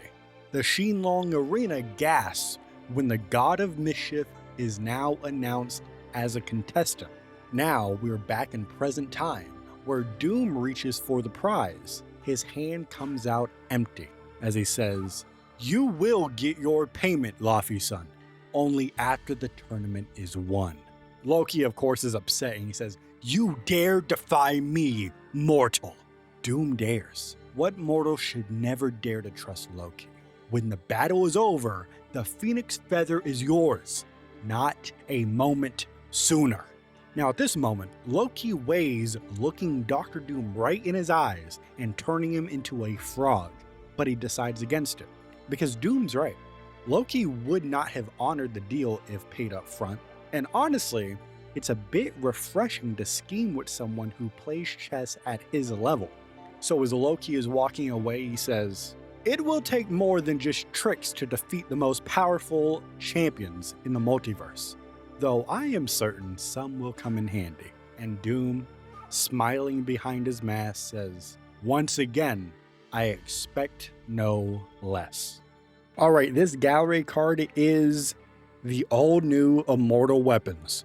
And this one is narrated by Galacta, as she says, "Hey there, rivals. It's your girl, Galacta, with a major announcement. Someone, I'm looking at you, Doom, decided it would be a good idea to challenge Shu Lao to a fight for his Shi. And now, every immortal weapon can get in on the action. Now, most of the immortal weapons were lost in the time stream, so each of the capital cities had to select a new champion. And boy, did they make some unexpected picks. Shu Lao is obviously sending in his current Iron Fist, the martial arts master, Lin Li. And rumor has it, Lin may have not actually earned his fancy fist fair and square. But moving on, Zagombo picked Storm, while standing in for Tiger's beautiful daughter is Angela. And do you want to know who was chosen to represent the lush island of Penglai? I've got just 3 words for you. He is Groot. And then moving over to the Kingdom of Spiders, ironically, they passed on our pals Peter and Penny to go with the Black Widow. And for the Undercity, the immortal beast known as Hoodoo is betting on our favorite feral fighter, the Wolverine. And finally, it's the man who challenged Shu Lao. You love to hate him. He's Loki. Wait, something's not right here. So instead of Doom, it's Loki. And if that's not already surprising enough, there is a new entrant. For the 8th city, they throw in a champion in service of Yinlong, the Black Dragon. As Galacta says, "We've got another competitor. From the 8th city, folks here know him as Dzang, but you can call him Daredevil." This is the Inner Devil gallery card, and we are starting off at the Shinlong Arena at the heart of heaven, just moments before the tournament begins. And the crowd is absolutely floored as Dzang steps forward to announce he's competing. And they don't realize the man behind the mask is Matt Murdock. Now we get a little lore drop from Matt. Just to us, the audience, he's not saying this as dialogue, but he's saying, as Matt Murdock, I spent my days protecting people who had no way to protect themselves. That devotion carried over into my double life as Daredevil. But the safety of my people came at a steep cost, a piece of my soul. However, now there are no more bargains. He hunts the hand to extinction and passes sentence on their demon lord, the Beast. As Matt explains a little bit further and says, there was once a time that I had let their demon lord, the Beast, control me as his fist, but I have a new mission now. I would descend into hell and claim his life for myself. Now his plan to do so is to dismantle the clan hideout by hideout, further isolating him. And this fight continued until ultimately Matt Murdock was victorious, kneeling with the Beast's severed head in his hand, but the victory rings hollow. Matt begins to hear demons laughing as he senses endless warlords, the splinter realms gnashing, gods dying, and bodies cast into God Quarry, and his faith collapses. Matt realizes that his faith has lost all of its meaning and his sins had amounted to nothing. Now, when Matt killed the Beast, it freed Yinlong, an immortal dragon who offers a pact to Matt. He will help him absorb the Beast's power if Matt becomes his champion and restores the Ace City to its rightful place in the heart of heaven. And Matt views this deal as a necessary evil, and it was a burden that only he could be trusted to bear. So Matt accepts this deal and becomes Dzang, a redeemer of lost souls. And Matt says that his people may have called him something new, but the horns still fit just the same. And now at the tournament, while the heroes are fighting for Shu Lao Shi, Dzang targets the Sword of Fuji, the only blade that can break the seal of Shiyu's tomb, with the ultimate goal being Shiyu restoring balance to the universe. However, the problem is that the sword is shattered into Lin Li, specifically into Lin's arms. As Matt says, he's a noble warrior, but he's not going to sacrifice his sacred weapon willingly, which means I'm going to have to take it the hard way. And you got to remember, Matt Murdock, Dzang, Daredevil, he doesn't want to do this. He doesn't want to hurt Lin. He does not want to hurt Kunlun's protector. He remembers Danny, the former Iron Fist. But Matt needs to do this now because delay means more suffering, especially, as he says, if we don't end this war soon. Innocent children, like little Lhasa, I cannot allow that. I also can't sit back and let more sinister forces twist this chaos, just like Hela did. As long as there's still some good left in this world, I am not planning to let anyone stop me now. In a shadowy ally on the edge of Kunlun, Spider-Man swings in and he says, "There he is. We need to talk, Dzang." Or should I say, Daredevil? Peter, I've been expecting this conversation. Okay, Matt, tell me, how does the hero of Hell's Kitchen end up the ruler of a magical hidden city?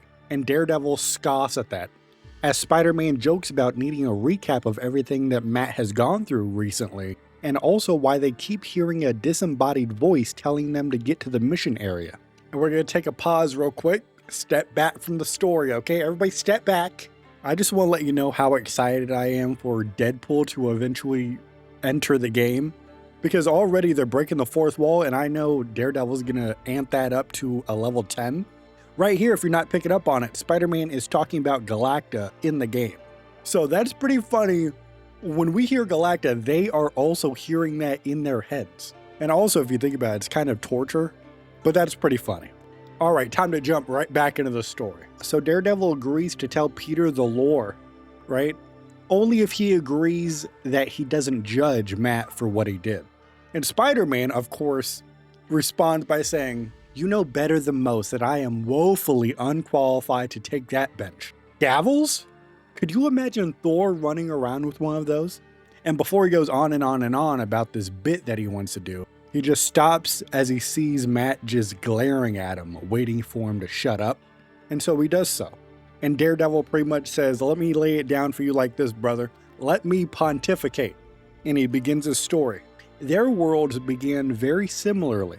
Then the timelines collapsed and he was dragged into wars of ancient deities, far older and far more dangerous than Asgardians or Olympians.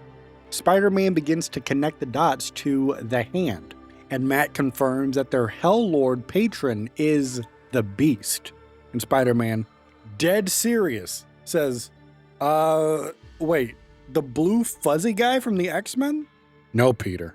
A demonic overlord that dwelled in the fiery pits of hell. And Matt continues the story. He fought sect after sect after sect after sect until he was all alone. And when hearing that he was all alone, Spidey then, of course, asked who he lost during that. Foggy, Karen, Luke, Misty, Danny, and Peter. You were one of the people I trusted most in this world, Peter, and I couldn't save you. Or MJ, or your daughter. And as Spider-Man is stunned, reeling at the implication about his other self and his family life, Matt continues with the story. He has nothing left, losing everyone around him, so he chooses to end the Hand's reign by killing their god.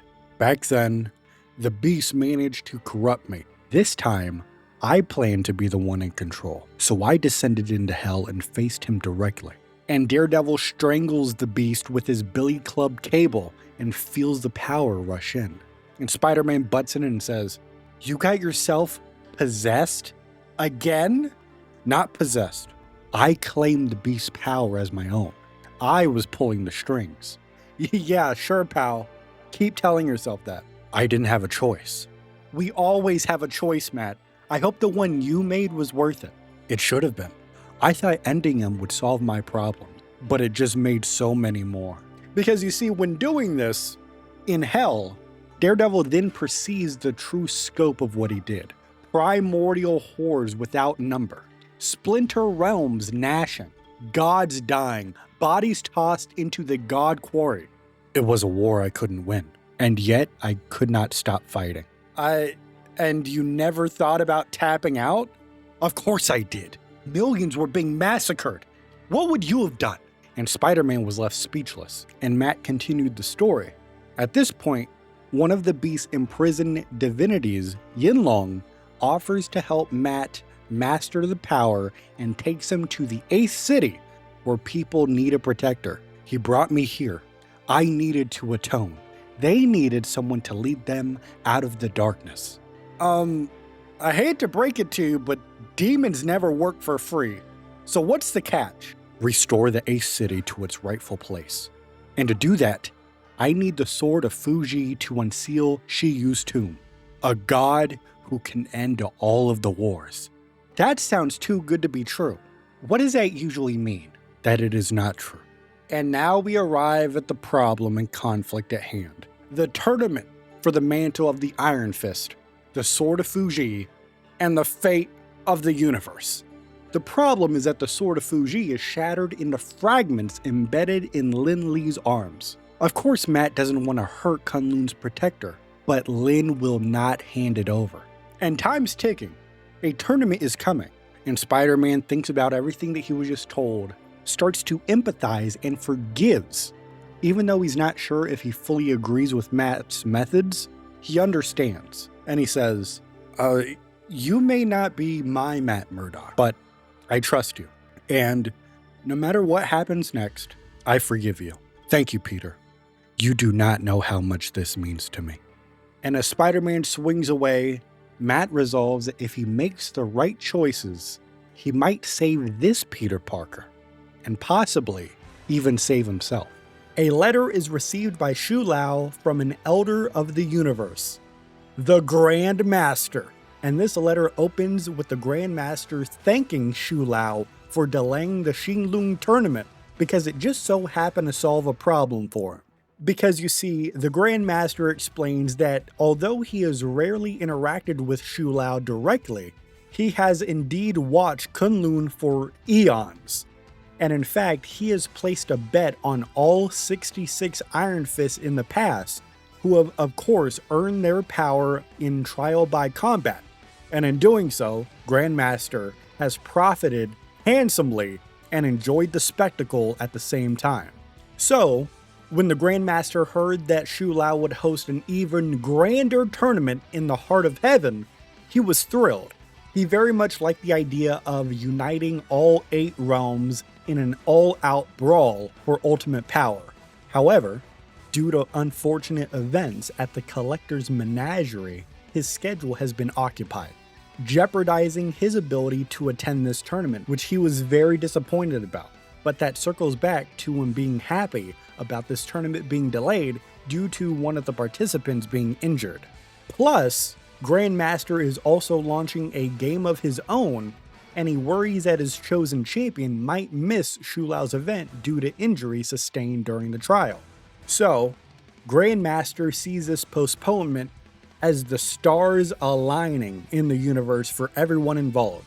Grandmaster can make his plans work, and his champion gets time to recover to participate in the tournament. Grandmaster then asks Shu Lao to save him a seat at the arena when the battle finally begins. And as a token of his appreciation, Grandmaster sends a playing card he won from Mephisto, which he believes contains a stolen fragment of Shu Lao's Shi itself. Now, of course, the Grandmaster initially considered keeping the Shi as a trophy for himself, but he decided against that, opting to return it to where it belongs with the dragon. But you see, here's the thing. This wasn't just a generous offer to return something that belonged to Shu Lao. With the Grandmaster, there is an alternative motive that, of course, Grandmaster is trying to hide in subtlety. But he says that when the time comes, when it's time to cash in all their chips, Grandmaster hopes that Shu Lao remembers this and returns the favor. Grandmaster then signs off on the letter, but that's not all, because he then writes, P.S. I do hope that you have plans to keep these heroes in line should they decide to deviate from the rules. If you play your cards right and they don't drain every last bit of your life force, I may make an appearance at your next tournament myself. This is the Grand Games Gallery card, and we start off with the narrator of the story introducing himself, saying, My name is Indwa Gas, but you may call me the Grand Master. And he begins to explain how he's an elder of the universe, how he can guide lesser beings. But all of that sounds like work. He prefers playing games. The Grandmaster has hosted everything from card hands to epic tournaments. And here's the thing. They always have universal stakes, and he boasts that no other elder has ever matched him. However, being the best eventually gets boring, until the game board changes. Because you see, with multiple realities now converging, the elders merge their domains into a shared realm. And when Grandmaster was exploring the shared realm, he spots a scrap of paper in the collector's hoard. It's a contract, and this contract is signed with the name Von Doom. But before he could study it any further, the collector catches him, forcing a retreat, but the Grandmaster knows it doesn't belong on display. He views it as a high-stakes gambit he can leverage. So the Grandmaster comes up with a plan to steal it by proxy, because after getting caught looking at the contract, Grandmaster knows that the collector is now watching him. So, Grandmaster will hire a thief instead, but only a thief that is bold enough. And there's one name that comes to mind. The name is Remy LeBeau, also known as Gambit. Now that he's got a name, the clock is ticking. Grandmaster, he has watched reality since it was born, but now he is watching it die right in front of his eyes. And unless someone puts doom in his place, Grandmaster fears he will die with it. And he views this, of course, as the real tragedy because there are so many more games left to play. We are on the skull station of a fallen celestial. Nowhere. Specifically, we are in Starlin's bar. as Gambit kicks off a fresh round as he says, "Let's play another hand. Winner takes all. I'll deal." Rocket Raccoon is with him, and he clocks Remy's shimmering deck as he says, "Oh, look who got himself a fancy new deck of cards. It was a gift from the Grand Master himself." Now, also at this table, there's some chatter from a Cronin and a Badoon, as Rocket explains that those guys are nothing but trouble. And as Rocket and Gambit continue playing, Gambit shares a big life update. "Don't know if you heard, mon ami, but Rogue and I finally tied the knot." So then after learning this, Rocket ribs him a little bit for missing the invite to the wedding. Gambit responds by shrugging it off and saying that it was just an intimate ceremony. But then the time stream entanglement swept Krakoa and most mutants into the future, to which Rocket says, "Us Guardians been trying to clean up that mess too, from Clintar to Krakoa and Kunlun." And as Rocket is saying this, he starts connecting the dots. Why weren't Rogue and Gambit at the Hellfire Gala when they were fighting Ultron? And Gambit's answer is, "By the time Krakoa was under siege, we were already on the other side of the galaxy." And it's at this moment, Gambit's true motive begins to show. He wants to give Rogue the honeymoon that she deserves, using a Wakandan ship, and he's also hiding a side job Rogue does not know about. To which Rocket says, let me guess. You had ulterior motives, didn't you? You know me so well, but they ain't as sinister as you might assume. The Grand Master said all he wanted was for me to steal some sort of mysterious contract from the Collector. And in return, he was going to give me a pair of wedding rings, forged from Carnovium. Plus, we get to use his Grand Garden as a final destination for our honeymoon. You should have asked for way more. This job ain't about the money. This job's for Rogue. This accent's going in and out, isn't it? Now, Gambit is telling Rogue this cover story, is that he told Rogue that this trip is a diplomatic mission. They're there to plant Krakoan gateways for time-tossed mutants around the galaxy. As Gambit follows it up and says, "You think I'd be in a dump like this during my honeymoon otherwise?" As he's saying this, Rocket wins the hand of their game. As a Badoon explodes, "Impossible! You must have cheated. Hey, if I were you, I'd hold my forked tongue." The Badoon instantly draws and shoots Rocket point blank as he looks at Gambit and he says, "You're next." Gambit very soon chases the Badoon off, shifting his focus to a now bleeding Rocket. As Rocket says, He hit me right in the old wound from Clintar. I thought that dang thing was healing. I guess not." And Gambit starts to ready one of his shimmering cards. What do you... These cards? Made from Carnovium. With the right kind of charge, they could do some serious damage, or they can undo just as much. So Gambit flicks the card into Rocket, which has healing aura, and Rocket's wound is now gone. What the flark just happened? I saved your life, home. Now you owe me. Now, what Gambit didn't say is that the Grand Master repaired Remy's frontal lobe, unlocking a non-explosive kinetic charge that kickstarts regeneration. A detail that he did not say because Rocket hates being anyone's lab rat. So, with Rocket now owing Gambit a favor, he knows what that probably means. Well, I guess I'm not telling Rogue about what you're up to, don't it? Oh, Rocket, you know me so well. Now, the two want to keep playing their game, and Remy produces a Chronovium die. This will roll any number its owner wants. Where do you get the... Oh, I see. The Grand Master. Exactly. And if I finish the job, he's going to turn this little beauty into Anna Marie's new wedding ring. I'll be honest, Remy, you can't get more special than that. And now the Badoon returns with backup, ready for a fight. It won't be special for long. Not after I rip it out of your chest. And now Rocket primes his ion cannon ready for fire. Gambit twirls his staff. Then a firm hand is on his shoulder. It is Gambit's wife herself, Rogue. I thought we were supposed to be on a honeymoon, Remy. And here you are playing cards and getting into trouble with this unsavory crew. Rogue, it ain't your boy's fault. I was the one who dragged Remy into this mess, Anna Marie. It wasn't our occasion. It was all the raccoons doing. And Rogue rolls her eyes and charges the Badoon's mob and flattens them, straight up. As Rocket says, "That's my girl," as Gambit begins kissing her hand.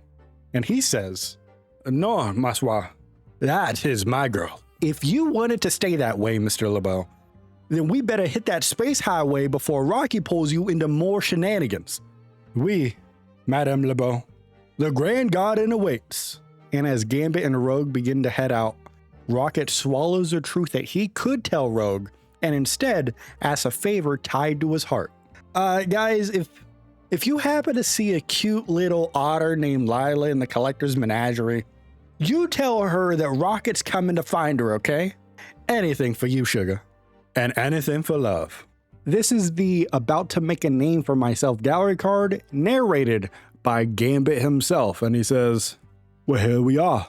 The final stop on our whirlwind tour of the galaxy. This here Grand Garden is just as romantic as I've been told."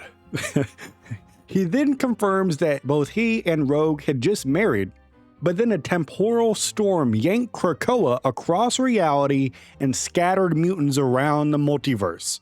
"Your boy Gambit finally made an honest woman out of our sweet Rogue. But just as we about to exchange rings, some sort of temporal storm sent Krakoa hurling through time and space." And then Gambit starts to mention that some of their friends were on Krakoa at the Hellfire Gala putting up a fight against Ultron, while Storm lends them a spacecraft, to which Gambit and Rogue blasted off into the stars. Now they're on an X mission where they're going to plant Krakoan seeds that bloom into portals at every stop, from Wakanda to nowhere, so that way displaced mutants can return to Krakoa per Magneto's plan. However, right after they plant the seeds in the Grandmaster's garden, Magneto and the X-Men walk through the portal, only to catch the newlyweds mid-honeymoon. As Gambit says, they thought they were going to find some missing mutants when they stepped through that portal, but all they found was us enjoying our interrupted honeymoon. And with the job done, they plan to enjoy the attractions, such as the Colosseum of the Elders or the Collector's Gallery. But there's an ulterior motive that Gambit has that Rogue is completely unaware about. He has an errand tied to the Elders. But, he says, if I have played my cards right, she'll be the one who ends up with the real prize, just like she deserves. Now at the moment, all Gambit wants is to kiss his new wife, and he wants to have a good time because he knows it's not gonna last long when the real mission begins. This is the Phantoms of the Past gallery card, and it's a passage from the Book of Doom 2099. And Doom writes, when it comes to the mysteries of the universe, there are few that Victor Von Doom has not already solved. But one secret has eluded me, the truth of my own past. To obtain the tremendous power I now possess, sacrifices had to be made. And the greatest of those sacrifices was my own memory. Now, post-time stream entanglement, this Dr. Doom is played by a woman's face that he can't place a name on, but instantly feels bound to. And she whispers his name. He has scoured historical records, he has built telepathic devices, and even probes his own genes, but the vision always slips away from him. He is now suspecting active interference, and he feels taunted. After trying all of these different means to find an answer with no luck, Dr. Doom channels chronovium crystals across multiple timelines in order to sharpen the visions. And that's exactly what happens. The image clarifies. The woman is imprisoned in a hellish dimension, eternally aflame, now crying his name for rescue. Each attempt to reach her shatters the chronovium and ends the vision. However, in the broken crystal fragments, he glimpses a parchment contract and partial inscription in it. as it reads, Cynthia. And upon reading this, Dr. Doom, of course, concludes that the document is the key to the woman and to himself, as Dr. Doom ends this passage by writing, I soon came to believe it might be in the hands of the Elder, the Collector, but Doom will not be denied his prize. This is the gallery card named Trouble in Paradise, and we have a note written to us from Galacta, and she says, we've got a major problem, rivals. If you came into this season of love hoping for a happy ending, I'm afraid I have bad news. And she says this because Galacta has been following Gambit and Rogue since they entered the fray. They have battle chemistry, it's a soap opera, there's romance, and Galacta believes there's no better way to unwind than tuning into everyone's favorite couple, Gambit and Rogue. And then she quickly recaps what's happened thus far between them. You have Gambit, he's a suave Cajun thief, and Rogue is the Southern Belle and she absorbs powers. Both are X-Men. They fell hard and then they got married. They honeymooned across the galaxy, ending at the Grand Garden, which should ideally be the perfect destination. However, it is not, because there's a secret. Gambit took one last job the bride does not know about.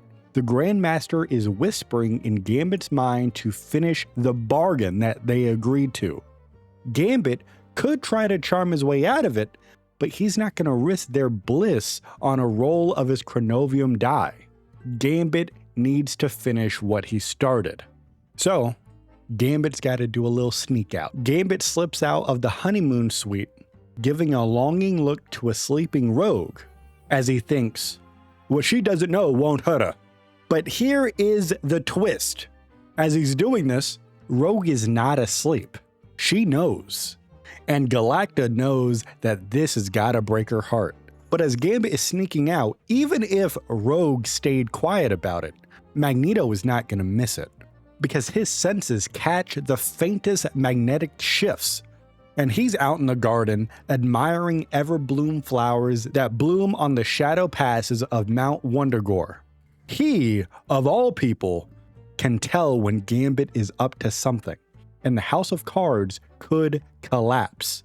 As Galacta tees up the next story beat in this very dramatic shift in what is happening. As she says, I still believe in the one force in this universe stronger than the power cosmic. Love. This is Rogue's Chapter 1 story titled Forever Alone. And the story begins where all stories should.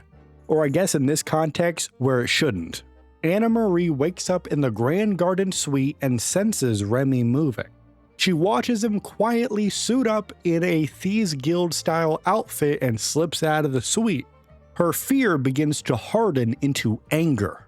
Their dream honeymoon might just be a cover for a heist, she believes. As Gambit is now gone, she spots Remy's crystal die on the nightstand, and she begins to squeeze it in frustration, and a wave of powerful energy washes through her. The dye's sparkle begins to drain, as now some small yellow-green ripples now flicker across her skin. Rogue gets up and goes into the garden, but she's intercepted by Magneto, who is there, as he says, Rogue, a little late to be taking a stroll through the garden, is it not? I can escort you back to your quarters if you wish. Don't worry about me, Eric. I'm a big girl. I can take care of myself. You ain't exactly been supportive of me and Remy tying the knot. Why you gotta be all up in our business? Because I care about you. Both of you. Whatever we had way back when, that ain't a thing no more. Quit acting like I'm the one who needs you when the whole mutant kind is on the brink of collapse. Regardless of what we had, you are still family. I have sworn to protect my people, even if it means protecting them from each other. And it's at this point we start to get some backstory as to why, during their honeymoon, and Gambit and Rogue were planting the seeds, Magneto and some X-Men came through the portal and interrupted their honeymoon. Magneto begins to explain that they came through the Krakoan gate she planted because many messages went unanswered. Rogue then begins to explain that the Wakandan ship they went with hit a spatiotemporal anomaly, wrecking their communication devices so they could not answer those messages. And by the time they heard about the Hellfire Gala crisis with Ultron, they were already on the far side of the galaxy. Maybe even another timeline. And while they're going back and forth about this, Magneto hears the world's tiny movements and points Rogue to the distant complex. I believe Gambit has entered that large structure, the Collector's Gallery. Ugh. Exactly the kind of dirty little thief Remy LaBelle would be itching to get his lousy, no good hands on. If he doesn't walk out of there with a Tarkin otter by his side in the next 10 seconds, he's a dead man. And as Rogue is ranting, her anger triggers the chronovium-like energy she absorbed. And Magneto notices this and says, "It resembles the raw, unfocused temporal power unleashed by crystals of pure chronovium. Rogue, what have you done?" I don't know, but I can't seem to stop it. So then Magneto forges a metal cocoon to shield her, but her next pulse ages the metal to rust in a second and withers the Grand Garden, even destroying the Krakoan portal they helped create. What have I done? Calm down. We will find a way to make things right. For you, for Remy, for all of us. Just get our ship and take us home. And Magneto refuses. I cannot allow that. Because if Rogue had another outburst on Krakoa, the living island might not survive that. So, you're exiling me? Only until we have gained full control over this new power. My duty is to do what is best for our people. I understand that I'm on my own again. And as she says this, Magneto senses Gambit sprinting back from the gallery. Clearly, the couple need some privacy. So Rogue blasts Magneto with a controlled wave to escort him out of there. And as she's doing this, Rogue says, "Don't you try getting sweet on me now, sugar. If you ain't gonna let me back home, then I'm just gonna have to start building a new one with my man. Even if he is a lousy, swindling son of a..." And she rockets off to confront Remy. And as she leaves, Magneto watches the now barren garden, and hearing the awkward Remy-Rogue showdown, he reflects that protection comes with a great cost. Relationships, even with his own children. Still, he believes the embers of their blood are rekindling and that, in time, they'll return to Krakoa and they will be ready to shatter every obstacle with their unbreakable love, the kind of union his dream blesses.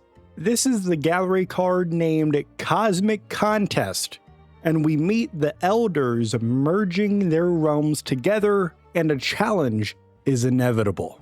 Everyone assumes that the Grand Master will eventually force a contest to decide who rules this new shared realm. The Gardener and the Contemplator want no part of it. Meanwhile, the Collector is eager to play. So here are the rules. Each elder fabricates lifelike avatars of champions from any reality and pits them one by one in a strategic duel until only one avatar remains. The prize? Control of the amalgamated realm and one object from the loser's collections. First up is the Collector, and he unveils a Captain America werewolf variant as his first attacker.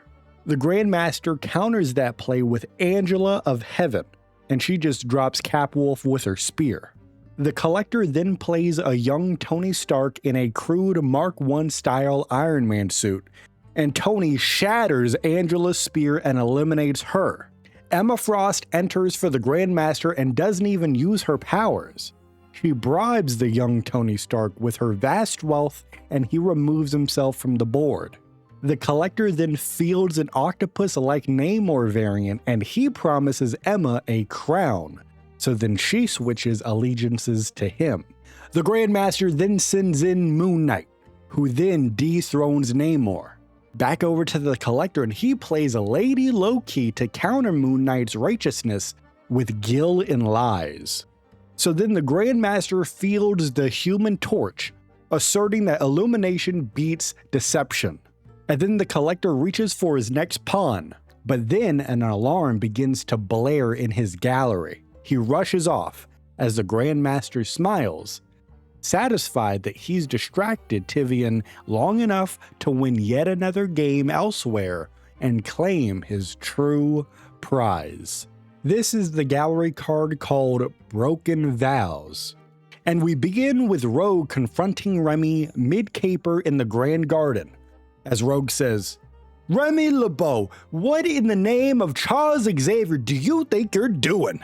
And Gambit quickly tries to charm his way out. "Anna Marie, ma chère, don't you share me. Hey, it ain't what it looks like. It sure as heck better not be, cause it looks like you got yourself wrapped up in another caper on our honeymoon." Huh, well, I guess it is what it looks like, but I can explain. I would be quick about it if I were you. So then Gambit begins to explain the job and the mark. "Our gracious host, the Grandmaster, offered me the chance to pull the heist of a lifetime, and all I needed to do was steal one scrap of paper from the Collector's Museum. And you were actually dumb enough to think you could get away with it? Even you ain't got the skills to hoodwink an Elder of the Universe." "You're right. Wish I could disagree, but the Collector played me like a fool." "Remy, he didn't have to work hard to do that. How was I supposed to know that the contract was a fake? Even if the Grandmaster believed it was real, till he was holding it in his hands, can't say he was too thrilled then. So let me get this right, Remy. You managed to botch the job and tick off two of the most powerful beings in the universe. That's impressive, even for you." And as they're going back and forth, Remy then notices that Rogue is radiating energy. And Rogue reveals that the chronovium die he left behind is what caused it. So then Remy fully confesses. "Well, the Grandmaster's chronovium die, he was going to forge that into a new ring for you. The whole reason I took this job, but I couldn't reveal that. The Quiet Council would never have let me go stealing across space and time just for a ring.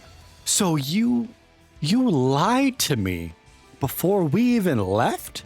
When I touched it, I actually absorbed some kind of strange energy, and then my power started going haywire. I can't control them, Remy.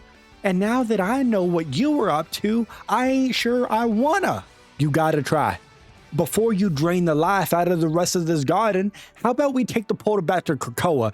Remy, Eric said that he can't risk letting me go back till my powers are stabilized. And as much as I hate to admit it, it's the right choice. Well, if you don't stop yourself, the gardener's gonna be coming after us too. So I guess there's only one thing we can do. We run. As far and as fast as we can. And we never look back. You with me, Cher?" And Rogue looks at him, both in agreement but also in a grimly fashion, as she says, "Always. But I gotta admit, when we said till death do us part, I never expected it to be so damn soon." This is the gallery card called Museum Security, and we catch up with the Collector. And his patience is gone before the alarms even finish blaring, as he says, "Terrans. Why does it always have to be Terrans?" This is just another thing that he's annoyed about, on top of a meddlesome mutant that sliced through some guards with the help of a land shark and a cosmic empath, and now it seems there are petty thieves sprinting through his halls. As the Collector simply reacts to all of this by saying, "The audacity." Now, knowing that the Grandmaster coveted a certain contract, he hid the original in a chronovium crystal cabinet to isolate it from the time stream. And then he put a duplicate on display. And for a while, Gambit was fooled. But here's the thing. He did not foresee Rogue absorbing chronovium's power from the cabinet, turning it into a regular old glass case. That fluke lets the couple grab the true contract and run. And now that they are attempting to make their escape with the true contract, these bothersome bandits must be taught a lesson at once. Preferably a harsh one. Now, of course, the Collector would love nothing more than to lock them up forever once capturing them. But there are simply too many mutant visitors on site, and a breakout attempt would be inevitable and tedious to clean up. So, he has to come up with a new plan. Since the Grandmaster started this mess in the first place, the Collector will go game for game. Instead of unleashing faceless guards, he'll send 2 Earth-born operatives he already employs, because the Collector already has a blathering, foul-mouthed mercenary and a monster hunter as deadly as she is beautiful. Now let's take a pause right here if you don't know what we're talking about right now. The Collector has access to Deadpool, that's a blathering, foul-mouthed mercenary, and the monster hunter is Elsa Bloodstone. Now both of them know the gallery very well and will not hesitate to pull the trigger. The hunt will be far more amusing to watch, and the Collector believes that the hunt will be far more interesting to watch. And after he comes up with his new plan, the Collector once again looks at the Terrans and he says, you know, perhaps Terrans are good for something after all. This is the gallery card titled One Night at the Museum, and we're here at the perspective of the Collector, as he says, I should have expected this. I built my glorious new gallery to make sure that none of my prized possessions would ever be liberated. Well, so much for that. But fortunately, I have others in my service devoted to eliminating these intruders and returning the item that they abandoned with. And now we go to a flashback to what we are talking about. In the middle of the night, someone arrives in fire and brimstone. Mephisto. And of course, when he shows up, the other elders want nothing to do with him. But the Collector plays host. He welcomes Mephisto to his gallery with open arms, because he assumes that Mephisto is there to claim a soul from the menagerie. But instead, Mephisto wants something in his private collection. An unusual item. And you may be asking, what is that item? Well, here's the thing. It's an ancient sculpture of twisted brass pipes that dates back, and they are as old as the multiverse itself. Now, the purpose of this is unknown. We don't know why Mephisto wants this. But at the same time, the Collector is a little bit reluctant to part with it. It's as if the mystery surrounding it is intriguing to the Collector, which is why he's been keeping it all this time. So, as they continue to negotiate, Mephisto produces a parchment.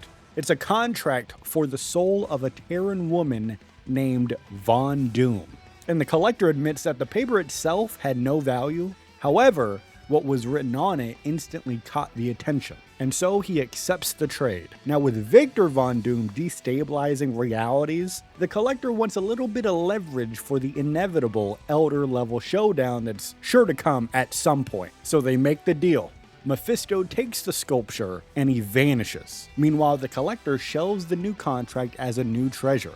And now we cut back to the present, as the Collector now traces back the theft, and it goes back to his fellow Elder of the Universe, the Grand Master, who had hired Terrans to liberate the parchment, and the Collector is shocked that they were able to pierce all of his defenses in the museum and imagines Mephisto laughing at him after just striking the deal. But the Collector promises that the thieves will soon regret what they have done. This is Deadpool's Chapter 1 story titled Hero in His Own Mind. And first off, very in character for Deadpool, I am going to be breaking the fourth wall before we get started with the story. I have to give you just a little bit of a disclaimer. Going into this season, I was thinking about how I wanted to approach Deadpool's quotes. Do I do an impression? Do I not? Because some of you like my impressions, some of you think they're bad. Some of you like my impressions because they are bad. But honestly, thinking about it, I don't know if I have an impression exactly because usually I try to at least have a voice that somewhat resembles who I'm portraying, as well as try to do their cadence at the same time. With Deadpool, I don't really have like a Deadpool voice. So I'll be honest, at times in the story, I'm going to have a cadence that's similar to Deadpool, but really that's all I got. I don't really have a voice. So don't expect much, but I wanted to break the fourth wall with you real quick, let you know going into the story, don't expect much in terms of a Deadpool impression. I do apologize. But let's go into the actual story that, surprise, surprise, Deadpool breaks the fourth wall to start the story. This is one of those stories where he's talking to us, the reader. He's going to be recapping the story. This is one of those stories. And we start off with Deadpool saying, OMG, you actually did it. Wait, no, don't you dare click the back button. And he says this because he's greeting the reader into the lore tab, which is pretty funny because nobody's out here reading lore except for us, baby, except for us. We appreciate the lore. Marvel Rivals still a year in. I'm going to be breaking the fourth wall. This is going to be a very different type of story here that I'm recapping. So we're going to break the fourth wall. It's crazy. Starting off season 6, over a year later, I'm still enjoying the storyline they got going very much. They've done a phenomenal job and continue to do so. So we're out here reading the lore. Deadpool, he knows that not many people are reading the lore. People are missing out. Then we get into the curiosity. Deadpool knows that we're curious about which variant and which universe this one is coming from. So he says, this Wade Wilson variant is 100% original. Okay, maybe not 100%.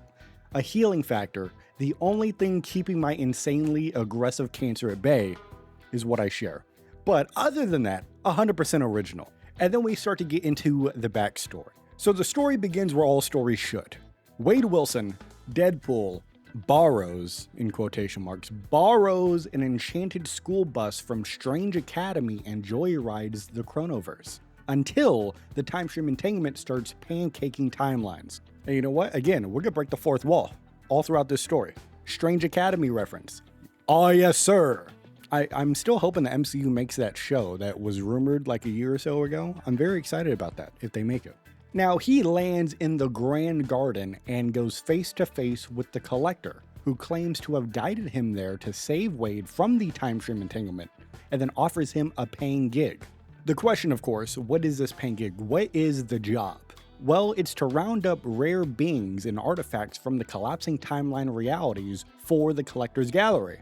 Now, at first, Wade Wilson balks at the idea of him becoming a cosmic zookeeper, but then he thinks to himself, I could immediately tell it wasn't something he was doing out of the kindness of his shriveled old heart, but as long as I could convince myself it was a rescue mission, I figured it would be fine. So then he goes out and his first snatch is a telepathic ninja referred to as Psy. Oh yes sir, Psylocke getting into the story, oh hell yeah. So Deadpool portals in thanks to a training sling ring and then just cold clocks Psy and drags her aboard. And Deadpool nearly escapes her wolf mauling him. And then once you start the ball, it starts rolling down the hill and keeps rolling and rolling. So Deadpool, after starting with Psy, keeps going. He collects a frog with an itty bitty Thor hammer known as Throg. Also a dog in a spacesuit. I'm pretty sure that's gonna be Cosmo. He also rounds up Catwolf, which is very timely as of what we just saw in the game. A giant T-Rex. You kidding me? Are we talking about Devil Dinosaur? Are we talking about Moon Girl possibly coming to the game soon? They're cooking, they're cooking.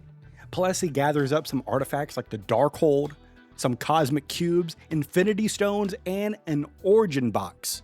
And as he keeps going, he yoinks Jeff the land shark mid-frolic at a beach. But instead of biting Deadpool, Jeff simply licks him. And after that, Wade Wilson breaks his own Merc rule by bonding with the target. He messed up. It was too late. Can't go back now. So the only solution to that is to start up a road trip montage. Deadpool and Jeff the Landshark, baby. They're going across the multiverse, wrestling at the Black Hand of God with a Beta Ray Bill reference. Also, they had a stint at the Profiteers Casino Cosmico. And Deadpool says, we use that weird black vortex mirror to unlock our full cosmic potential and became gods. Before we got really, really bored and relinquished omnipotence. Deadpool and Jeff are really living the life right here. And then Deadpool continues, he says, and my rescue mission suddenly got a whole lot more rescue-y as I fought my way into the heart of the Brood Hive. Not only did I manage to liberate Jeff, I also bagged the Brood Queen. However, in the process of doing this, Jeff is badly wounded and traumatized. Now the Collector can heal him. However, wiping the trauma will also erase his memories of Wade Wilson. So Deadpool says, I hugged his squishy little head one last time and got on my bus, knowing he was better off without me. Oh, I'm such a good guy. So Deadpool leaves, continuing his job. And he says, I wasn't gonna let feelings get in the way anymore. Until Anna Marie and Remy showed up here and turned everything upside down again. And it's at this moment, everything is halted. Because in Deadpool's brain, he hears a giant, world-devouring teenage girl tell him that a fight's about to begin. And he hopes that maybe, just maybe, that you are gonna pick him and maybe save a few lives in the process. This is the gallery card titled The True Monster. And we start off by catching up with Elsa Bloodstone, who is currently chewing herself out as the alarms start to blare. And she thinks to herself, what a bloody mess you've gone and gotten yourself into, Elsa. And she begins to explain that she signed on with the Collector as a freelance monster hunter, tracking down the nastiest of the nasties for his cosmic zoo. Now, she has seen horrors across a collapsed timeline, but this is new. As Elsa is walking around the Collector's menagerie, she realizes it isn't only beasts behind glass. There are also just ordinary people from across time and space. And this fact starts to, put a needle, start to prick at Elsa's ethics of taking on this job. As she thinks, the Collector may have been writing my paychecks, but I couldn't help but wonder if maybe the real monster was the man running the show. But she snaps herself out of it. She says, questionable ethics aside, I had a job to do.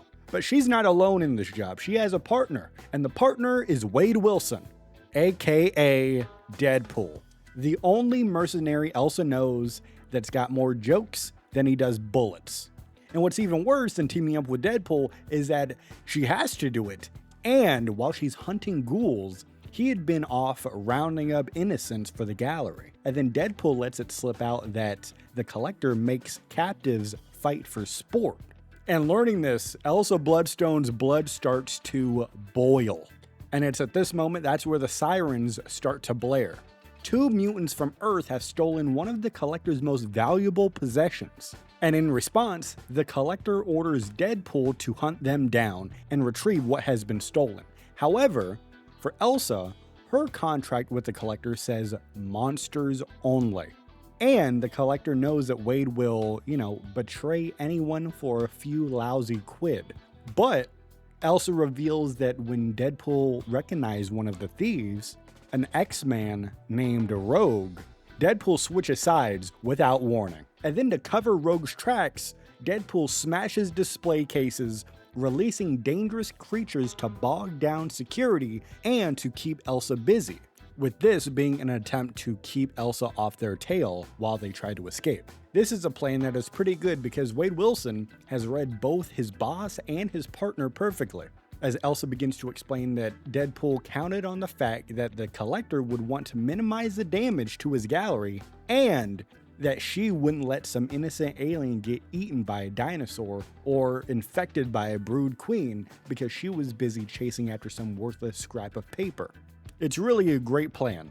And while Elsa is busy, she finally thinks to herself, all I can hope is that when this is all over, Deadpool is still here and that I have one last shell left for him. This is the gallery card titled The Ballad of Wade Wilson. And this story is kind of written like a campfire ballad, saying, gather round now, children, and don't be afraid. I'm gonna sing you a song about a fella called Wade. Now, if you're expecting me to start singing that, you're gonna be sadly disappointed. I apologize. And the narrator begins to introduce Wade as the Merc with the Mouth. You may already know him. He says he's pretty cool. He's the Merc with the Mouth, better known as Deadpool. Now, Wade will take the job for whoever floats the bill. Doesn't question who he has to maim or hunt or trap or kill. But then, that's when the time stream entanglement hits, and Wade's universe collapses, and he starts grabbing at any lifeline available. And this brings us to the Collector, who recognizes Wade's desperation and offers an unusually big contract. And the job is simple. Wade Wilson must kidnap unique living creatures so that the Collector can display them as gallery features. And Deadpool, of course, knows that this is shady, but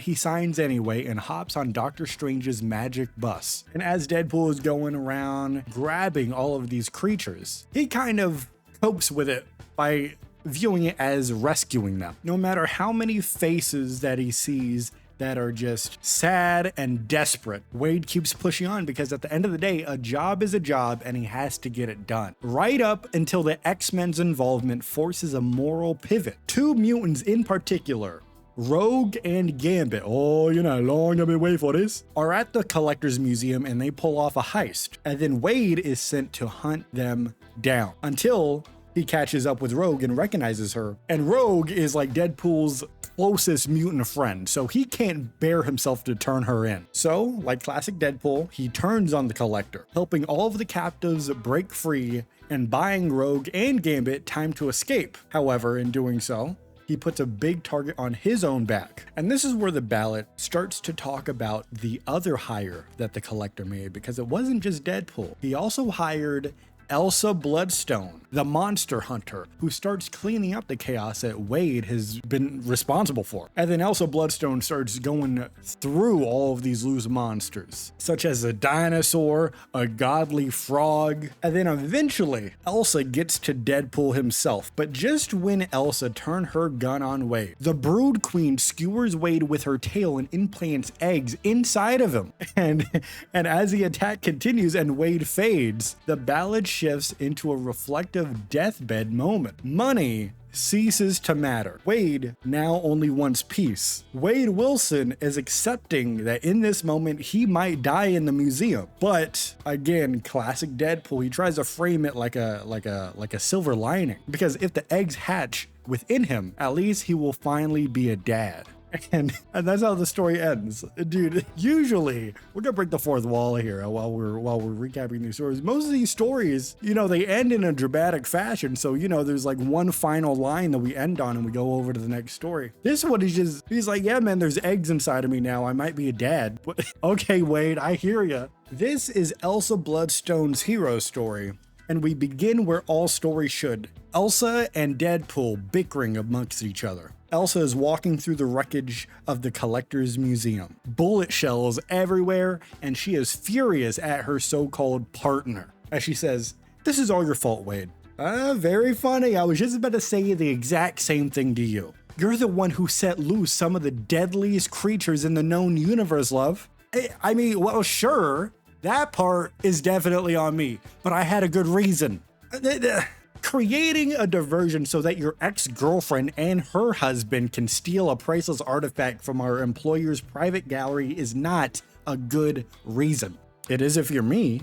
And then Deadpool looks down at the tiny creature in his arms. It's a broodling that is weirdly affectionate towards Wade. Then we quickly do a little flashback. The narration explains what happened earlier in the gallery. Deadpool got skewered by the Brood Queen's tail, and because Wade knows his X-Men lore, he immediately recognizes what that means. Implantation. Now normally the embryo replaces the host cells and transforms them into a broodling, but Wade's hyperactive healing factor prevents the conversion, forcing the embryo to take a non-traditional route.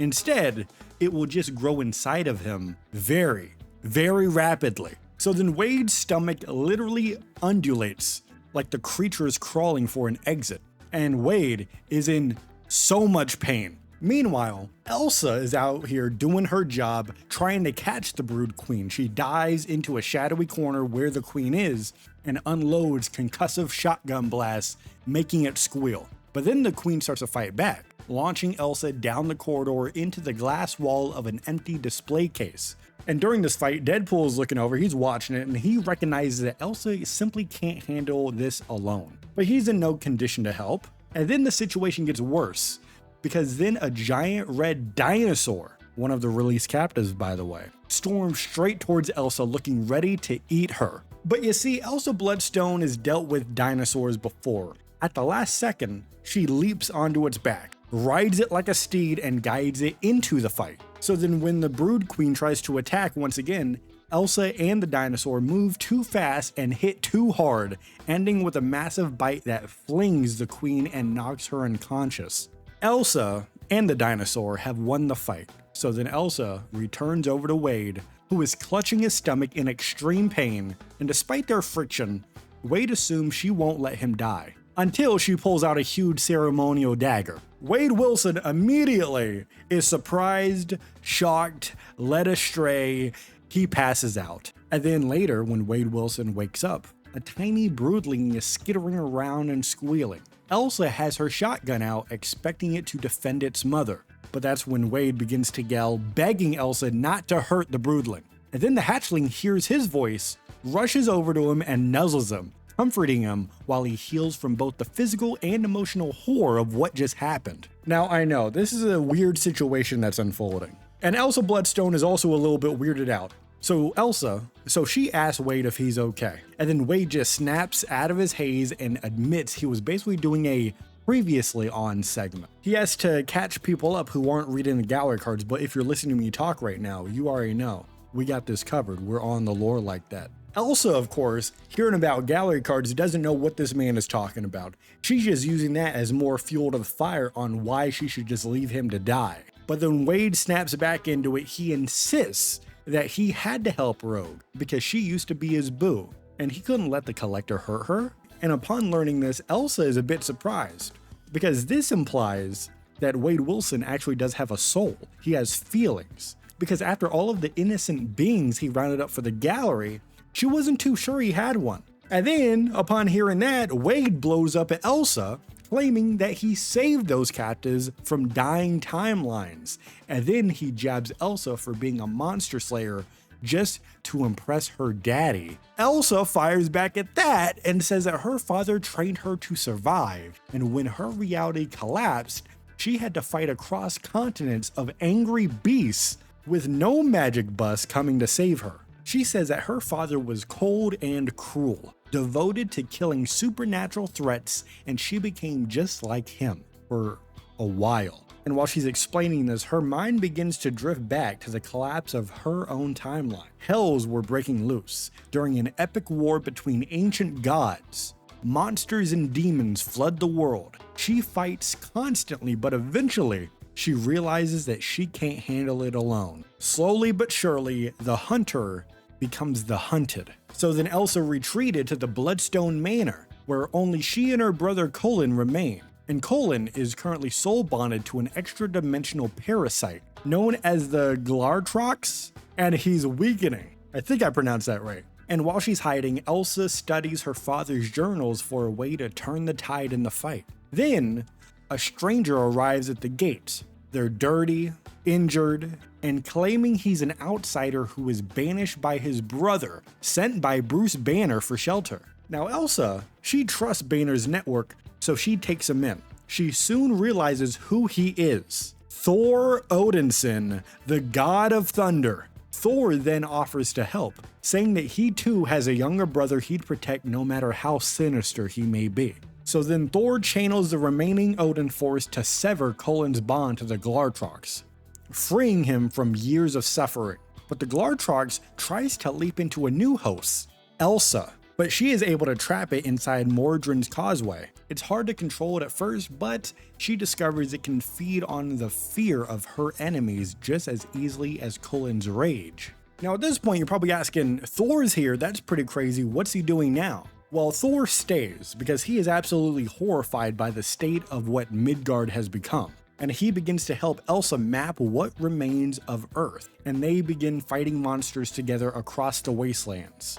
They kill two demons battling near a European village, believing that they've saved the townsfolk. But one demon had actually been protecting the village from its kin. Then, weeks later, they pass through again and find the village completely destroyed. Not a single survivor. Thor confronts Elsa with a hand on her back, and then Elsa comes to a realization, something that her father never allowed. She begins to think, not all monsters are the same. Not all of them are evil, not all of them deserve death. And then it's at this point that the Glartrox, that was once seen as a curse, becomes a blessing in disguise, forcing her to question everything she has hunted in her past. Then we snap back to the present day, as Deadpool immediately reacts to the story that was just told to him.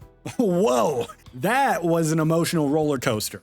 And then Elsa says, not all monsters are bad. Are you talking about him? Or are you talking about me? Both. Then the hatchling's noises start to form actual words directed at its father. Dad. Cool. Alright, so the broodling can talk now, knows that Deadpool is their dad, We have now coined Dadpool, and Deadpool's loving this. He says, "You're gonna need a name, little guy." I'm thinking Broodpool, or maybe just Wade Jr. And while all of this absolute insanity is unfolding, Elsa tries to pivot to the real issue. The freed creatures need a home, and they can't let the Collector cage them again.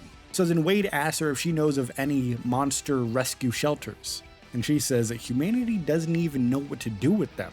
It will take someone special to unite them, lead them, protect them, and teach them to survive in a world that fears them. Deadpool hears that, and then he makes a joke about that sounding like an X-Men tagline, which I agree with Deadpool, it really does. Then he says that Elsa is perfect for the job. She rejects that idea because she has someone else in mind. She looks him dead in his little eyes, and she says, "I mean you, Wade." And then she explains why. Nobody understands outsiders and misfits better than Deadpool. But then Wade begins to panic. He can barely take care of himself. How can he rule a monster kingdom? One day at a time. So then Wade's second question, which is the most important, some may say, he asks, "What if they try to eat me?" And then Elsa jokes back and says that she wouldn't blame them for doing so. Wade then goes on to a next question and he asks if he really can be the one to give them a good life. Elsa says that's the hope, admitting even her own Glaretrox still has dark days. And Wade says that applies to everyone. So then Wade slowly comes to the realization that he may be able to do this, and he is up to the task. This is the gallery card titled The New Marauders, and the story begins where all stories should. We're on the bridge of the New Marauder, which is Emma Frost's fancy yacht, now upgraded into a deep space ship. And we have Iron Man wanting Emma to walk him through the situation just one more time, so he gets it right. And she says, "I thought you were one of the most brilliant men alive, Tony." And Tony Stark agrees and immediately brags about his ship work while admitting the mission is what's melting his brain. So then Emma says, "Well, I suppose I can't fault you for failing to comprehend Deadpool's brand of lunacy, but this is particularly bizarre, even for him." Okay, Emma, I know what happened in the Collector's Gallery, but after that, that's when things started to truly spiral and get out of control. So then Emma begins to summarize what has happened. She begins with saying Gambit and Rogue are now fugitives. Deadpool switched sides to help them. He then created a diversion by releasing some of the most dangerous creatures in the Collector's menagerie. And then, after Deadpool and Elsa Bloodstone traded blows for a while, Wade reframed his escape into an outright rescue mission for the captives. And as Emma is explaining this to Tony, Psylocke, Venom, and Punisher step onto the bridge. And Psylocke butts in and she says, "It was the last thing I expected from him." Emma just shrugs at that and says, "He's Deadpool. He's full of surprises, and they just keep coming." And then Emma begins to explain Deadpool's original plan, which is to use the enchanted school bus he stole from Doctor Strange as an escape vessel. But then the Contemplator's spirit energy mutated into something absolutely hideous, and Emma refused to describe it in detail at all. Venom doesn't let the moment sit before explaining what Emma refuses to explain, as he says, "It was a pool float, shaped like a ducky." Why did he sound like? I don't know, Venom sounds weird, that was crazy. But then Emma continues and she states the obvious, that there is absolutely no way that the ridiculous craft can hold all of the beings Deadpool is trying to free. But then Emma reveals that's when her sweet baby swam in to save the day. And we all know that very cute creature that we've heard in the Marvel Rival stories in the past that saves the day, the Punisher, Frank Castle. I'm kidding, of course it was Jeff the Land Shark, but speaking of the Punisher, he responds to that and says, "You're talking about the shark, right?" His name is Jeffrey, and he is a land shark, one who apparently had ingested a healthy dose of PIM particles at some point. And then Psylocke once again joins the conversation and says, "I remember that. It was back when we first escaped the Collector's Gallery together." And then Emma continues, "My handsome little man used those particles to shrink down to the refugees and load them onto the ducky. And this ducky serves as a caravan that travels through the Grand Garden until it reaches the Contemplator's sensor. Then they use the sensor to fill the lifeboat with mysterious gas, and Deadpool suddenly vented it, launching them into the depths of space. And then that's when Iron Man says, "And now we are scouring the stars searching for them. Do you realize how big space is, Emma?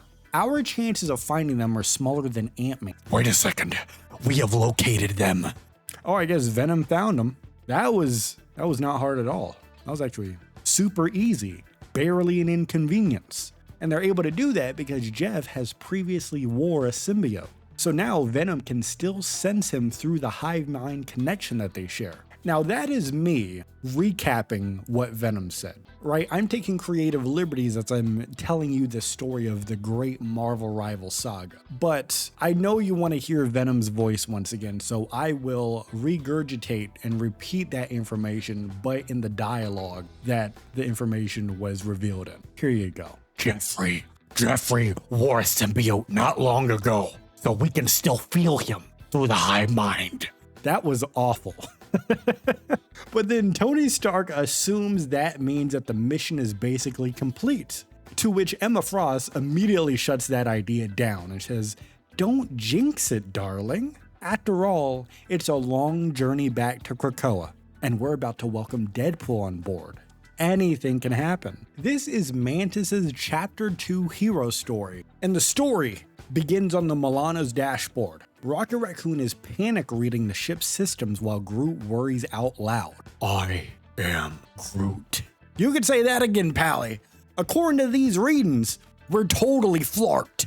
Now, the Guardians are part of a larger hero contingency that came to this world at the edge of time and space to free beings imprisoned by the Collector, a mission that hits especially hard for Mantis, who was recently one of the captives forced to fight to survive in that Collector's gallery. So as she is panicking, she asks Rocket why they aren't taking off yet, and he explains, "There's some kind of invisible wall surrounding this entire world. It wasn't there before, which makes me think of one of the cosmic creepers who run the place must be pretty angry right now. And after that highest Gambit just pulled and his crew pulled into the Collector's gallery, I bet I know who it is." And then Mantis realizes what that means and cracks a tiny bit of a panic through her calm. So we're trapped here? Afraid so. At least until I figure out a way to breach through the barrier without killing us all. Give me about 20 minutes. So then Mantis looks out towards the distant museum and thinks of what still lurks inside, and what the Collector made her do in the arena, harming others for spectators. She is proud that they freed so many of them, but at the same time she is deeply terrified of being taken again. And as she's thinking about this, as she's pontificating, Mantis steps out for some air and finally sees what she missed during the escape. She looks at the Grand Garden, and it is ruined. Once lush with rare universal flora, is now withered husk and charred stems, like the life was drained out from it directly. And she struggles not to cry, and notices someone nearby isn't even trying to hold back their tears. She looks over and it's the gardener, and he's on his knees in the scorched soil raging at the mortals. And he's sitting there, his fists are clenched, he's looking right at him. "The mortals did this! They can't keep getting away with this!" And as Mantis is watching this guy have a very personal and emotional moment, Mantis hears a voice right in her ear. To be fair, some of us happen to be immortal and quite proud of it. She looks over to see who is talking right in her ear. It's the god of mischief, Loki, who is now the ruler of Ixgard. Mantis looks back at the gardener and says, "We should help him. The loss he has suffered is unimaginable. His plants died. I am certain he will recover." To a being who has devoted his entire existence to cultivating flora, it must be as if he lost his own children. That's a bit dramatic, don't you think? As she responds to that, she begins to smile. "You would know." Fair enough. Shall we see if we can ease his pain and perhaps earn his favor? Loki and Mantis walk up to the gardener, and the gardener turns directly at him. eyes blazing, looking them dead in their beady little eyes. You brought this destruction to these sacred grounds. Actually, it was the mutants, specifically the one named Rogue. Perhaps if we... Silence! I don't care which one of you is to blame. All I care about is that my grand garden is restored, and none shall leave this place until that task is complete, even if it takes all of eternity. And then Mantis realizes something. So you're the one that put up that barrier? Not the Collector? The Collector and the Grandmaster are at odds yet again. They're likely locked into some foolish contest. It could last decades. And Loki butts in and says, if we're lucky. Mantis goes about offering some help because plants listen to her. And then Loki tries to jump on the bandwagon and says, who can blame them? And if the Lady Mantis chooses to aid your cause, then Lord Loki does as well. And that's when Mantis sits at the garden's center, closes her eyes, reaches out, and hits empty silence. There's no sprouts, no remaining life. She opens her eyes, gasping, feeling hopeless in a way she can barely compare, even being caged in the gallery. My healing powers are potent, but true resurrection is beyond my reach. I can't help but life flourish once more, where there is no life left. Loki sees this and he suggests a changing of approach. He rips one of the golden horns off of his helmet, snaps it at the base, chants an incantation, and blows into it. Mantis asks what Loki just did, and he explains the mythology and the hack. Have you ever heard of the Gallenhorn, blown to alert the gods when Ragnarok begins? In my studies, different notes have different effects. Instead of calling onto my fellow gods, I have instead summoned forth the essence of the Yggdrasil itself. A mere hint of the World Tree's power should have this wasteland back to full bloom ere long, and the ground begins to tremble. Vines rupture forth, but everything sprouts in a grin gray instead of vibrant life that it's supposed to. The gardener is unimpressed. Listen, Loki, you may have managed to bring back my plants in body, but not in spirit. And Loki is offended at this. He leans over and whispers to Mantis. He acts as if these seedlings should have souls.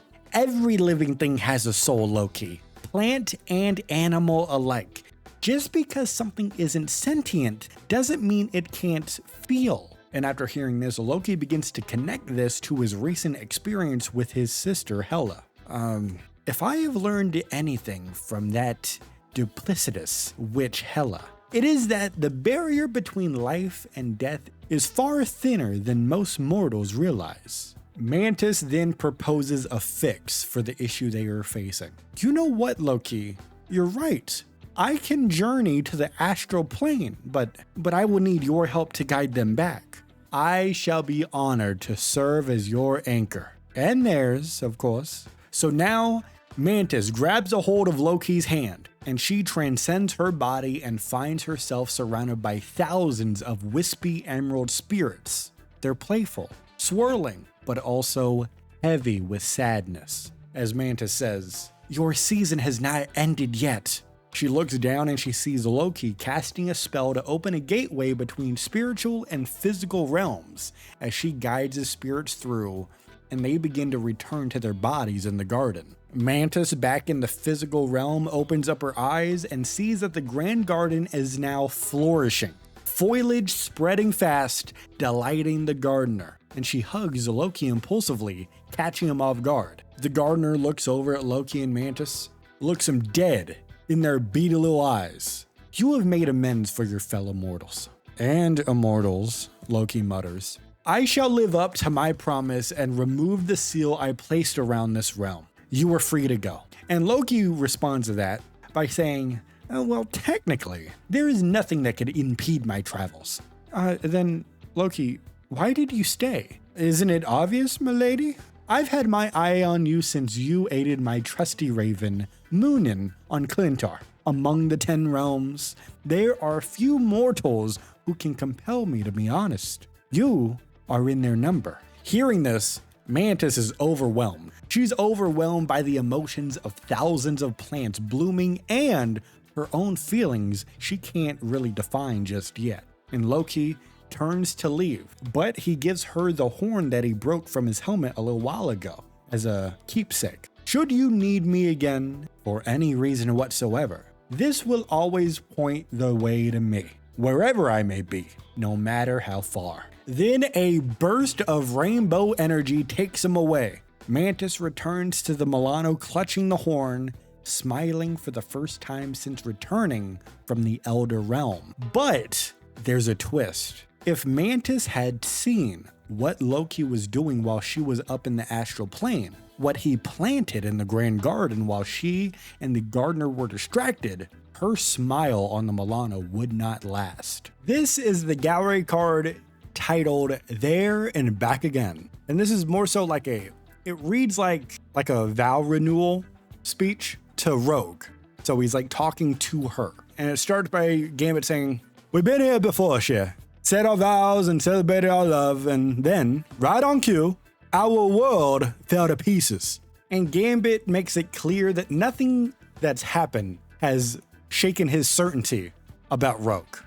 However, not gonna lie, for a minute there, I wasn't sure we'd get another chance to finish what we started. Of course, he's referring to their wedding. And then Gambit recaps what has happened, of course. The Collector had them on the run. Deadpool literally launched them into space. And even after being rescued by Emma Frost and her new Marauders crew, he doubted that the Quiet Council would ever allow them back into Krakoa, especially after what Magneto told Rogue at the Grand Garden. Of course, Magneto said that Rogue was a threat and her powers were out of control at the time. And even though Rogue agrees with him, she's not happy about that, right? But with Rogue, instead of running, she treated that like a challenge. These uncontrollable powers that she had now, she learned to harness the power and proved Magneto wrong. And then Gambit connects that idea to what Rogue has been doing her entire life. People doubt her, and then she keeps winning anyway. And then, again talking to Rogue, he says, "You don't care what other people gotta say. You follow your heart." And then it begins to explain that her heart led her to him, resulting in making him the luckiest man alive. Now, I'm not sure that I've always been worthy of the love you give me, but I've been trying my best. That whole caper over in space was just my way of getting you the perfect ring after your first one got sucked into the time stream. And then Gambit explains that even though his deal with the Grand Master collapsed, Emma Frost instead helped him finish the job, turning the chronovium die into a pair of wedding rings for the two. Now, something important is that in doing this, the die's power is now gone, but the rings are still able to sparkle, nearly as bright as Rogue's eyes. And now, instead of just looking right at Rogue, he starts to look at the guests in attendance. Just look at Stormy over there, finally opening up enough to give the Panther a chance. Truth told, I don't even know what's going on with Loki and Mantis, so I'm just gonna leave that one alone. Though, of course, there are also those who didn't make it here to celebrate with us this time around. And he's specifically talking about Scott Summers, also known as Cyclops, baby. We got a Cyclops mention. Oh, hell yeah. And he brings Scott up because he is someone who has helped them at the start, but he still has not made it home. But Gambit promises that he's going to search every corner of the universe until all of their friends are back safe and sound. As Gambit says, "Raise a glass in absent friends' honor. Cut the cake. And I suggest that you do it before Deadpool's new pals rip the dance floor to shreds. And even if the universe does fall apart again, I am not worried, because I got you by my side, Madame Lebeau, now and forever." This is the gallery card titled Haze of Future Past, and it's more so framed like a journal entry written by Rogue. And she opens up with the classic truth. Every girl imagines a perfect wedding. And hers didn't go that way the first time. After the chaotic honeymoon across the galaxy ends, she and Remy decide to renew their vows in front of their friends, old and newly met allies both. This time though, it's everything that she wanted. The ceremony is the kind she'd dream about for years. And Rogue makes it a point to reassure us that Gambit isn't the problem this time. She says he's been the perfect gentleman all night, but after dancing to a few too many of the Dazzler's songs, she quietly excuses herself and leaves Remy to keep the party going with his guests. She wants to relax a bit, but just as she kicks off her fancy shoes, she senses someone else in the room, and she initially thinks that Remy came back early to surprise her, but when she turns, she sees her own face reflected in Doctor Doom's metal mask. Specifically, the Doctor Doom from this future Krakoa timeline. And then Rogue recalls that Emma telling her how Doom betrayed Emma at the Hellfire Gala, and now he's apparently here to ruin yet another party. Rogue, of course, lunges at him immediately. Dr. Doom a little bit faster than her. He fires a high-tech weapon that instantly shuts off her mutant abilities, dropping her down to the floor. And while Rogue is down, Doom searches the suite until he finds exactly what he came for. The contract that Rogue and Gambit stole from the Collector's Gallery. But the second that he has it, Doom's entire posture changes. He drops to his knees, tears off his mask, and cries out in agony. The contract falls between them, and Rogue finally understands why he wanted it so desperately. The signature at the bottom reads Cynthia Von Doom. And during this moment, Rogue begins to feel Doom's suppression fading. Her powers are returning and she only has a moment to act. And without thinking, she pulls off her glove and touches Doom's exposed cheek. Initiator trademark absorption. But something is different this time around. Because normally, when she touches someone, it floods her with every memory of their past. But this Doom is different. There's nothing there. There's no history. There's no identity. It's just an empty void. And it's at this moment Rogue realizes that Doom's identity is a mystery even to himself. Yet, he still feels deep in his bones that this contract is the key to unlocking who he truly is. And during this absolute total absence of self, it's just so overwhelming that Rogue can't even deal with it. She passes out on the floor until Remy bursts in the room and wakes her up. But by then, Dr. Doom is gone, and the contract is gone along with him. And as Rogue has been woken up, she has this weird, nervous intuition. Just like their wedding chaos, it feels that this moment they are living in feels like the beginning of something far bigger down the line. This is the gallery card titled Monsters Take Manhattan, and we pick up with Wade Wilson explaining what has been happening. And he begins by saying, "Wow, what a season, kids. Who wants a quick recap because they were too busy mastering my moves and didn't bother to read the other gallery cards?" Yeah, I thought so. Well, lucky for you, Uncle Wade is in a sharing mood. So then we rewind to the inciting chaos. Gambit and Rogue are on the run after stealing a contract from the Collector's Cosmic Museum. The Collector sent Wade to stop them, but Rogue is his line in the sand and he flips over to side with them. Instead of taking them down, Wade turns the mission into anarchy. He releases all of the Collector's deadliest captives to create a diversion, including a big red dinosaur and a frog with an itty-bitty hammer. All of them, because the plan was to keep Elsa Bloodstone, his partner, as busy for as long as possible, just enough for Rogue and Gambit to escape. And then Wade admits that Elsa does eventually reach him, but when she eventually did catch up, she let him go anyway. After all, I was pregnant and vulnerable at the time. I guess she realized my heart was in the right place, even if my head wasn't. And now Deadpool is a father, and he is responsible for protecting all of those creatures that were released. And the gang escapes on something magical and ridiculous. They're on Emma Frost's flying yacht, and they go across space and they make it back to Krakoa just in time for the wedding of Gambit and Rogue. And that was that. Everyone got their happy ending, except for the Collector's menagerie of monsters, including the baby brood I'd spawned along the way. But Deadpool refuses to elaborate on what he means by that, because right now, the kids are playing. Deadpool then decides that the mission isn't truly complete until he finds the monsters a safe place to live. So he asks the obvious question, Where can these freaks of nature fit in? And Deadpool comes to the only realization that anybody should ever come to. The one place capable of handling all of that is Staten Island. But, of course, he realizes he can't just dump a monster army into New York and hope for the best. He needs a plan. So then he reveals that Elsa physically drags him away mid-celebration to propose a new job. She proposes that he stays with the new pals to keep them in line. At first, I wasn't keen on the idea, seeing as I'm a hired mercenary who doesn't really do the whole pro bono thing.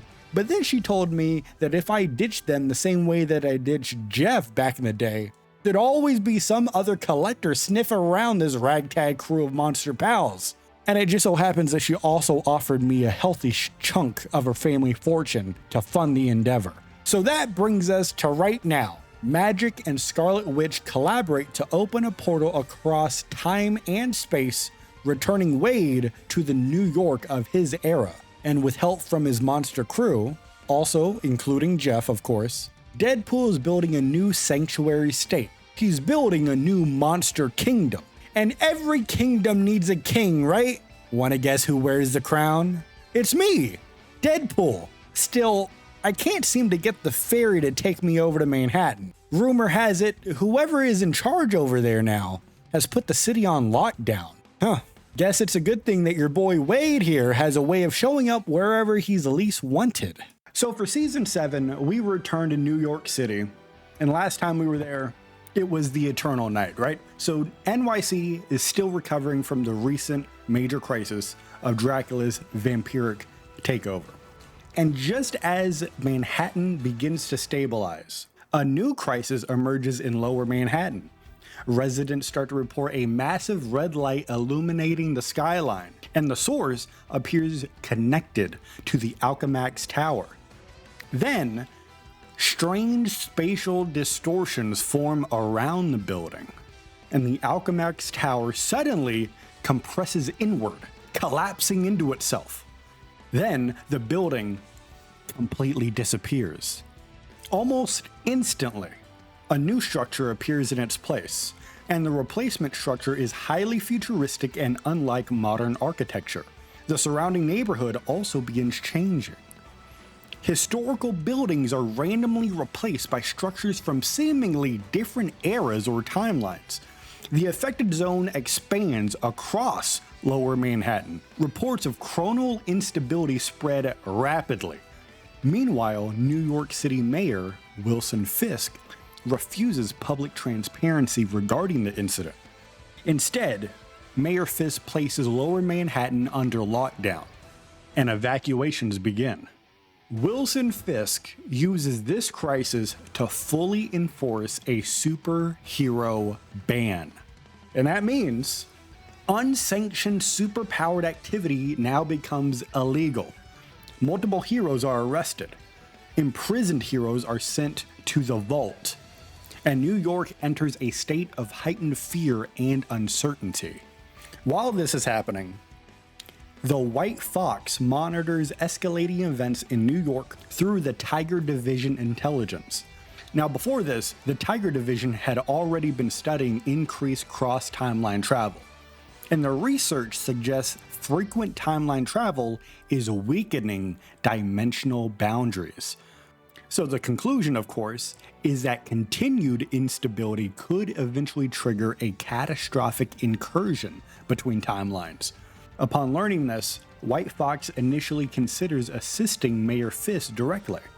She previously established a working relationship with him during operations involving interdimensional activity. So, White Fox just assumes that Tiger Division will be welcomed into the crisis as this is happening. But Wilson Fisk says, Vanessa. No, he doesn't say that. He says, no. He refuses outside involvement. Then he follows up and says, Vanessa. No, he insists that the situation is under control. Instead of getting help from White Fox and the Tiger Division, he escalates his crackdown on heroes. Superpowered individuals entering evacuation zones are then arrested. My favorite artist of all time, Luna Snow, is imprisoned by Mayor Fisk. Now this This creates an international incident. As we all know, Luna Snow, international superstar. When White Fox learns about Luna Snow, she decides that direct action is necessary. So, the Tiger Division establishes a covert operational base at Empire State University. And it's there she begins sheltering heroes underground. She then provides several heroes with alternate identities to evade Fist surveillance. Now, all of these identities, these alternate identities, don't really matter, so we're gonna skip over that. I'm kidding, of course we're gonna go over these are pretty fun. Okay, so first is Dr. Strange. He begins working at ESU's health clinic as campus medic Steven Sanders. Rather than using sorcery publicly, he relies on his medical training, right? That one makes sense. Mr. Fantastic Reed Richards joins ESU faculty under an alias as an astrophysics lecturer. So this man becomes a professor. That makes sense. Invisible Woman Susan Storm becomes a prominent member of ESU's debate team. She be out there yapping, she be out there arguing. Let's go. As we all know, she stood in front of New York City when the whole world was against her, and she says, "I will not sacrifice my baby for this world, but I will not sacrifice my world for this baby." And everybody's like, "Oh man, that kind of makes sense. I hear you." So the Invisible Woman out here on the debate team. Peter Parker, this one's fun. Peter Parker returns to campus as a graduate student, and he leads the photography club. He's able to do this, of course. I'll leave a beat for you to figure it out. Because Spider-Man's identity remains a secret. Nobody knows he's Spider-Man, so Peter could just walk in there as Peter Parker, nobody knows. So with these secret identities in place, White Fox begins making regular undercover trips to the campus, and she coordinates with the heroes while gathering intelligence. Her goal is to free imprisoned heroes and stop Mayor Fisk's regime. However, her greatest concern remains the spreading chronal instability in Lower Manhattan. So, the White Fox, also known as Amy Hahn, but we're gonna AKA her as White Fox. She goes to Lower Manhattan to meet with Iron Fist Lin Lee, and the two are in a restaurant convening. And this is a reunion after a significant time apart, and they reflect on everything that has happened since their last meeting. Lin Lee has changed significantly since becoming the Iron Fist. He explains that he no longer feels like the same person he once was. He feels burdened by responsibility to Kunlun and his role as an immortal weapon. Amy relates to this struggle. She explains how her leadership of the Tiger Division has distanced her from her former life as White Fox. And then right here is when White Fox reveals the true meaning of their meeting. Tiger Division is actively trying to regulate cross-timeline travel, and their data shows that timeline travel is accelerating the time stream entanglement. The consequences could become catastrophic. But Lin Lee pushes back. He argues that heroes have needed cross-dimensional travel to stop threats like Ultron, Null, the Collector. But Amy argues that saving other worlds may ultimately destroy all of them if timeline instability worsens. So then she proposes a new philosophy. Each timeline should primarily fight for itself. Heroes should prioritize protecting their own universe. Iron Fist strongly disagrees. He believes heroes must go wherever they are needed, regardless of timelines. So these two are butting heads. Two philosophical titans battling it out in New York. What could get bigger than this? It's at this moment Amy reveals a broader ambition. She wants to establish an independent Pan-Pacific intelligence agency. The organization would operate beyond government control.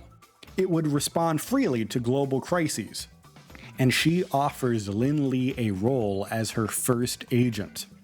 Oh, what a beautiful, decorated honor. Iron Fist says, Vanessa. I'm kidding. He says no. No way, brother. Absolutely not. He refuses to commit exclusively to one timeline. See, this man Iron Fist is smart. All right, he was just offered a position under the guise of just helping out one timeline. He says, no way, brother. I just told you no. I just told you no. So then White Fox questions where Lin-Lee will belong if interdimensional travel becomes impossible. And Lin-Lee says that he will go wherever he is needed. And before leaving the meeting, White Fox reveals she has been holding on to something important. She presents a glowing shard of the Sword of Fuji. And Lin-Lee is looking at it. He's stunned. Wait, what? How do you have that? Because he believed that the shard was lost forever. But White Fox explains that she recovered it after Lin-Lee previously saved her life. She held on to it until she could return it to him. And right here is when that shard is absorbed into Lin-Lee's body. Part of the Sword of Fuji is restored, and the meeting ends respectfully, but, of course, with unresolved ideological tension. Both understand their conflicting philosophies may soon become a larger problem down the road. Meanwhile, Mayor Wilson Fisk prepares additional contingency plans. He secretly instructs his men to bury explosives throughout the affected zone. If necessary, Fisk is prepared to destroy any parts of the city to regain control. The mayor also pursues another plan. He summons the Black Cat, and her name is Felicia Hardy. Sorry, your secret identity's out there. And she goes to the vault to meet with the mayor, and he offers her a deal. If she completes a mission for him, he will grant her immunity. And he also promises her control over a district of New York. Black Cat immediately suspects the mission is highly dangerous, to which Fisk confirms that the target lies beyond his reach. The objective is inside Doctor Strange's Sanctum Sanctorum. Mayor Fisk wants the Tablet of Life and Time. The artifact possesses immense power, and Black Cat agrees to take the mission. However, she warns that infiltrating Strange's sanctum will be extremely difficult.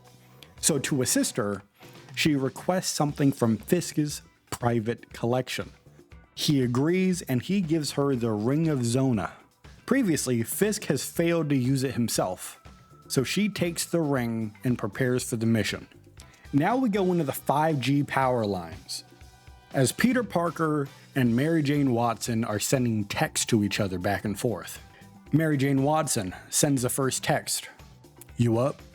I'm just kidding.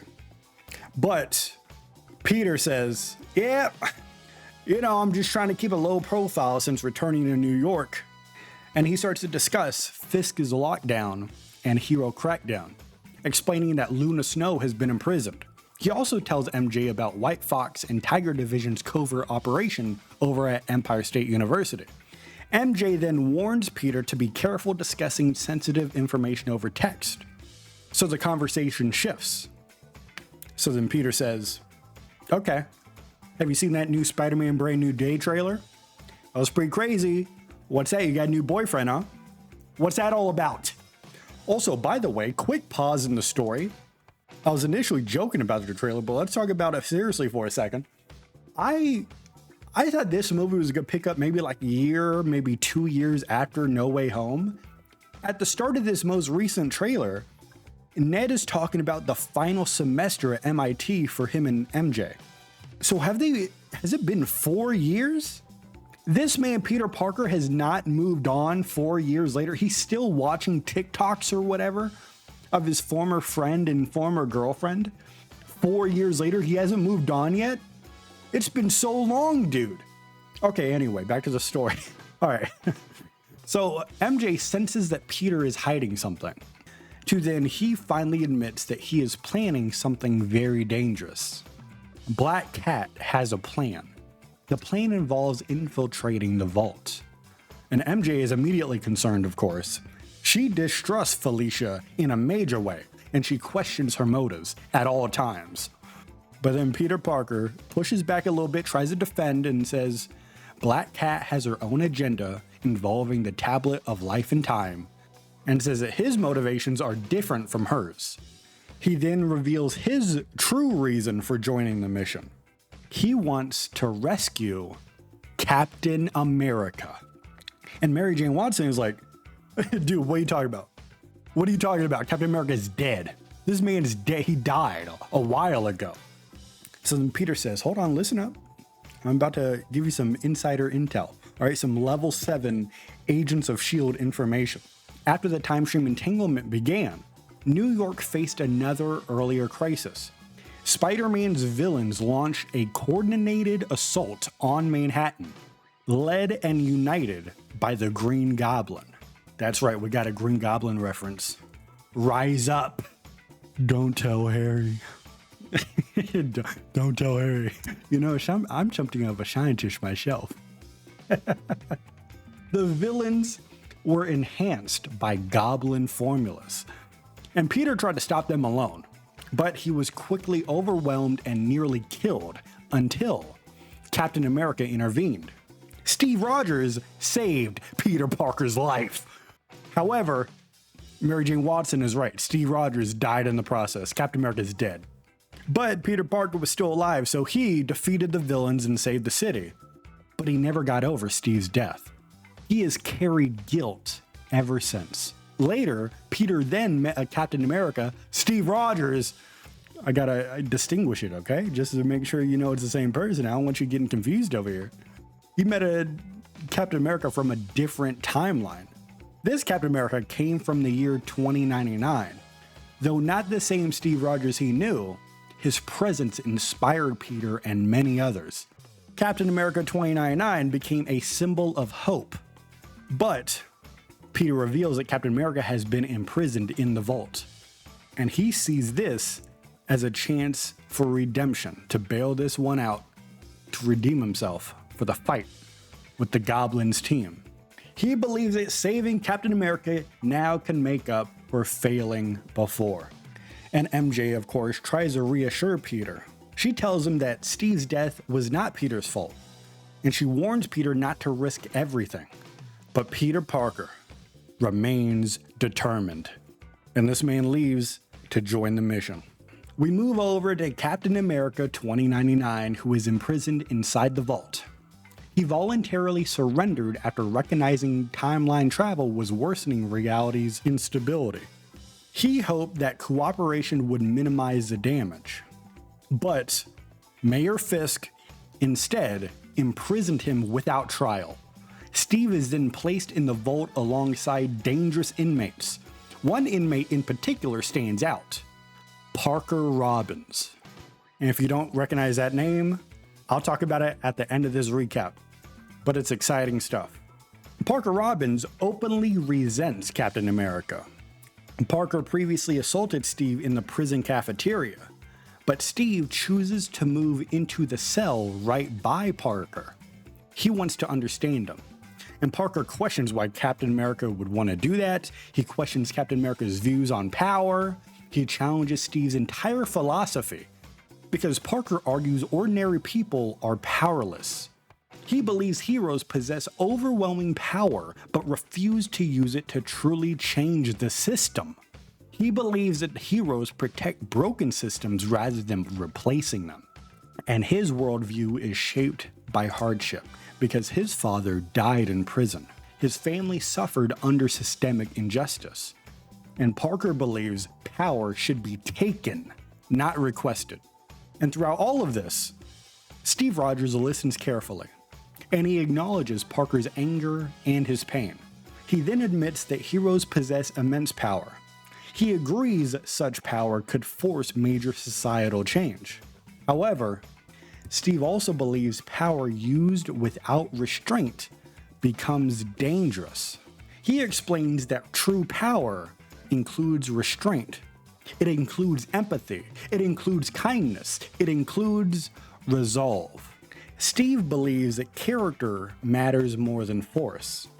But Parker Robbins remains unconvinced. He still believes strength and might are what truly matter in this world. Before their discussion can continue, the prison erupts into chaos. Explosions rock the vault. Power systems fail. Steve's inhibitor shuts down. Cell doors begin to unlock. a prison break begins, and Steve escapes his cell. But rather than fleeing immediately, he focuses on helping others survive the chaos. He frees Parker Robbins, and Steve leads him through collapsing corridors. And along the way, Steve stops inmates from harming other guards. And while watching this, Parker Robbins becomes increasingly frustrated. He sees Steve's mercy as a weakness. And suddenly, the floor collapses beneath Parker as he falls into the lower levels of the prison, and Steve jumps after him and rescues Parker from the rubble. But despite Steve's efforts, Parker refuses his help. He leaves on his own, as Steve then turns his attention to helping other prisoners and guards evacuate. And once outside, Steve discovers who caused the prison break. It was your old friendly neighborhood Spider-Man and his allies waiting in a SHIELD transport. They came to rescue him. But Captain America, Steve Rogers, is frustrated by Spider-Man's reckless actions. Despite this, though, Steve boards a transport as the team escapes. As they leave, Steve reflects on Parker. He feels that he failed to reach Parker. And deep inside the vault, Parker Robbins remains behind. There, he discovers something powerful. It seems as though Parker Robbins has finally found the power that he has been seeking. Now, if you're unaware of the name Parker Robbins, that is the Hood. So they're setting up the Hood here. Is he going to be a future playable villain? Is he going to be one of the season villains? We're gonna have to find out at a later point in time, but that's pretty cool that they're setting up the Hood. And it also may be a hint that we may in a future season return back to New York, get a new map there as they flesh out his story. So that's very exciting. But moving on, let's go back to the mayor. Wilson Fisk, the Kingpin, still has control over New York City, but his grip is slipping. The Alchemax HQ building remains a massive unresolved anomaly in Manhattan, and the Time Plague has been contained, but the city is still unstable. And what's very interesting is that in the vault, the rescue happened, Captain America was brought out of there. What also happened is that other people were also able to escape, including someone that Mayor Fisk secretly imprisoned, and that is none other than Dracula himself. And to ensure Dracula remained weakened within the vault, Fisk had repeatedly harvested his immortal blood. Meanwhile, Fisk was busy setting up a deal of some sort with the Gilded Saint. And this deal was that in exchange for the Saint containing the spread of the Time Plague throughout the city and eventually the world, Fisk agreed to retrieve the Tablet of Life and Time. But in order to pull off this theft, the mayor hired Black Cat. And she's very skilled, Felicia Hardy. And she was able to accept the mission and go down to Doctor Strange's Sanctum Sanctorum to steal the tablet. However, unknown to Fisk and the Gilded Saint, Black Cat uncovered the truth of what they were doing. She found out that the mayor was working with the Gilded Saint, and she found out that the Saint intended to gain enormous power once receiving the tablet. So once Felicia realized that she was helping the wrong side, she came up with her own plan. So the Black Cat proceeded with Fisk's mission, to avoid suspicion. And then, as promised, she delivered the tablet to Mayor Fisk, to which he then delivered the tablet to the Gilded Saint. Then, the Gilded Saint used his magic to stop the spread of the Time Plague, as agreed upon when he made the deal with Fisk. But throughout this, Felicia Hardy set up a triple cross, because using some advanced tech that she borrowed from Rocket Raccoon, she swapped the real tablet with a fake inside the Gilded Saint's vault. So this means that Fisk believed he had won, because he got the tablet and then he delivered the tablet to the Gilded Saint, to which the Time Plague was stopped. The Gilded Saint believed he had won because he got the tablet, But in reality, Black Cat is the one who secretly held the real tablet. To then, she does what any one of us would have done in her position. We set up a secret meeting with none other than Dr. Victor Von Doom. And of course, you know this man wanted the tablet all to himself. And Black Cat, of course, she knows this, but instead of asking for something that, doofuses such as you and I would ask, money, power, cars, a house. In this economy, give me a house for free, brother. No, she didn't want any of that. What she asked for is for Dr. Doom to free New York's Thieves Guild from its pact with the Gilded Saints, to which Dr. Doom easily agreed upon that. Black Cat then handed over the real tablet of life and time over to Dr. Doom. So now Doom possesses one of the most dangerous artifacts in play. And it just so happens that this man is the one that's trying to control all of time itself. But let's go back to the vault, because that's a big thing that happened. Captain America's out of there, but as we mentioned, within the chaos, multiple other prisoners were able to escape the breach, including the King of the Vampires, Dracula. Now, when he escaped, before he left, he stole one of Mayor Fisk's most dangerous treasures, a Norn Stone. And with this stone in his possession, Dracula became dramatically more powerful than he ever was. Then he escaped the vault, looking for revenge against Mayor Fisk, Dr. Doom for betraying him. You gotta remember that. And, of course, the heroes who were able to stop his eternal night in the first place. Now, after he plans to get revenge, his new goal is simple. This man Dracula, a very smart guy. One thing doesn't work, he comes up with a new plan. What he wants to do, ultimately, is plunge New York back into eternal nights. All right, if it doesn't work twice, he's going to try it again. This man, not very smart. Or maybe he is. Maybe he finally gets it to work this time. Let's find out, shall we? So Mayor Fisk is becoming increasingly desperate. The Alchemax anomaly remains unsolved, and people are upset about that. His anti-hero campaign was collapsing. So the mayor decides on a final, very extreme measure. He wants to destroy Alchemax by detonating explosives beneath southern Manhattan.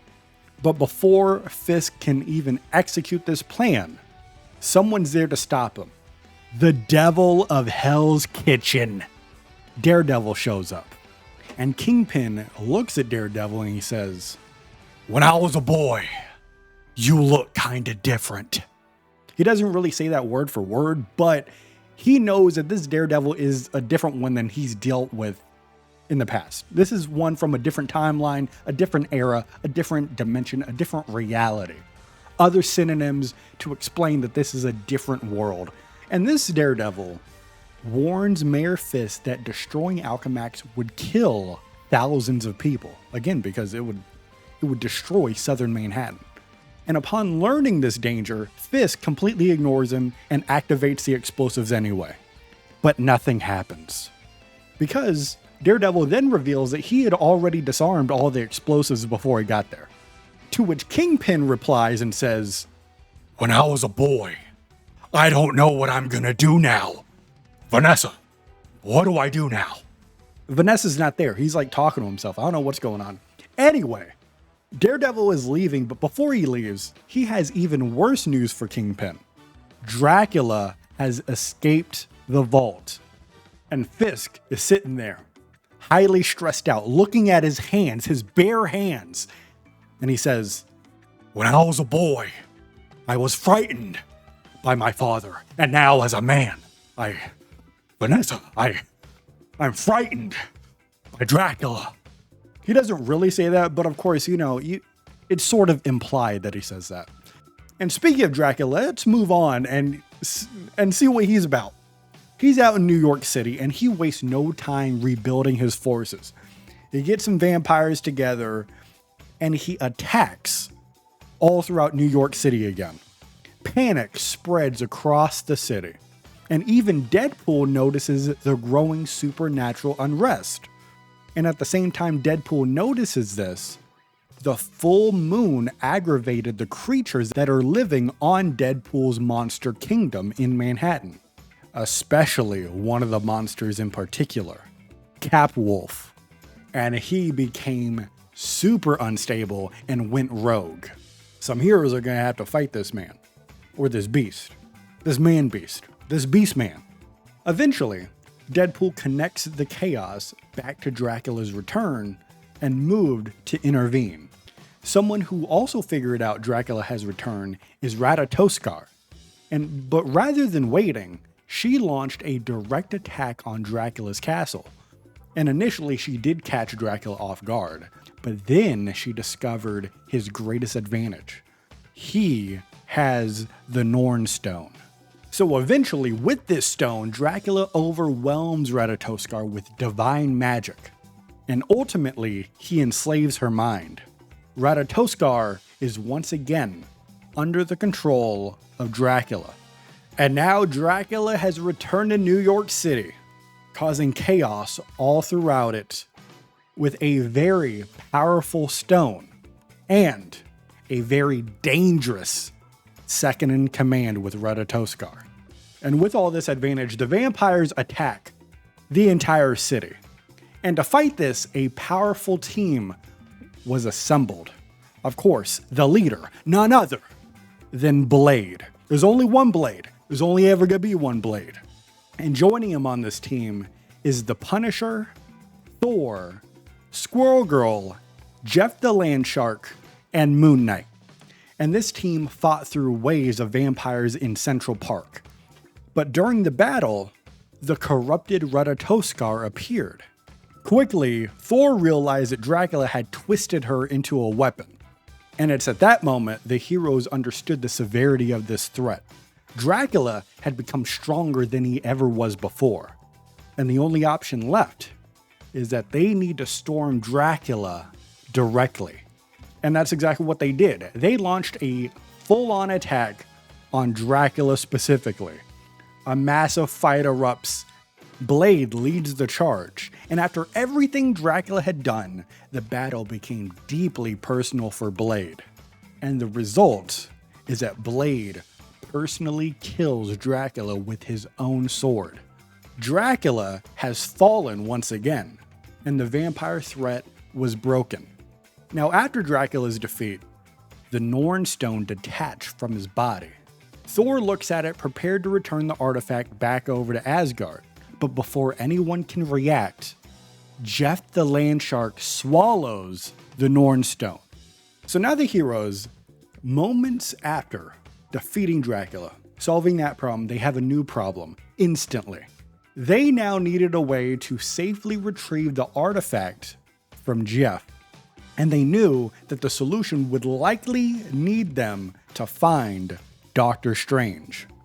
Now, with Dracula defeated, Mayor Wilson Fisk sees an opportunity. He has a final plan.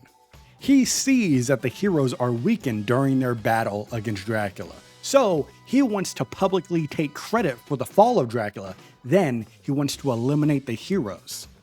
The Kingpin thinks this, of course, is a guaranteed victory. So he makes his move against the heroes down in Times Square. But it fails. During the fight, the heroes defeat Fisk in front of everybody. Because remember, this is in Times Square. This is public. So after this fight, people were smartened up to what Fisk is planning to do. With the hero ban, everything that is going on. So after this fight, this marks the collapse over the Kingpin's reign over New York.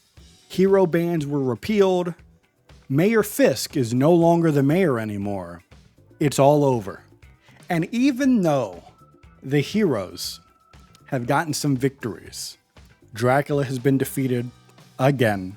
The vampires are repelled from New York City again. Mayor Fisk is removed from office, and New York City is stabilized once again. They still have unresolved problems. The Alchemax building is still active. It's still an anomaly. The tablet of life and time is missing. right? Because over time, they figured out that the one that Black Cat gave to the Gilded Saint was a fake. They don't know where the real one is. They don't know that Dr. Doom possesses the tablet. And now, of course, upon learning this, the Gilded Saint is seeking revenge. And Jeff still has the Norn Stone. So not everything was fixed, but it looks like the biggest winner from this whole saga is Black Cat, because she successfully outplayed Mayor Fisk, the Gilded Saint, and possibly, at least for the time being, Dr. Doom himself. Meanwhile, she got some stuff in her favor as well. She got some territory. She's got immunity from Mayor Fisk back when he was a mayor. She has leverage with the heroes for helping take down Fisk and also outplay the Gilded Saint. And now, because Dr. Doom helped her, she was able to separate the Thieves Guild from the Gilded Saints. So she has respect from them now. Black Cat is riding high. And this is the perfect time for Odessa Drake to come approach Black Cat with a major offer. Now, real quick, Odessa Drake, if you're not aware, she's the leader of the Thieves Guild, which makes sense why she would approach Black Cat after she just helped him out. So this offer that Odessa Drake gives Black Cat is that the Thieves Guild wants Felicia to become their new guild master. So now Black Cat, faced with this decision, she now stands poised to lead New York's criminal underworld into a brand new era. Meanwhile, Jean Grey and Rogue are reflecting on everything that happened. Because even though New York appears safer, Jean senses a larger danger ahead. And she remains deeply concerned about the Alchemax anomaly, general multiversal instability that's going on. And now they got to deal with all of these missing artifacts that are highly powerful and can turn the tide in a fight at a moment's notice. And even though over all of this time, the X-Men are slowly reforming and reuniting, to Jean Grey, the most important thing is that they haven't found Cyclops. But the good news is that she senses that Cyclops is still alive. And even better, even though that their psychic bond is broken, she still has a feeling that he is nearby. And near the Alchemax HQ building, there's a red energy pulsing from the tower. Someone watches Jean and Rogue from a distance, and this mysterious figure possesses thought patterns identical to Jean Grey's. Who is this? I think you could probably figure it out, but that's a question you're gonna have to answer. So we're here in the Xinlong Arena, where the final battle of the Immortal Weapons tournament is underway. Only 2 fighters remain. Lin Li, the current Iron Fist of Kunlun, and Matt Murdock, aka Daredevil, aka Dzang, champion of the 8th City. Now, of course, this tournament began because Dr. Doom challenged Lin Li's legitimacy as the Iron Fist, forcing a contest to determine who truly deserves Shu Lao's power. For Lin Li, this battle is about proving he is worthy. For Matt Murdock, the battle is about something much larger, because his true goal is not the Iron Fist title itself. He wants the Sword of Fuji. But here's the thing, we have a problem, because the sword's fragments are embedded in Lin Li's arms. And according to Yinlong, the sword is the key of freeing Shi Yu. I think I'm pronouncing that right, I'm not sure about that. Now, freeing Shi Lu could supposedly end the war that is consuming Matt's home reality. So during this fight, Matt Murdock attempts diplomacy first. He offers to concede the tournament if Lin Li hands over the sword. And Lin Li says, "You gotta be out of your mind." Lin Li makes it clear, the sword is his family legacy. It is literally part of him now, and so he's never gonna surrender. And that's when Matt starts to attack more aggressively. He begins to reflect on how Lin Li has always inherited the power. He's got his sword from his father, the Iron Fist power gifted by Shu Lao. Matt believes that Lin Li has never truly had to fight to earn his strength. Yeah, I got very intense right there. Maybe I could be a voice actor. Now, during the fight, Lin Li tries to break Matt mentally. He accuses Matt of becoming a pawn for Yinlong. He warns that Shi Yu is a god of war and will not bring peace. So if you free Shi Yu, that's not going to be a solution. And this deeply unsettles Matt, because for the first time, Matt begins questioning whether Yinlong has manipulated him this entire time. But despite the doubts that he's having, Matt commits to the mission. He believes that freeing Shi Yu is the last chance to save his collapsing timeline. So, Matt uses a secret technique taught to him by Yinlong. He strikes Lin Li's Quachi acupoint, and this forcibly ejects all of the Fuji sword fragments from Lin Li's arms. They're scattered all across the arena now. And this man, Matt, starts rushing towards the sword pieces, just trying to scramble all of them up as fast as he can. He thinks he had won. But something unexpected happens. Removing these fragments actually helps Lin Li. The sword shards had been restricting Lin Li's Shi pathways, and with them gone, Shu Lao's power flows through him freely for the first time. He is now stronger than ever. So, of course, he unleashes the full power of the Iron Fist. As the two fight, Matt counters with a dark, demonic energy he gained after defeating the Beast in Hell. The arena begins to tremble from their battle. But Matt begins losing control because the beast's influence awakens. His rage clouds his mind. And while this is happening, Lin Li sees it. He delivers one final devastating blow. Lin Li has defeated Matt Murdock. And now Lin Li is declared the undisputed Iron Fist. And thus, he reclaims the Sword of Fuji as Matt returns to the Ace City as a failure. He believes that he's failed Yinlong, the Ace City, and his entire timeline. But even after this, Yinlong remains calm. He then reveals something terrifying. One of the immortal beasts, Shan Hitsu, has been assassinated. And one can only guess that more immortal beasts will soon fall. Yinlong believes that victory is still coming, but Matt is no longer certain they are on the right side. And now it is time that we meet Moon Girl, as she recounts everything that went wrong. Because for her, during the time stream entanglement, Moon Girl and the Devil Dinosaur were separated. She was thrown into the year 2099, and without the dinosaur by her side, she was stranded all alone. But she eventually encountered Cyclops. Shortly after, though, both of them were captured by Alchemax. And while in prison, Moon Girl, she's very smart. If you don't know anything about Moon Girl, she's very smart. Very, very smart. She was forced into helping with Alchemax experiments. So, Alchemax is in possession of two major assets: Moon Girl's genius and Cyclops' optic energy. And at the same time, Alchemax was researching Chronovium. And as a result, they are claiming that its energy source was the punch dimension. Upon learning this, Moon Girl quickly realizes the truth. The energy wasn't coming from another dimension. It was coming from Cyclops. So, with her genius, Moon Girl eventually weaponizes Punch Chronovium to escape.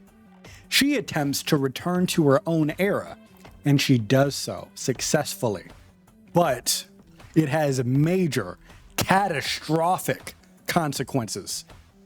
Alchemax HQ is dragged from 2099 into present-day Manhattan. The event triggers massive chronal instability, and Manhattan begins suffering a time plague. Future architecture begins replacing the present city, and Moon Girl realizes she accidentally caused a complete disaster. So, she stays in Alchemax HQ, determined to fix what she broke. Now, on the other side, Devil Dinosaur has returned to the main timeline, and he has been staying in Deadpool's Monster Kingdom on Staten Island. But Devil Dinosaur is restless. He misses Moon Girl. So, Deadpool brings the dinosaur to Reed Richards, and Mr. Fantastic examines the dinosaur's collar and discovers Moon Girl's signal. And from there, smartest man in the world, Reed Richards sets up a communication. And then Moon Girl explains everything. She confirms that she is trapped in Alchemax HQ. Cyclops is also there. Alchemax caused the time plague.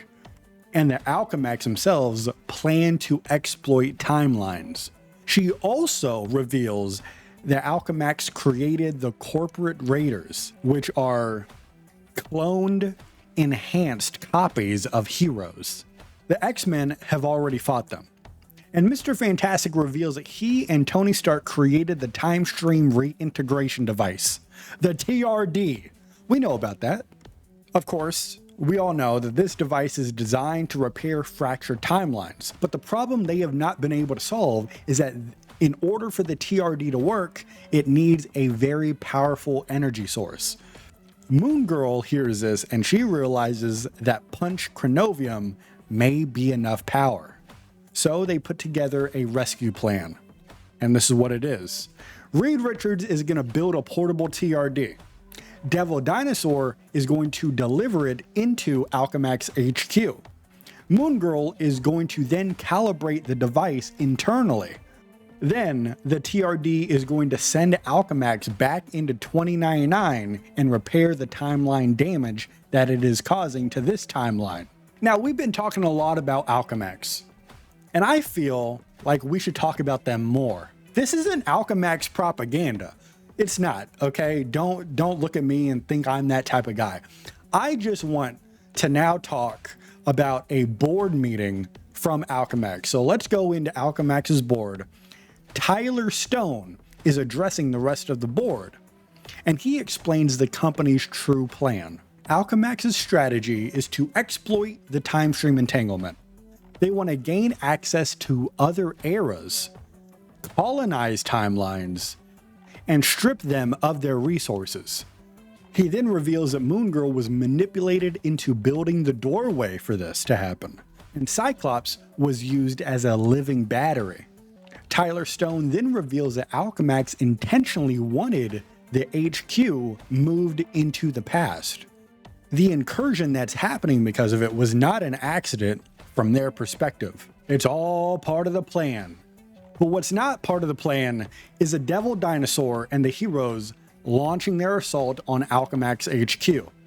Devil Dinosaur smashes through the front gate, and riding on his back is none other than Frank Castle, the Punisher.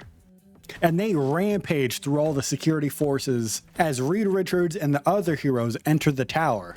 Again, their goal is to reach Moon Girl, deliver the TRD, and end the time plague. And once they're in there, Moon Girl and Punisher meet up inside Alchemax HQ. They bring the TRD into her lab, and she begins calibration, as Punisher looks on and helps her connect the device. And during this, Frank reflects on his past, because he looks at Moon Girl and he says, no, wait, no. He doesn't say that, but he says that Moon Girl reminds him of the daughter that he lost. And he reveals a broken pendant containing photos of his children, and now that pendant has just been damaged during this rescue mission. And Moon Girl sees this, she offers to repair it. So, using the portable TRD they have, she rewinds the pendant's temporal state, and it's restored. And now Frank can once again see his children's faces clearly again. That's a good bonding moment, wasn't it? Am I ruining it because I just pointed that out? No, wait, no. So Moon Girl finishes calibrating the TRD, and Punisher tells Moon Girl to evacuate with the dinosaur. He plans to stay behind and activate the machine. Now, during this rescue mission, someone else is here. Jean Grey, and you already know who she's looking for. She's going around Alchemax HQ focused entirely on finding Cyclops. Her Phoenix powers are raging with emotion. And Rogue sees this and she's worried that Jean is close to losing control. Jean's running around, she is tearing through the HQ until she finds Scott. And she finally finds him. However, he is imprisoned in a ruby quartz containment cube, as Jean Grey realizes that Alchemax has been using him as a living power source. They have been permanently forcing his eyes open, and his optic energy continuously powers their experiments. Now, doing this, combined with chronovium exposure, his eyes have crystallized. What this has done is mean that Cyclops can no longer stop his optic blasts. Jean Grey frees him, and immediately Cyclops loses control. His optic blasts explode everywhere. He can't shut them off. Now, as a team is talking to each other, Moon Girl explains the situation. Cyclops' power needs a vessel capable of safely absorbing the excess energy. It's just a small problem. The only problem is that nothing on Earth can handle it. Okay? They gotta solve that. Okay, I'll admit, that's a pretty big problem. But Jean Grey realizes there may be one exception to this. The Phoenix. You see, the Phoenix, though, it's been weakened since they fought Null, because Null weakened it over on Clintar. But Scott's energy may restore it. So, in a very romantic way, Jean Grey walks directly into Cyclops' full power optic blast. And instead of resisting, she absorbs everything. And eventually, the Phoenix Force reignites as Jean Grey transforms now into the White Phoenix. And once that happens, we now go to the other part. Now, the White Phoenix is able to stabilize Cyclops' condition. It's the perfect balance, and Cyclops can finally close his eyes again. After all this time, Scott Summers is finally home and reunited with Jean Grey. And now, let's go over to 2099 as Tyler Stone meets with Dr. Doom. And we get a pretty big reveal here. Dr. Doom has been secretly helping Alchemax. He has supplied them with chronovium samples, critical knowledge. Doom also reveals how he crippled Krakoa's economy because during the Hellfire Gala, Doom helped remove chrono poisoning from Krakoa. And the result of doing that is that Krakoa then entered a healing state, meaning it could no longer produce the miracle medicines that the mutants rely on. And because of this, the Hellfire trading collapses. Alchemax then profits massively from that. And as Doom is talking to Tyler Stone, Stone offers Doom a deeper partnership. Doom refuses. No, that's too much commitment. He was never interested in corporate success. All he cares about is power. So, okay, they're not going to have a deeper partnership. Tyler Stone still rewards Dr. Doom with Punch Chronovium. And Dr. Doom leaves this meeting intending to rule all of the Chronoverse itself. We now go to an ancient pyramid. A mysterious figure reveals devastating news. The Enid have been slaughtered. The only one that remains alive is Khonshu. The gods are falling. This mysterious figure reveals his goal. He intends to absorb divine faith. He wants to ascend, purge the weak gods, and reshape the divine order. This figure also has a female ally by his side. She only cares about one thing: restoring her son. The real war is only just beginning. All right, so this Jubilee story is... Oh, by the way, this story is presented as an audio recording made by Jubilee, who is like testing an ancient recorder inside of one of Apocalypse's pyramids. Check. Testing 1, 2. Is this thing still working? The celestial technology I possess was designed to last millennia, Jubilation. Yeah, well, this cassette deck? Not so much. So Apocalypse is now looking at Jubilation, questioning why she insists on documenting his ascension with such primitive technology.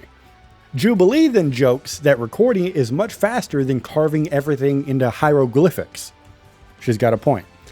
Nonetheless, though, Apocalypse disapproves of her casual attitude, saying her humor is unbecoming of one of his horsemen. Jubilee then tells him she is only trying to bring some fun to his disturbing ritual. Then she reveals the serious reason behind the recording. She genuinely believes in what Apocalypse is attempting and wants others, especially the X-Men, to understand that this is not merely another version of his old survival of the fittest agenda. This is the real deal. And she wants the recording to prove that, for once, Apocalypse is acting for the benefit of everyone. But Apocalypse is a smart guy. He would say he's the smartest. He realizes that Jubilee did not always recognize this nobility of his intentions. And she surrenders. She admits that that was understandable because he has spent thousands of years behaving like a villain and attempting to wipe out the entire population. Her perspective, though, changed after she witnessed the devastation of Apocalypse's collapsed timeline and learned more about his current plan. She eventually came to believe he was genuinely trying to save reality.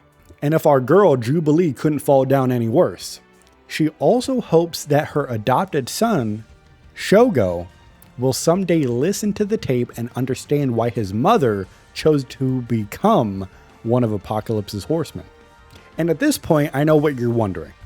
Are we going to get any kind of Jubilee impersonation to explain what happens at this point in the story? That's a great question, but you're absolutely right.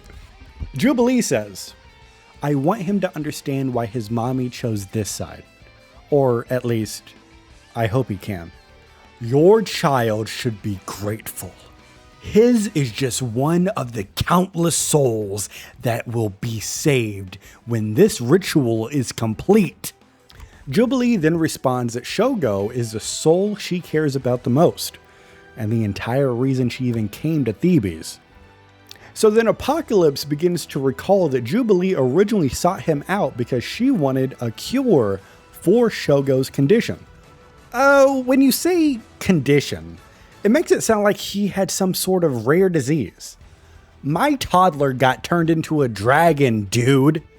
Apocalypse still doesn't entirely understand why she wants Shogo restored to his ordinary human form, considering that the dragon form is so much stronger and less vulnerable. But that doesn't matter. Jubilee insists Shogo deserves the chance to be a normal child. She recalls that he had previously transformed into a baby dragon during a visit to Otherworld, but the transformation was temporary and even somewhat cute. That part changed though after Krakoa was pulled into the future by the time stream entanglement. Something about the displacement permanently locked Shogo into dragon form. So Jubilee vowed to do whatever was necessary to restore him. She explains that Ilyana Rasputin, aka Magic, if you didn't know, and Wanda Maximoff, aka the Scarlet Witch, were unable to reverse Shogo's transformation through magic alone. So they sent Jubilee to Apocalypse's timeline because they believed he was uniquely capable of understanding the forces involved. Apocalypse identifies Shogo's condition as the result of an unusual combination of ancient magic, reality warping, and timeline fluctuations. He declares that only one being across any timeline possesses deep expertise in all three areas: himself. And Jubilee, if there's one thing you gotta know about Jubilation Lee, she loves to be a hype woman. All right, she loves hype. So when they're having this conversation and Apocalypse is talking about how great he is, she follows it up. All right. You give her a layup, she's going to dunk it in the basket. So he's out here saying he's the only one in the multiverse who has this expertise. And she hits him with Ensabanor, the first mutant, son of the morning fire, the forever walker, he who never dies, the one and only Apocalypse. And Apocalypse gets this smirk on his face. He is pleased that Jubilee is finally beginning to sound like one of his horsemen. And Jubilee says, you know what, I did a great job hyping you up right now. Can I pontificate for a second? She begins to summarize the agreement she made with him, where she would set aside her reservations. She would become one of Apocalypse's devoted generals. She would help activate his faith harvesting engine, and then the engine would allow him to execute a plan intended to stop time and space from collapsing further.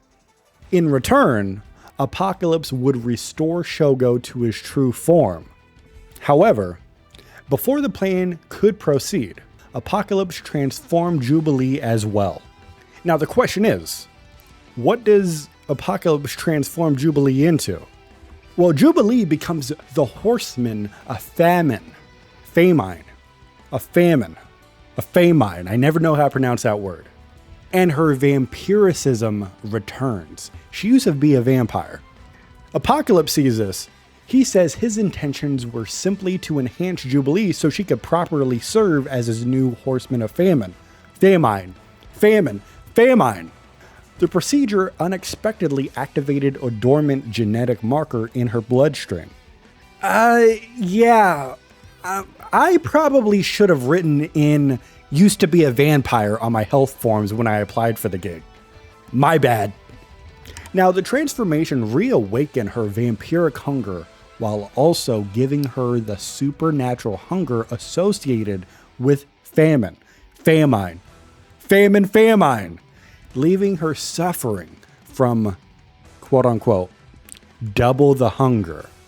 Apocalypse explains that although Jubilation must now endure constant starvation, others will prosper through her power. And this reflects the reversal Apocalypse has applied to the traditional horseman. Instead of famine causing hunger, Jubilee bears the hunger herself while satisfying the needs of others. And she admits that this inversion is one reason she agreed to join him. Apocalypse is no longer using horsemen merely to spread suffering. They are taking suffering upon themselves so others can thrive. Jubilee, when this whole weird concept of what's going on is laid at her feet, she considers the idea noble, though she does joke that she would have annihilated an ancient Egyptian food court if one existed. But that's besides the point. Or should I say, that's besides the plate. You get it? Food, a plate. I'm a comedian as well. I don't know if you realize that. So Apocalypse declares that hunger drives people towards their goals. And his goal has finally become achievable. The faith harvesting engine has accumulated enough divine energy to power his ascension. And Jubilee asks if he is absolutely certain about proceeding. He says he has never been more certain in all of his centuries of life. She tells him to climb on top of the tower while she remains below. Prepare to activate the engine when he gives the command. You have served me well, child. I'm not a child anymore, Pocky. But yeah, I have. She challenges him to prove that she placed her faith in the correct mutant warlord. For a new age of apocalypse is about to begin. Let's hope it's better than the last one. As Apocalypse begins the ascension, Jubilee addresses Shogo directly through the recorder. She says that this is the moment that will determine whether all their work saves the universe or throws it into even greater chaos. She reasons that if someday listens to this tape, they probably survived and succeeded. She begins to downplay her own role in this, saying that Apocalypse is the one becoming a god, while she is merely operating switches on his engine. But then she begins to fantasize about what's going to happen when this works. Apocalypse will restore Shogo's human form. He then may also cure Jubilee's vampirism and release her from being a famine. She and Shogo can be together again, and they might leave Krakoa for a while and do something, ordinary, such as visiting a mall, whatever that is. I don't think I've been to a mall, though, since I was like 14. Yeah, you probably have. You probably just didn't realize it. They've changed a lot in the last few years. Yeah, no, I don't think I've been to one in a really long time. They're just more naturalistic now and less intrusive than what you used to think of when you thought of a mall. So you might have been in a mall. Well, I think I would have known if I was in a mall. I'm saying you wouldn't know you were in a mall. I bet you were in a mall. No, yeah, I'm just saying I haven't been to one. Probably have been recently. Dad. Yeah, at least she's been in a mall. But this hopeful speech is suddenly interrupted by Apocalypse screaming. He's attacked by an unseen enemy. He lets out an enormous cry and falls from the tower. Jubilee starts to panic. Apocalypse? Oh no! No. Wait. He's falling. A heavy impact follows. Jubilee rushes to him and discovers that he is bleeding profusely. If your vocabulary isn't that big, no worries. Profusely means a lot. This man's bleeding a lot. Wait, did someone stab you? An unseen foe attempted to end my reign before it could truly begin. Jubilee refuses to accept that Apocalypse can die. Ish is not possible. She insists that the situation is still salvageable. She reminds him that he is known as he who never dies, and tells him he cannot perish immediately before finally achieving victory. And Apocalypse says that there is a way to save him inside the pyramid, but they must move quickly. And then Jubilee remembers that he previously mentioned a healing chamber, although she does struggle to recall its name. The laser LARP? Lazarus. That's it! The Lazarus chamber. She then physically drags and carries Apocalypse towards the chamber, struggling under his enormous weight, but refusing to give up. They arrive at the chamber and she searches for a way to activate it. And Apocalypse gives the command. Initiate resurrection protocol. Error. Data incomplete. Initiate resurrection protocol. Error. Data incomplete. Hey! You heard the man! Initiate the stupid resurrection protocol already! Error. She cannot understand what data incomplete means or why the system refuses to revive him. As this is happening, Apocalypse accepts that his life is ending. And he tells Jubilee that he believes his time has come to an end and begins referring to his soul. No! Forget souls! You're the freaking Apocalypse! I'm your horseman! We're the ones who get to decide when everything ends. Death eventually comes for everyone. And Apocalypse begins to reflect on the purpose behind his final plan. He tried to judge the gods. He tried to reshape cosmic order. He tried to stabilize the timelines. He came extremely close to succeeding. And his speech begins to trail off. Jubilee begins begging him to remain conscious, reminding him of everyone they plan to save and pleading that Shogo still needs him. But before he could respond, Apocalypse dies. And Jubilee starts to break down. She cannot accept that Apocalypse is dead. She begins screaming at him to get up and accuses him of abandoning her after she placed her faith in him. But her fear turns inward. She admits that she does not believe she is strong enough to survive without him. She is still weak, constantly hungry, and resents that he transformed her into a famine instead of making her stronger. Then, she suddenly remembers another possible solution: Apocalypse's death seeds. You see, because she knows where Apocalypse stores his death seeds and rushes to retrieve one, she then reassures Shogo through the recording that she is not giving up. She believes a death seed may be able to resurrect Apocalypse, and she does find one. She brings it to his body and tries to let it work. Nothing happens. Nothing? Nothing. Damn it! That should have worked! Why didn't it work?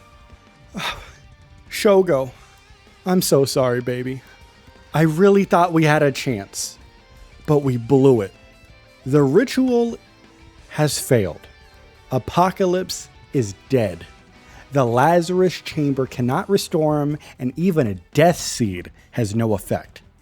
And Jubilee closes the recording with the fear that Shogo will not be the only person to suffer because of this failure. And that, my rivals, is the story so far. That's Jubilee's story in season 9. And we're starting off strong. Yo, they're cooking. Jubilee out here, a horseman of Apocalypse. Apocalypse is dead. A death seed doesn't work. The Lazarus chamber doesn't work. Who killed Apocalypse? It's a murder mystery. So this is going to be a lot of fun to, uncover what's happening throughout this season.